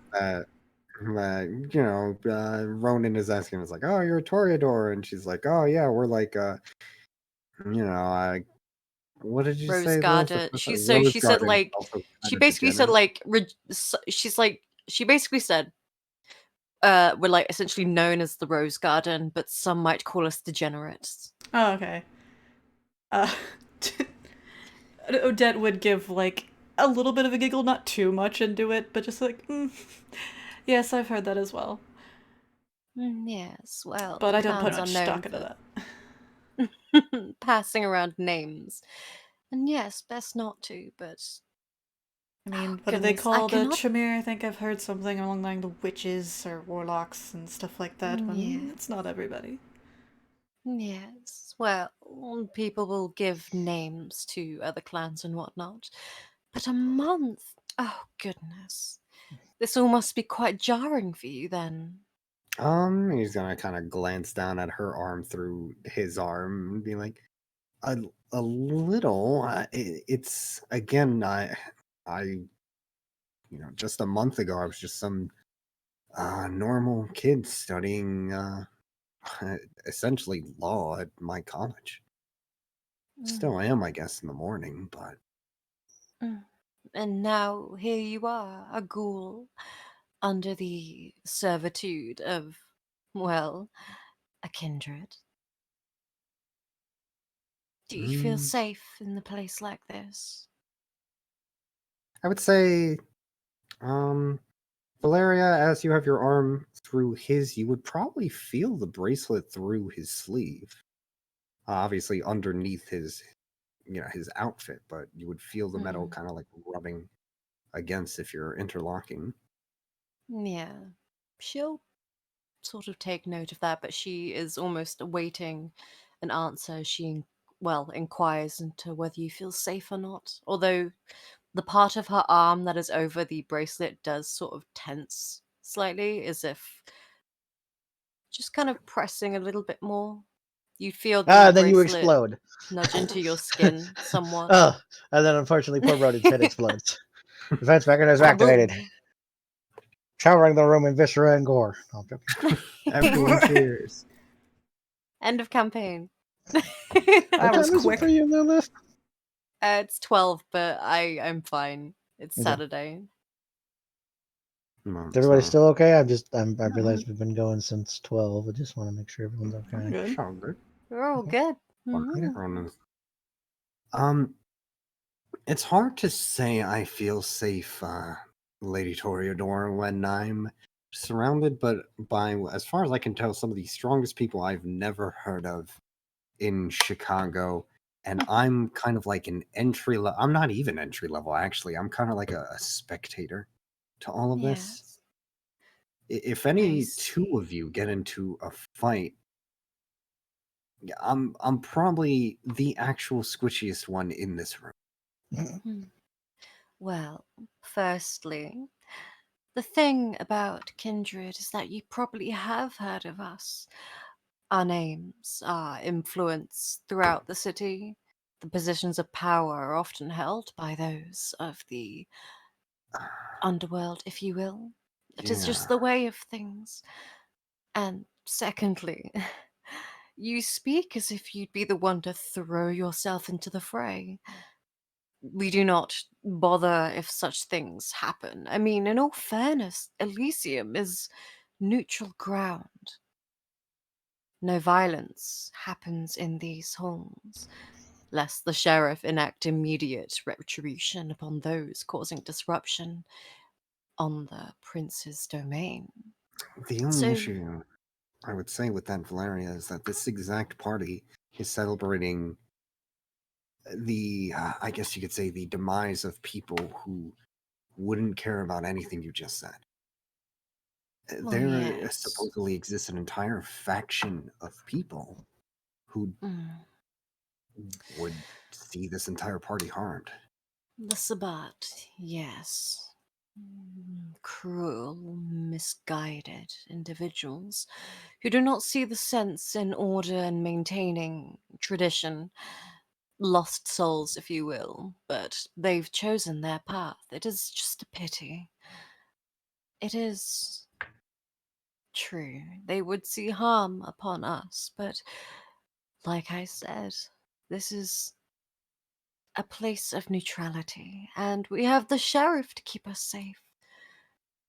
We Suddenly, the have sheriff no... bursts into flames. We have the sheriff Oh, to keep us safe. goodness.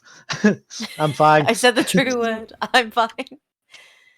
But, like I said, this is the safest place you could be. Although, I suppose for someone as new as you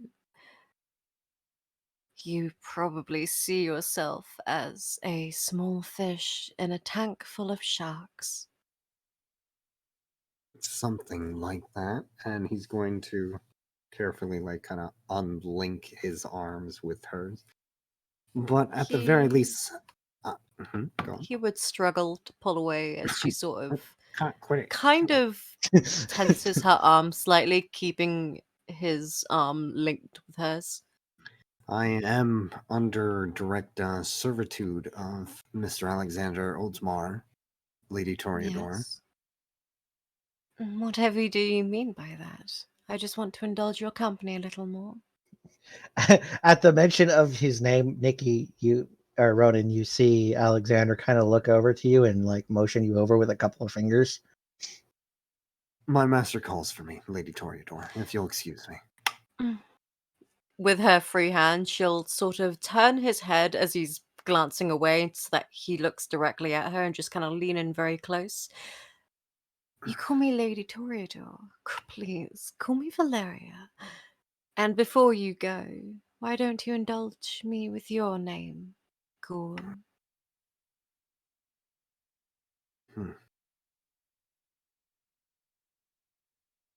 Oh, come now. Introductions are a formality. A formality maybe amongst equals, but I am very clearly your inferior and simply a servant, Lady Toreador. Not to me. Oh, come now. There's another please. motion towards from Alexander, kind of like getting like Gotta leave.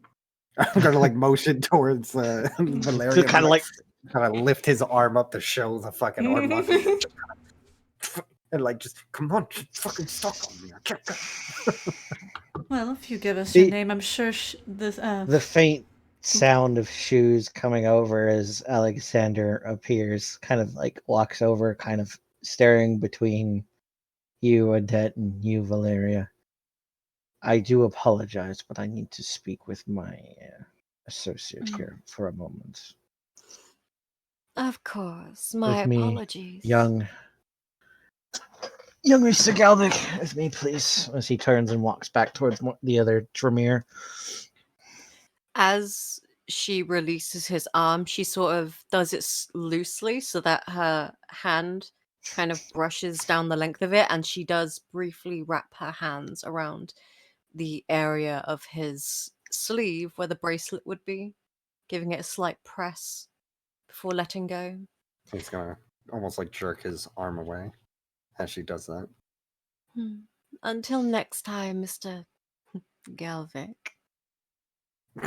With a bit of a smirk, he's going to do a very professional and specifically a curtsy as he walks towards Alexander. Oh, I like him. Fun. There's something about him, huh? Certainly. Tell me, are you fond of jewelry?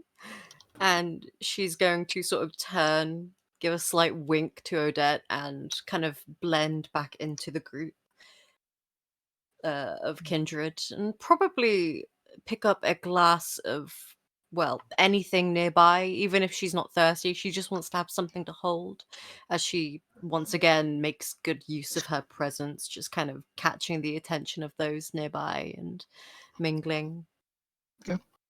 So she was trying to subtly communicate there was something going on. Is that?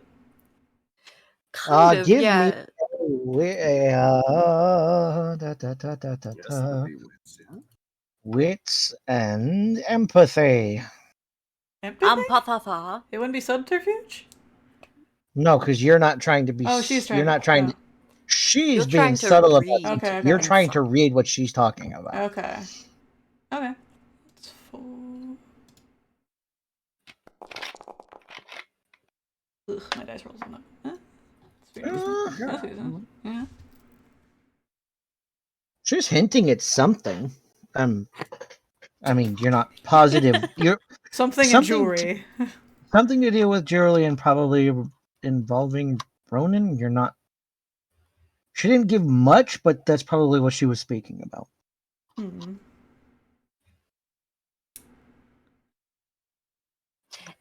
Do I see any form of jewelry on him, like an earring, a necklace? Not that you can see. Okay. Nothing obvious. Well, curiosity piqued, then she's going to make her way over, kind of mingle on the way to Marcus. Okay. No. Alexander Ted brings you over to where he and Marcus were standing.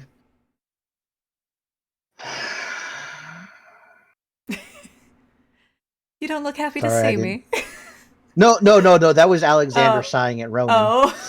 before Odette walked up. God damn it, this bitch. No, that was Alexander sighing at Ronan before Odette showed up. Them vampire bitches. I see you're ingratiating yourself well. With all due respect, sir, she has the grip. He kind of just holds up a hand. That was rhetorical, son. Be mindful of those ones. They are.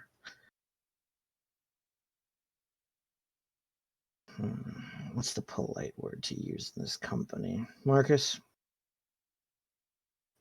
Marcus kind of shrugs, and goes back to drinking from his cup, and he's just like, "I am not involved in this conversation. I want to be somewhere else." Alexander just shakes his head. Be careful around those ones. They can be known to be flaky. Bear traps. That too. Have you seen anything out of the ordinary? Besides the sheriff's, I would say rather advanced hiding techniques. I haven't seen anything yet. I'm gonna try to go closer so I can more accurately speak about my capabilities to him without being like, "Hey, Marcus," kind of thing. I don't have it fully within my means to, in a sense, fast forward my perception here and see if anything's going to happen. I can try, but there might be drawbacks. No, don't do that. Keep it as is as you're doing. I believe they should be done soon, and once they are, I will be leaving with Master Fussetti. You can stay with Vinny if you wish, or you can leave. I'm not going to make you stay here. Vinny's my ride, so I'll probably leave with him. Is there anyone in particular you want me to look at? And I'm gonna motion towards my eyes, which I guess at this point would be whatever color the general furniture of the room is. The general color of the room is marble white. Okay, so it'd be almost like a pure white sort of Yeah. thing. And it's like my aura sense lasts for quite a while, so I can see them as of right now and will for some time. I don't have to concentrate. No, the only one I would say keep an eye on isn't in the room right now.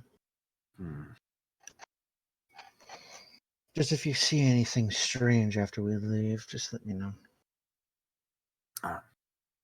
Can do, sir. It gives you a simple nod. One last thing. Yes? I'm pretty sure the Toreador is aware of my bracelet. It's fine, you're wearing jewelry, whatever. Are they known for being thieves? No, that would be... He kind of switches his gaze over towards the where the gangrel and the gangrel and the Nosferatu are talking over in the corner.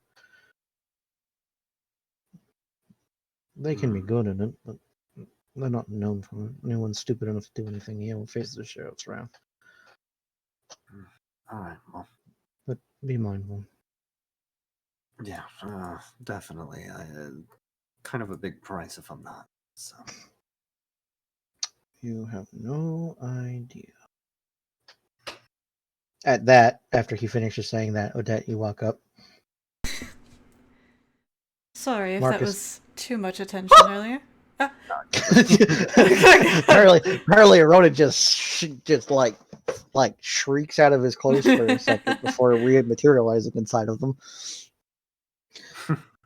Did Ronan actually go? Oh. And she'll hold out her hand to Ronan at this point. I never got to introduce myself, dear. My name is Odette. Huh? What are you talking about? We spoke in the car.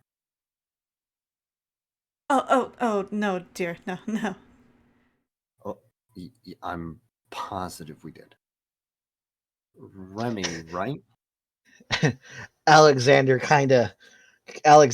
while you guys are speaking, you notice that Alexander kind of rolls his eyes and looks at Marcus, and Marcus is like, he kind of sips his drink, and he kind of gives that look. She's a big girl; she can handle herself. No, dear, Alexander no. kind of just that spineless shell of a child and I are not the same person. But you can refer to me as Odette. Odette. All right. Well, as you know, I'm Mr. Galvic. Mm-hmm.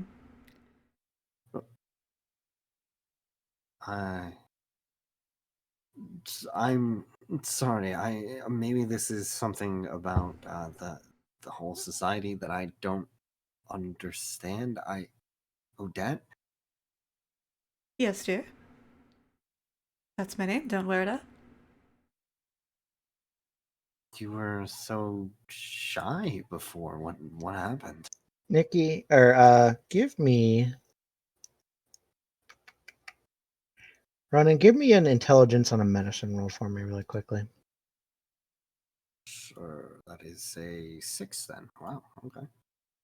Eh. You are a smarty boy. Okay, so 2 successes.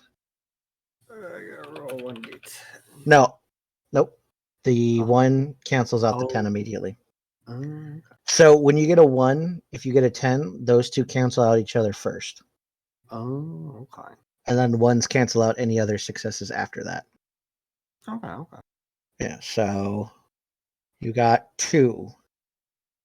The change in the meter, the way she's talking, it's the same person, but not the same personality. He's going to narrow his eyes a little bit, kind of coming to that conclusion before nodding. I see. Is this like a known thing? Or he's gonna kind of glance towards Marcus, not necessarily as though prompting him, but other people seem to be aware of this.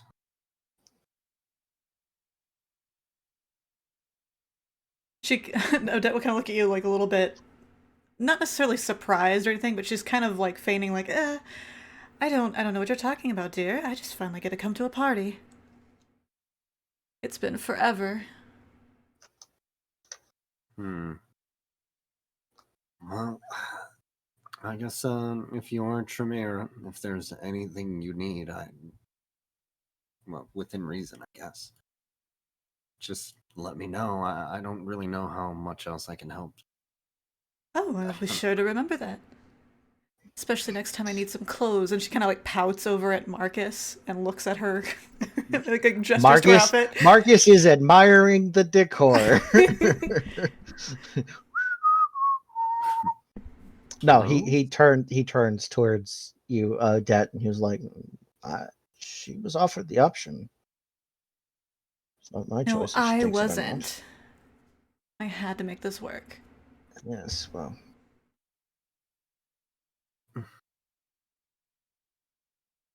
Wow. He kind of just makes a, I don't know what you want me to do gesture. And you said he's one of, and she'll kind of point over to Alexander. One of your. Yes, he's a ghoul in my service. Oh. As you can tell, and as he stated, fairly freshly anointed, but he has his talents. Has shown an aptitude for gathering information, so to say. Oh. Seems like a very useful trait. Yes, as Marcus has his.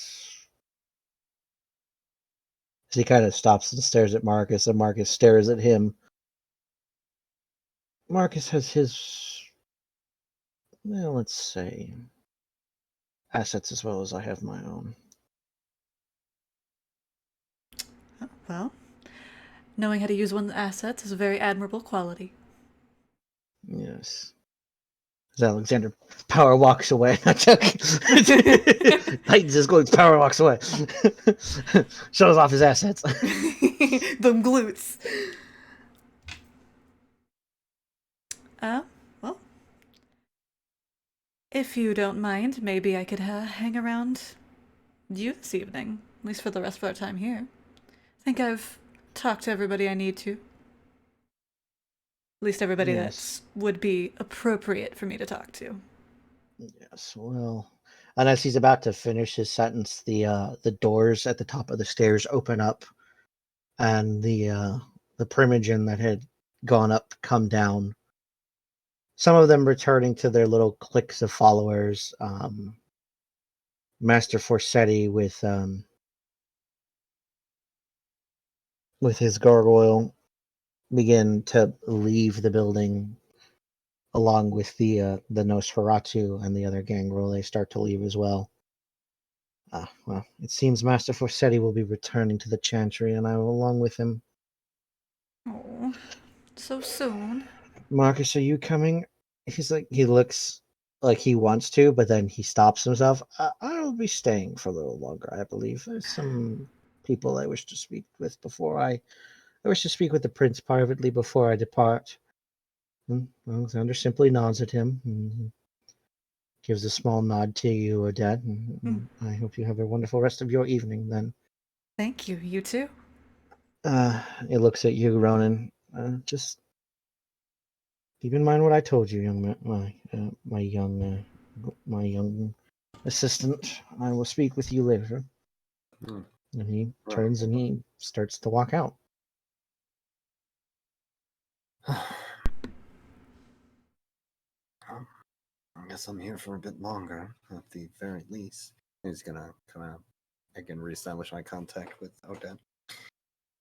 Wouldn't you have more entertainment hanging with more of your own people? I mean, I've only been here for a month. I don't really think I could have anything of interest as someone like you. Well, that's fair enough. But, and she'll kind of look around. I don't know. Seems like there's so many people that are much more capable of garnering the attention that I would want than me. Want attention? Oh, sorry. Everything in society, especially ours, is a game. And she'll kind of gesture politely. She won't like point, but she'll kind of make a quick gesture towards Valeria. One of the prime players is here. If you can't recognize that from a mile away, then, dear boy, you're in for a long, long adventure. Players of what game? Just the game of getting attention? Attention is a part of it. It's more like a tool. Is the Primogen from the Toreador has stormed out completely? Like she's nowhere to be found anymore? No, she's still there. She came back. She's just avoiding Valeria's sire. They are on opposite sides of the room away from each other.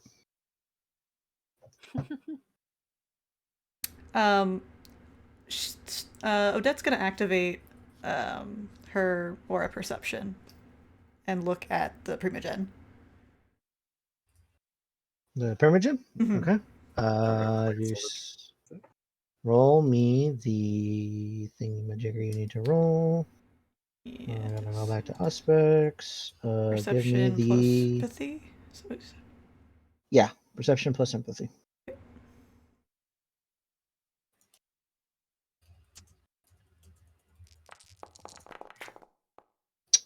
Nice. 3 successes. Let's see. What does 3 successes give you? Can recognize the color patterns. Can distinguish the main color. Can recognize the color patterns. She is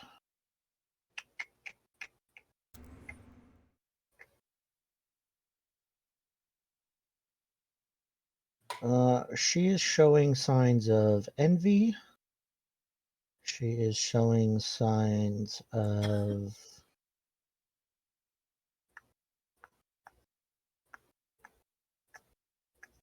bitterness.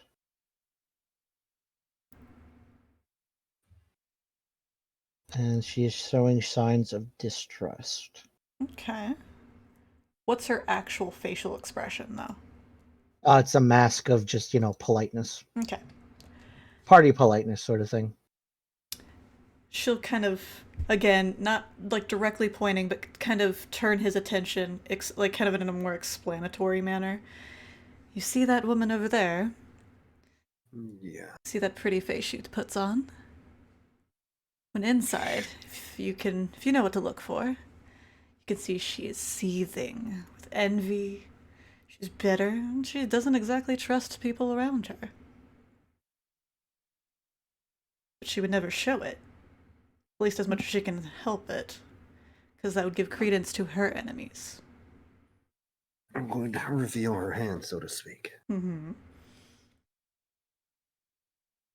Now she's Toreador, so it doesn't mean that anything she's mad about could be of super substance, but you never know. It was enough to, as far as I can tell, cause some small scene. But besides that, I mean, she's very much keeping her distance from, and he's going to point over towards Valeria's sire. Mm-hmm. From that one, it doesn't exactly take a detective to figure out that there was some sort of disagreement there. Yeah. And judged by, I'm going to look at the sire. What emotion? Like, what color is his aura? His color for you is. You're going to need to make a DM screen. Yeah, I just keep scrolling back up into the one that's up there. Uh-huh. I'm going to see if I can find a better aura list. So it's different. So the reason that like I just did for Luna, because she got so many successes, she could tell what the colors meant. The other colors, like she might know what the colors are off the top of her head without looking at the list, but she could identify them when she was looking at them. Yeah. We're just gonna use the vampire one because the vampire one's easy because I know exactly where it is to look at it. Yeah, sure. He is a violet color right now. A violet and vermilion. 100 million.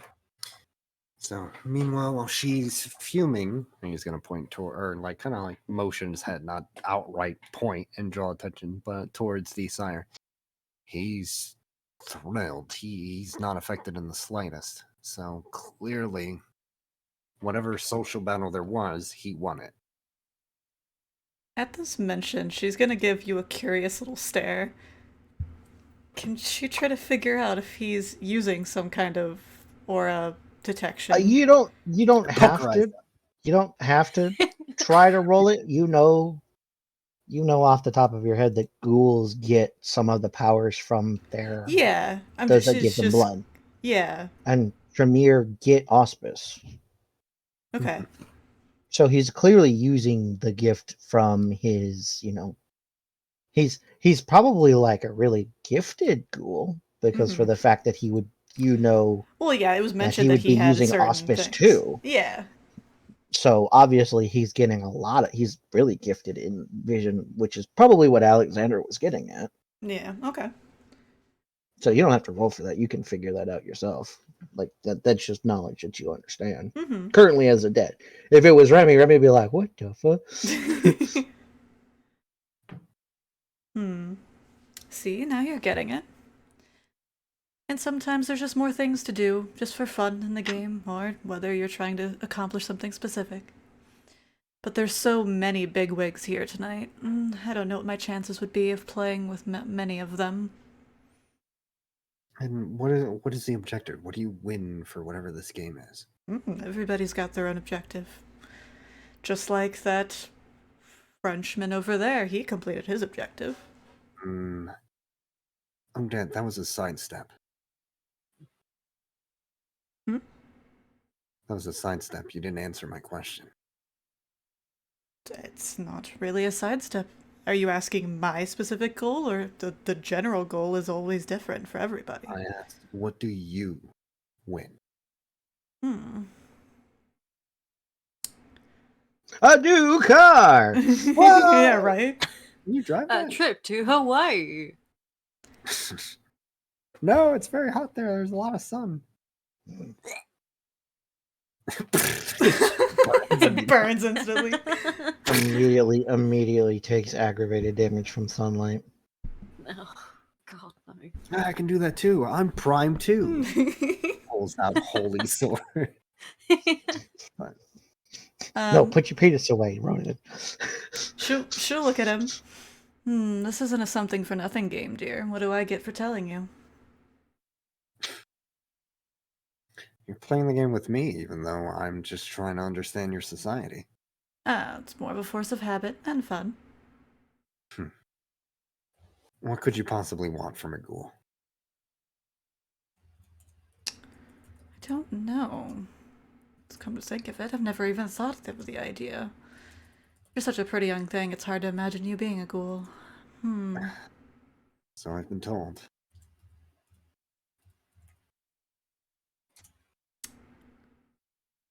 Fine. Let's see. We'll do information for information. Hmm. Does that sound fair? It depends on what kind of information you ask me. I'm asking for an opinion of yours. I'm unsure if you're going to ask me for a fact. Oh. Oh, she immediately looks at you and does not pay any attention to you, Valeria. She is not dealing with you tonight. She is. Valeria takes out a trumpet. Valeria like forcibly inserts herself into the little gathering that she's established. Oh, Floats closer. she just like you cause her to look at you, glare daggers at you for a minute, and then just walk off. Ronan is gonna notice this and be like, "Oh shit! Oh shit!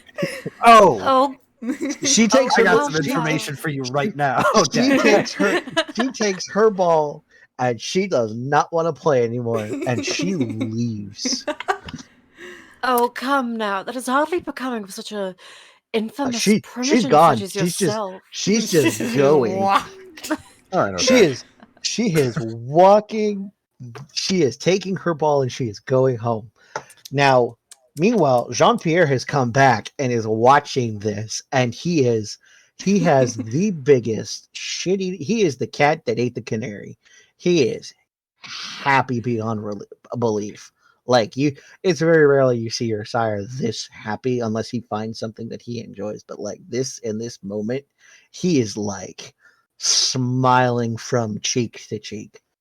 And a very, like, it's normal for you to see him smile like this, but everybody else is like, how do your lips bend that far, sir? As she walks away, as she walks away, Valeria just kind of smiles and sort of brushes some more hair off her shoulder and just says in a rather bemused, or not, rather amused, smug manner, "It's fine. Not all roses can be as glorious as I am. I think her suit would suit me better." And then she'll drift back to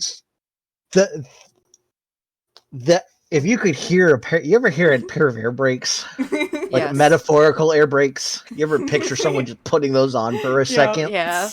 She hits those so hard, she spins around and stares at you, and her finger comes up. Her jaw is jetting. Her finger comes up, but she stops herself because she looks past you.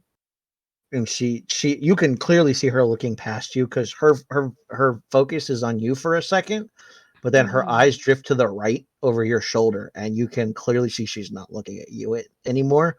And her expression goes from "I am going to rip this bitch a new one" to "I don't want to do this anymore." And she kind of puts her finger down, fixes her dress, turns around, and walks out.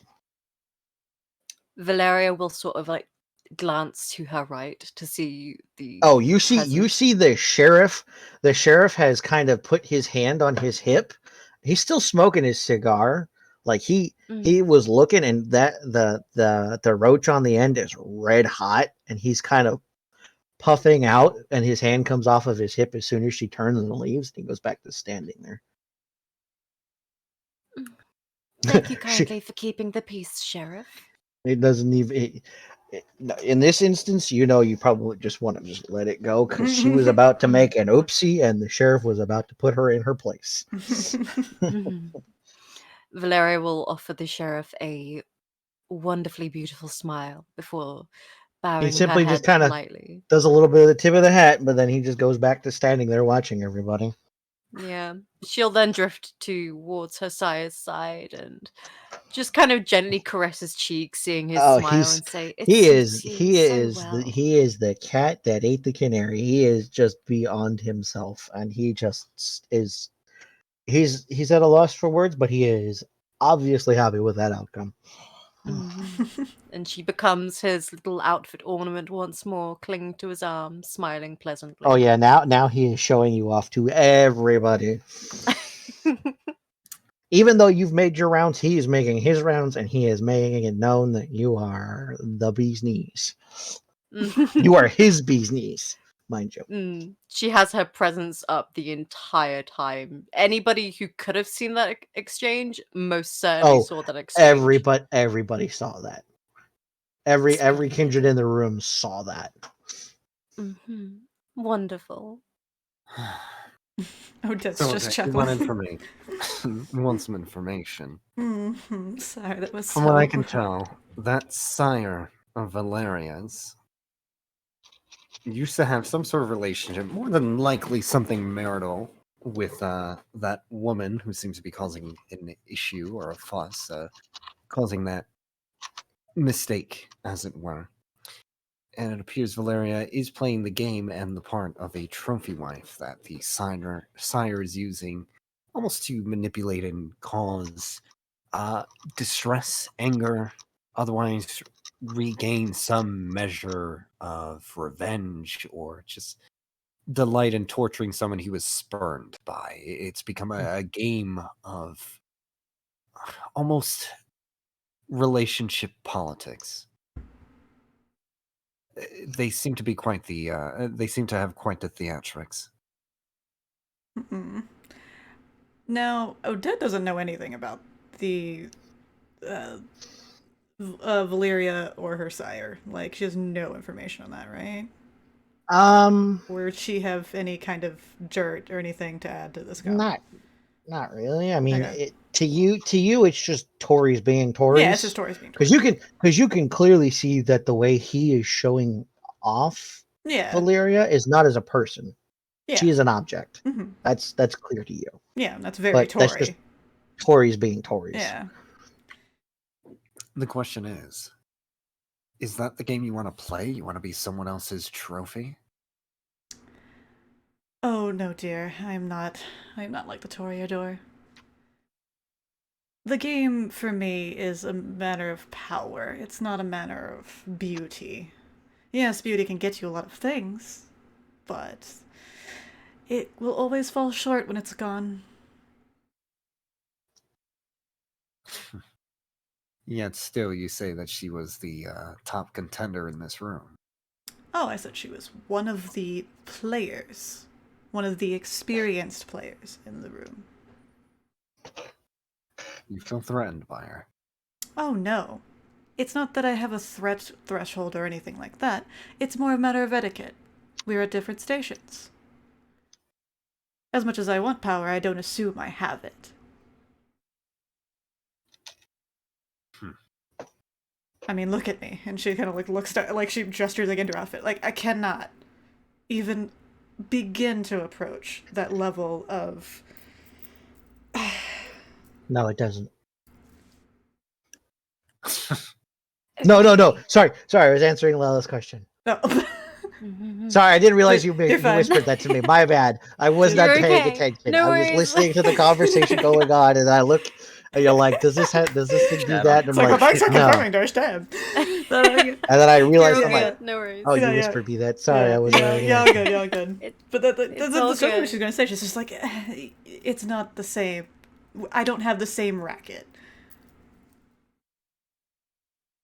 Maybe Good thing there was a second syllable to that word. That's true. I don't have the same that either. But Or that. wow, I'm gonna lose my focus, Nicky. Wow. What was that bitch? Takes out clock. Takes out rapier. Takes out none of those because you have no weapons with you. For an Elysium. Yeah. I got 2 guns right here. Pow, pow. And then suddenly Nicky's missing his arms. He looks so weak and feeble. He really is. The muscle doesn't even go up; it just kind of hangs down below his arm. If anything, it just kind of like just deflates on his arm. Using Prime 2, I put 1 quintessence in each muscle. Now they So don't you see him blow into his thumbs. Go. Just makes his forearm bigger, not his biceps. Yo ho ho! I took a bite of gum gum. but what just The game doesn't always have the same objective each time. Something like information can help you very, very much down the road. Like that you have clearly more than a passive kind of investigative skill. And she'll kind of give you a smile. He's going to nod and say, "Well, I'm starting my master's program into forensic evidence." That certainly would explain things. It's, Although usually that doesn't involve behavioral kind of things, does it? You'd be surprised. Oh. Part of understanding how crimes are committed is understanding the criminal who commits them. Fair enough. To say it is a area that is outside of my knowledge. There's a lot of things you can learn about people just by the way they move, the way they act, and the, I guess for lack of a better way to put it, the evidence they leave behind. The display, and he's going to motion towards the Toreadors, that was all about, that could very much serve as the motive for a crime down the line. We would have probable cause, especially if it was the woman who was spurned in such a way. Even though it was more of a show here, it could turn into 800 different things. Oh, very much so. You'll find in kindred society there is a higher chance of such things. Not out in the open, of course. Is that what kindred is the term that you guys go by instead of the more obvious one? Yes, it is the more... it's what we prefer, and it's obviously less on the nose. Most people are less likely to catch it if you're out saying something in front of mortals. So it really is all a game. Well, not everything, I guess. Some people are in more dire straits where it's more survival than a game, but at least things like this. And she'll kind of gesture to the rest of the party. Some view it as a game, some just simply enjoy. Those of us that want to reap the most benefits will usually see it as a game. But you're a Tremere, aren't you? I am. I didn't see you playing much of any games with those of your own clan. I didn't see you talking to Alexander nearly as much, let alone Forseti while he was here.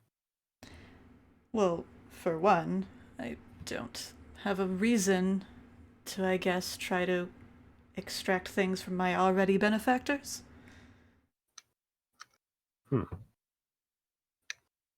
So those on your own team are off limits. It's just, I don't know what much I would get out of them. They already provide certain resources. I will be right back. Okay. Go ahead and keep role-playing amongst yourselves. It's not like I have a specific set of, like, these are the rules, darling. Like, it's more what I feel when I feel I have something to gain. And all kindred are like this? Oh, no, I cannot speak for the entirety of the race. And I don't know as much about it as other people. I only know what I need to, and Tori are definitely within my need to know. Where would you consider them your biggest threat?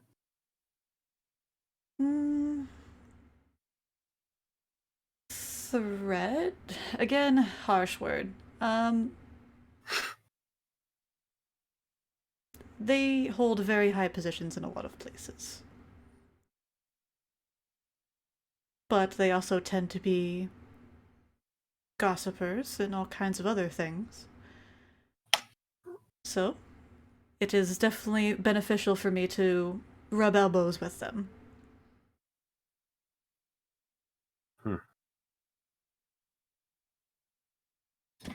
He's gonna turn, and what is Valeria doing right now? Still being paraded around? I imagine so. Although after a while, once the showcase has sort of come to a halt, she'll sort of return to mingling a little bit, mostly at her sire's side, but you do catch the occasional glance towards the both of you. She definitely keeps tabs on where you guys are. You've piqued her interest.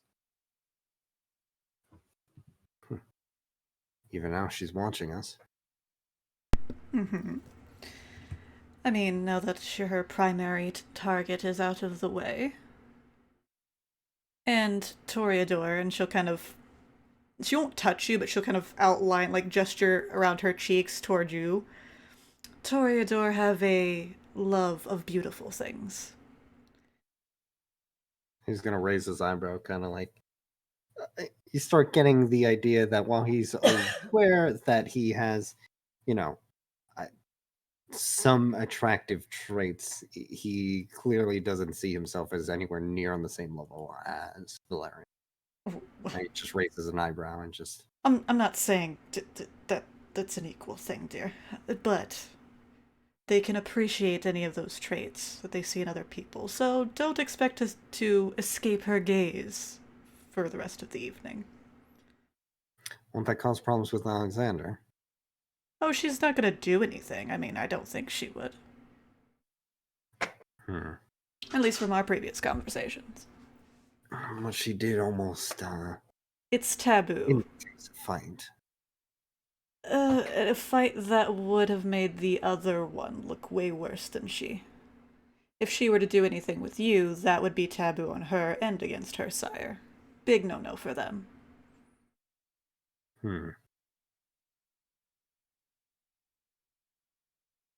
Appearance is everything with Toreador. You can rest assured anything that she would do, she would not do publicly, and it wouldn't do anything that she would think would damage her reputation.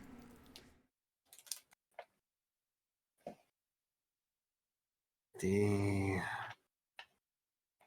world of the kindred seems very much like a web.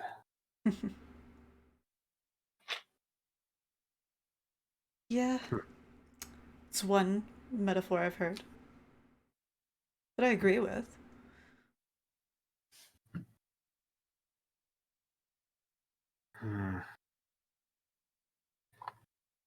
Still, I've only been here for a month, so I guess I'm really only seeing the tip of the iceberg in regards to all of this.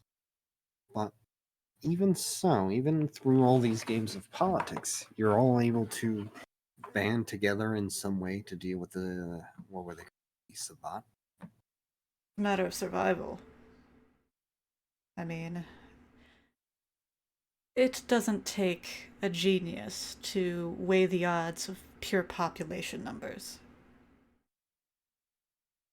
Those of us that want to live, are willing to live within rules.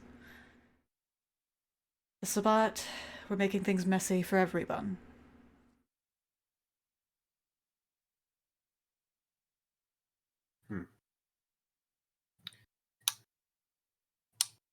Well,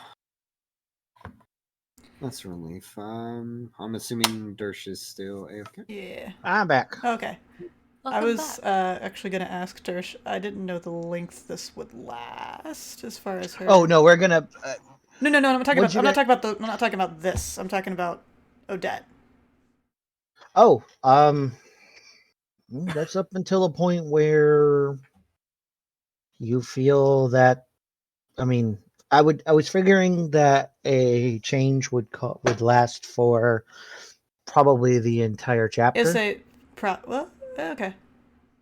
Yeah, so probably. For this Session. Okay. For the session, but unless something were to cause it to change it, so she would change back.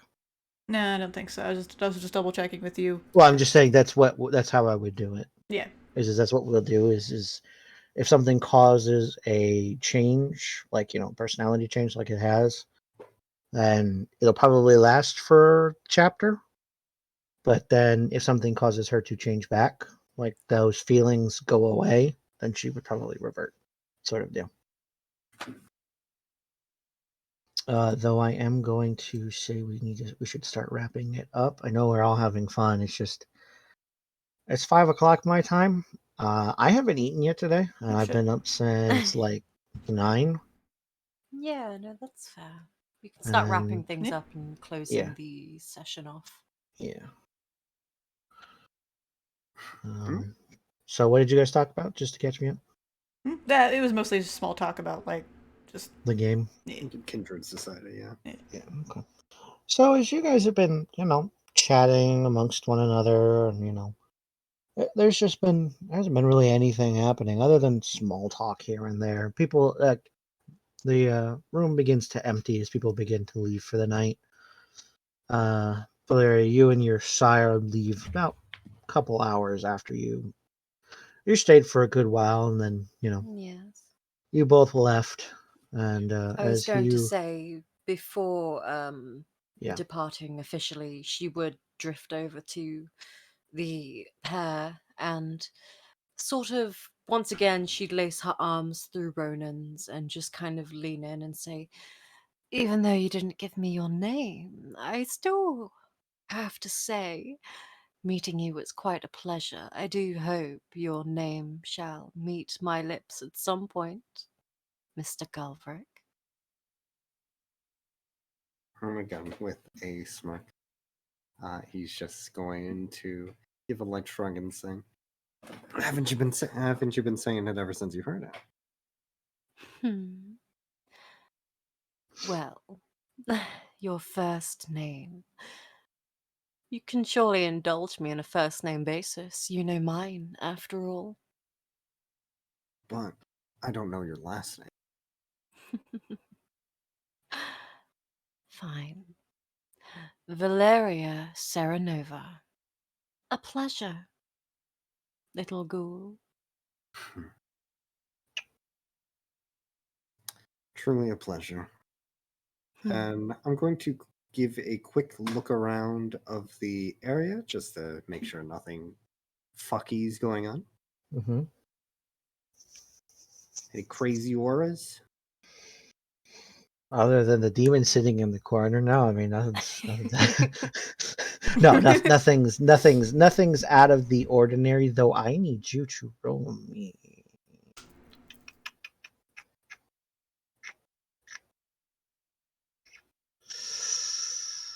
I need you to roll me a wits and an investigate, Nicky. So a 5. You got it, Buster.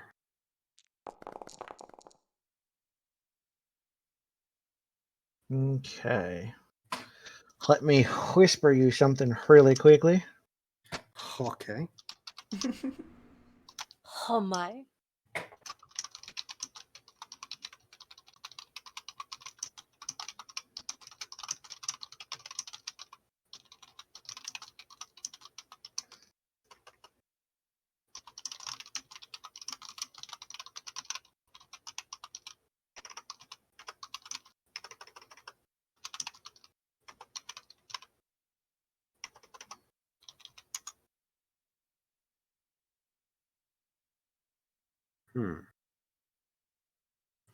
And what do you do again? He's gonna ask Valeria. Myself? Oh, do be a bit more specific, if you please. Well, I mean, surely you do more than show up at parties and capture everyone's eye. Sorry. You don't gotta call me out like that, dude.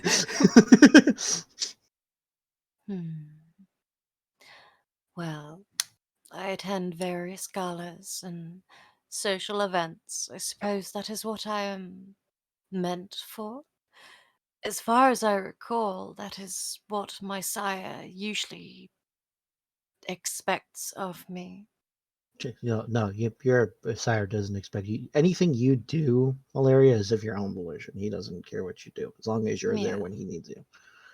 Just letting you know. Yeah. She says this regardless in the sense of I'm just when letting she's you, Lilith, yes. know Yeah. that he doesn't expect anything of you other than to be there when he's he needs you there, sort of thing. Yes. And, well, other than that, I abide by my sire's wishes. When he needs me, I am there. Hmm. Does that answer your question, Mr. Gulrick?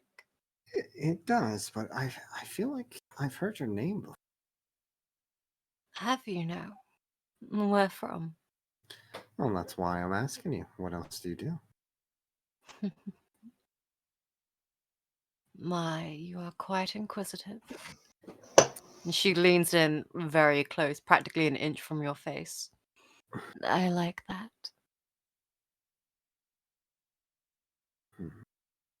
Hmm. Oh no, it's a phoner. It's a fear boner. Ronan's going to glance at the sire as she does this. What is he doing? He's not paying attention. Hmm. He's kind of speaking with some other vampires towards where the exit is, but he doesn't seem to care. Hmm. Are you often asking questions of people? Well, it comes with the degree I'm studying for, so I would say yes. Law, right? Is what you said before. Something like I would be careful if I were you. An inquisitive mind tends to get you in trouble when you pry where you aren't welcome. oh, That isn't a threat, I assure you. Simply a little bit of advice, because I would love to see you around more often. you honor me, Lady Toreador. Someday I'll get you saying my name. More casually, perhaps. I am but a simple ghoul, madam. Sure, if you say so. And she's going to lean in and practically steal a peck from his lips before turning to Odette and reaching out, sort of not letting go of Ronan's arm, but she once again does press slightly onto the bracelet before reaching out with her other hand and brushing it down the side of Odette's face. And you were also a delight, dear. I do hope next time we meet you'll be more properly dressed. Oh, yes, the delight was mine, and I am ashamed that this is my first impression. I assure you I will hopefully be able to step up my wardrobe next time we meet. Hopefully so. I expect you to do better. And her hand will sort of gently shift down her neck, down her shoulder, and basically pick up her hand and press a light kiss to the back of it. Now, if you'll excuse me, pleasantries aside, I do need to attend my sire. We must be off for the night before the sun rises. And she'll give Odette will give a polite bow. And Ronan will nod his head. Take care now. Do survive for our next meeting. I look forward to it. Farewell.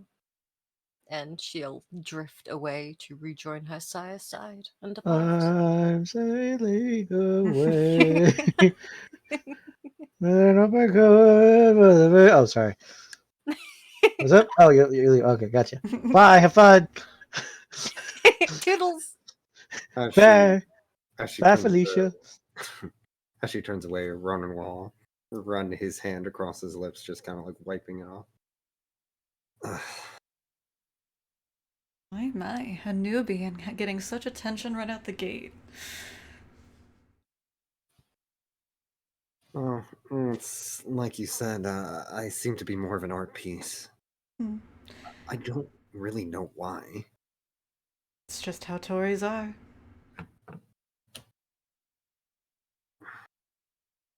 I still have so much to learn about kindred society, I guess. Well, considering you're only a month in, I'd say you're doing pretty well so far. She is We've been right, talking, though, if you're going to be quite as inquisitive, I would advise a little more subtlety. You never know who might take that the wrong way. As you're talking, Marcus approaches you with that. I'm going to be leaving. Do you wish to come with me, or are you? If I You know, stay there's longer, something- it's Vinny's the chauffeur for my evening? Vinny would be the way you'd get home, or we can go back to the Chantry right now, seeing as how you're here, so to speak. Aw, you don't like it when I'm around. I have no problem when you're around, but we have questions when you come That's to visit us. true. Well, I suppose I should be off then. Unless I'm needed for anything else, but seems like most people are leaving anyway. She'll kind of look back at Ronan and give him a not quite as formal bow as she obviously did Valeria for, respect's sake, but she will still give him like a little bit of a nod. Which is hilarious because Valeria should be the one showing you respect because you're far Exactly. higher generation than she. She's got stuff going on, okay? She's recognized some things. Well, I'll be staying here with Vinny. Alexander asked me to just keep an eye on things just in case, the usual. Well, I hope you enjoy the rest of your evening. And So- you as well, Odette. You depart with Marcus Odette going into the elevator, and you and him are going to return to the Chantry to do the usual thing that happens when one of your other personalities shows up. And Ronan, before you go to leave, and as other people are leaving, you feel a hand rest on your shoulder. Not like, like you're coming with me, son, but just kind of like, gently placed on your shoulder, but firm, but not like, overbearing. The thick smoke of cigar, the thick smell of cigar smoke definitely hits your nose.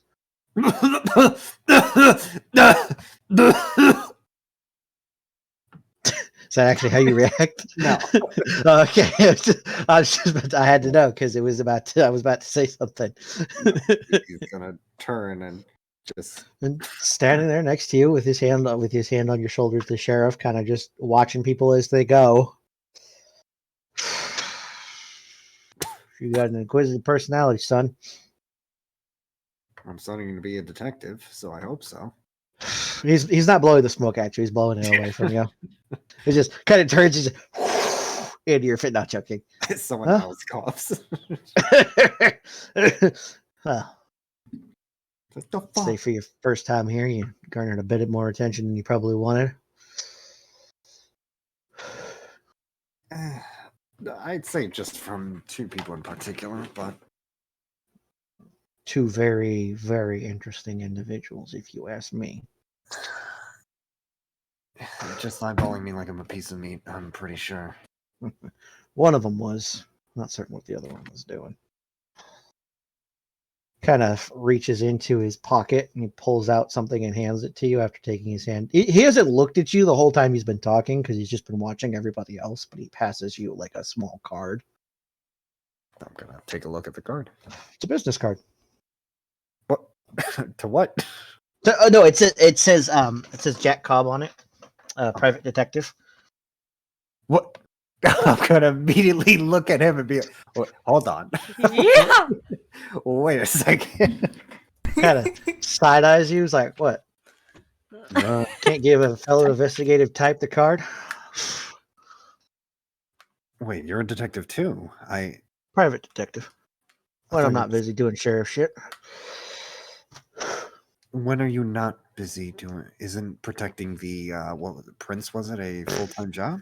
He can take care of himself most of the time. I just divvy out the punishment when I'm needed. I know. Sometimes I like to dabble in finding shit that's not supposed to be found, sort of deal.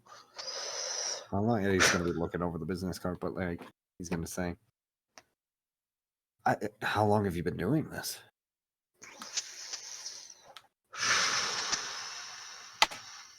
Kind of pulls an ashtray out. You're not certain. Apparently he's been having this ashtray. You're not certain where because he's not been dropping the ashes on the fucking ground.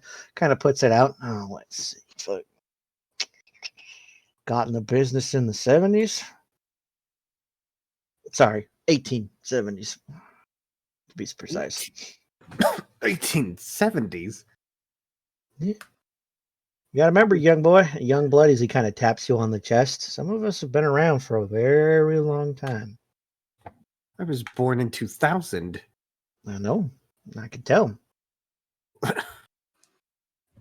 Baby face, futzing with your phone when others aren't looking. Listen, there's a lot of things you could do with a phone. He chuckles. I know.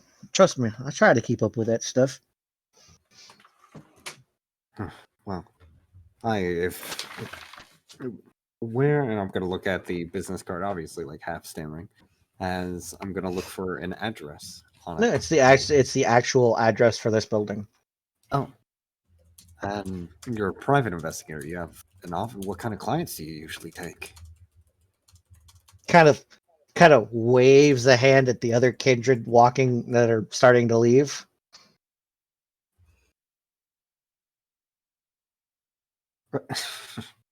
Wait, they hire you to investigate things. Sometimes. I don't tend to deal with most mortals, but he kind of pulls out another cigar, lights it. So, I have a knack for people, kid. He kind of pokes you in the chest with his finger. The one holding the cigar, but he doesn't poke you with the cigar necessarily. Oh! It just lights you on fire. No, he kind of gives you a tap on the chest, and as he's walking away, I got a knack for people, kid. You're gonna go places. As he kind of just walks back to where he was. If you ever need anything, just give me a call, huh? Sure, absolutely. Expect a call soon, honestly. Kind of just gives you an over-the-shoulder wave. That bit soak. That's fine.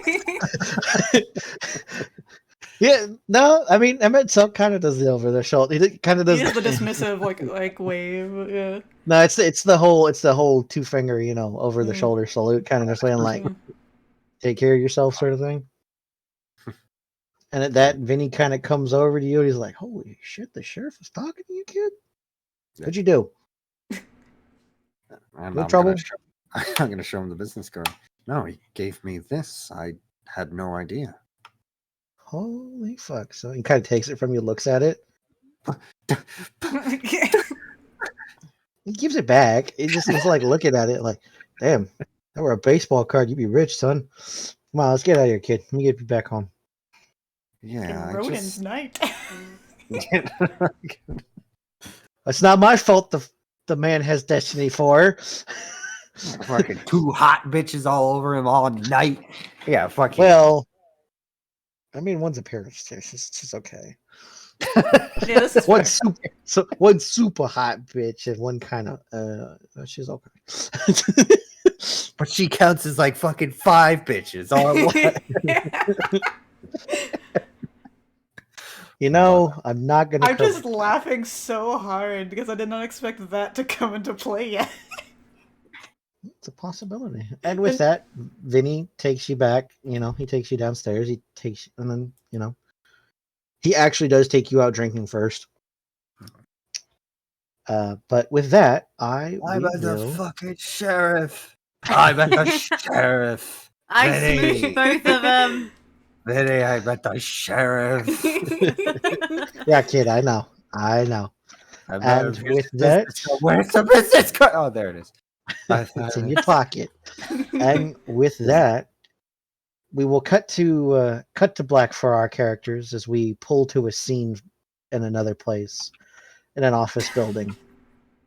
Somewhere else along the skyline, a neon sign lighting the window outside is several figures sit around a billiard table, discussing matters as someone comes in, whispering to the man at the head, to the person at the head of the table, then leaving as the conversation stops, and the person at the head of the table speaks. It seems we have a hit, and with that, our story closes. The chapter for the first chapter of the story of AegisCoast closes for the evening.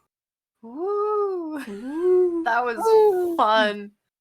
And with that, folks, that's World of Darkness. World of Darkness is not combat based. It is very much a game of intrigue and social roleplay. I Because love it. this game was actually first made for LARPing. That's what these rules are based off of. They are LARP rules turned into tabletop rules. Now, Ah. I will point out there will be combat sometime, but there will be chances and opportunities to avoid the combat, to talk your way out of the combat, or to just totally just say no. There are possibilities for that later on. Combat And consent. It's Pretty always much. important. I pretty don't want much. to fight you. Why not? I have a No gun. means no. I don't care. but I want to fight you. No. But Oh, that doesn't make any okay. sense. Too bad. Too bad. So for tonight's zero session, you will all be receiving 4 experience points. Yeah. Woo. What can I buy with We go into the sheet. Where is it? It's at the bottom of the core in your sheet. Notes. Yeah. No, it's at the bottom. Well, we Oh, can't bottom of core. fill in. Oh yeah, experience points earned. You guys all get 4 experience points. Whoa. Yay, there we Uh, go. I marked it. Our next session will be in a month, or maybe sooner if people really want to play again. You'll have to really give me a fucking heads up on that one though, fam, because like holy shit, I'll fucking die if I'm not told beforehand.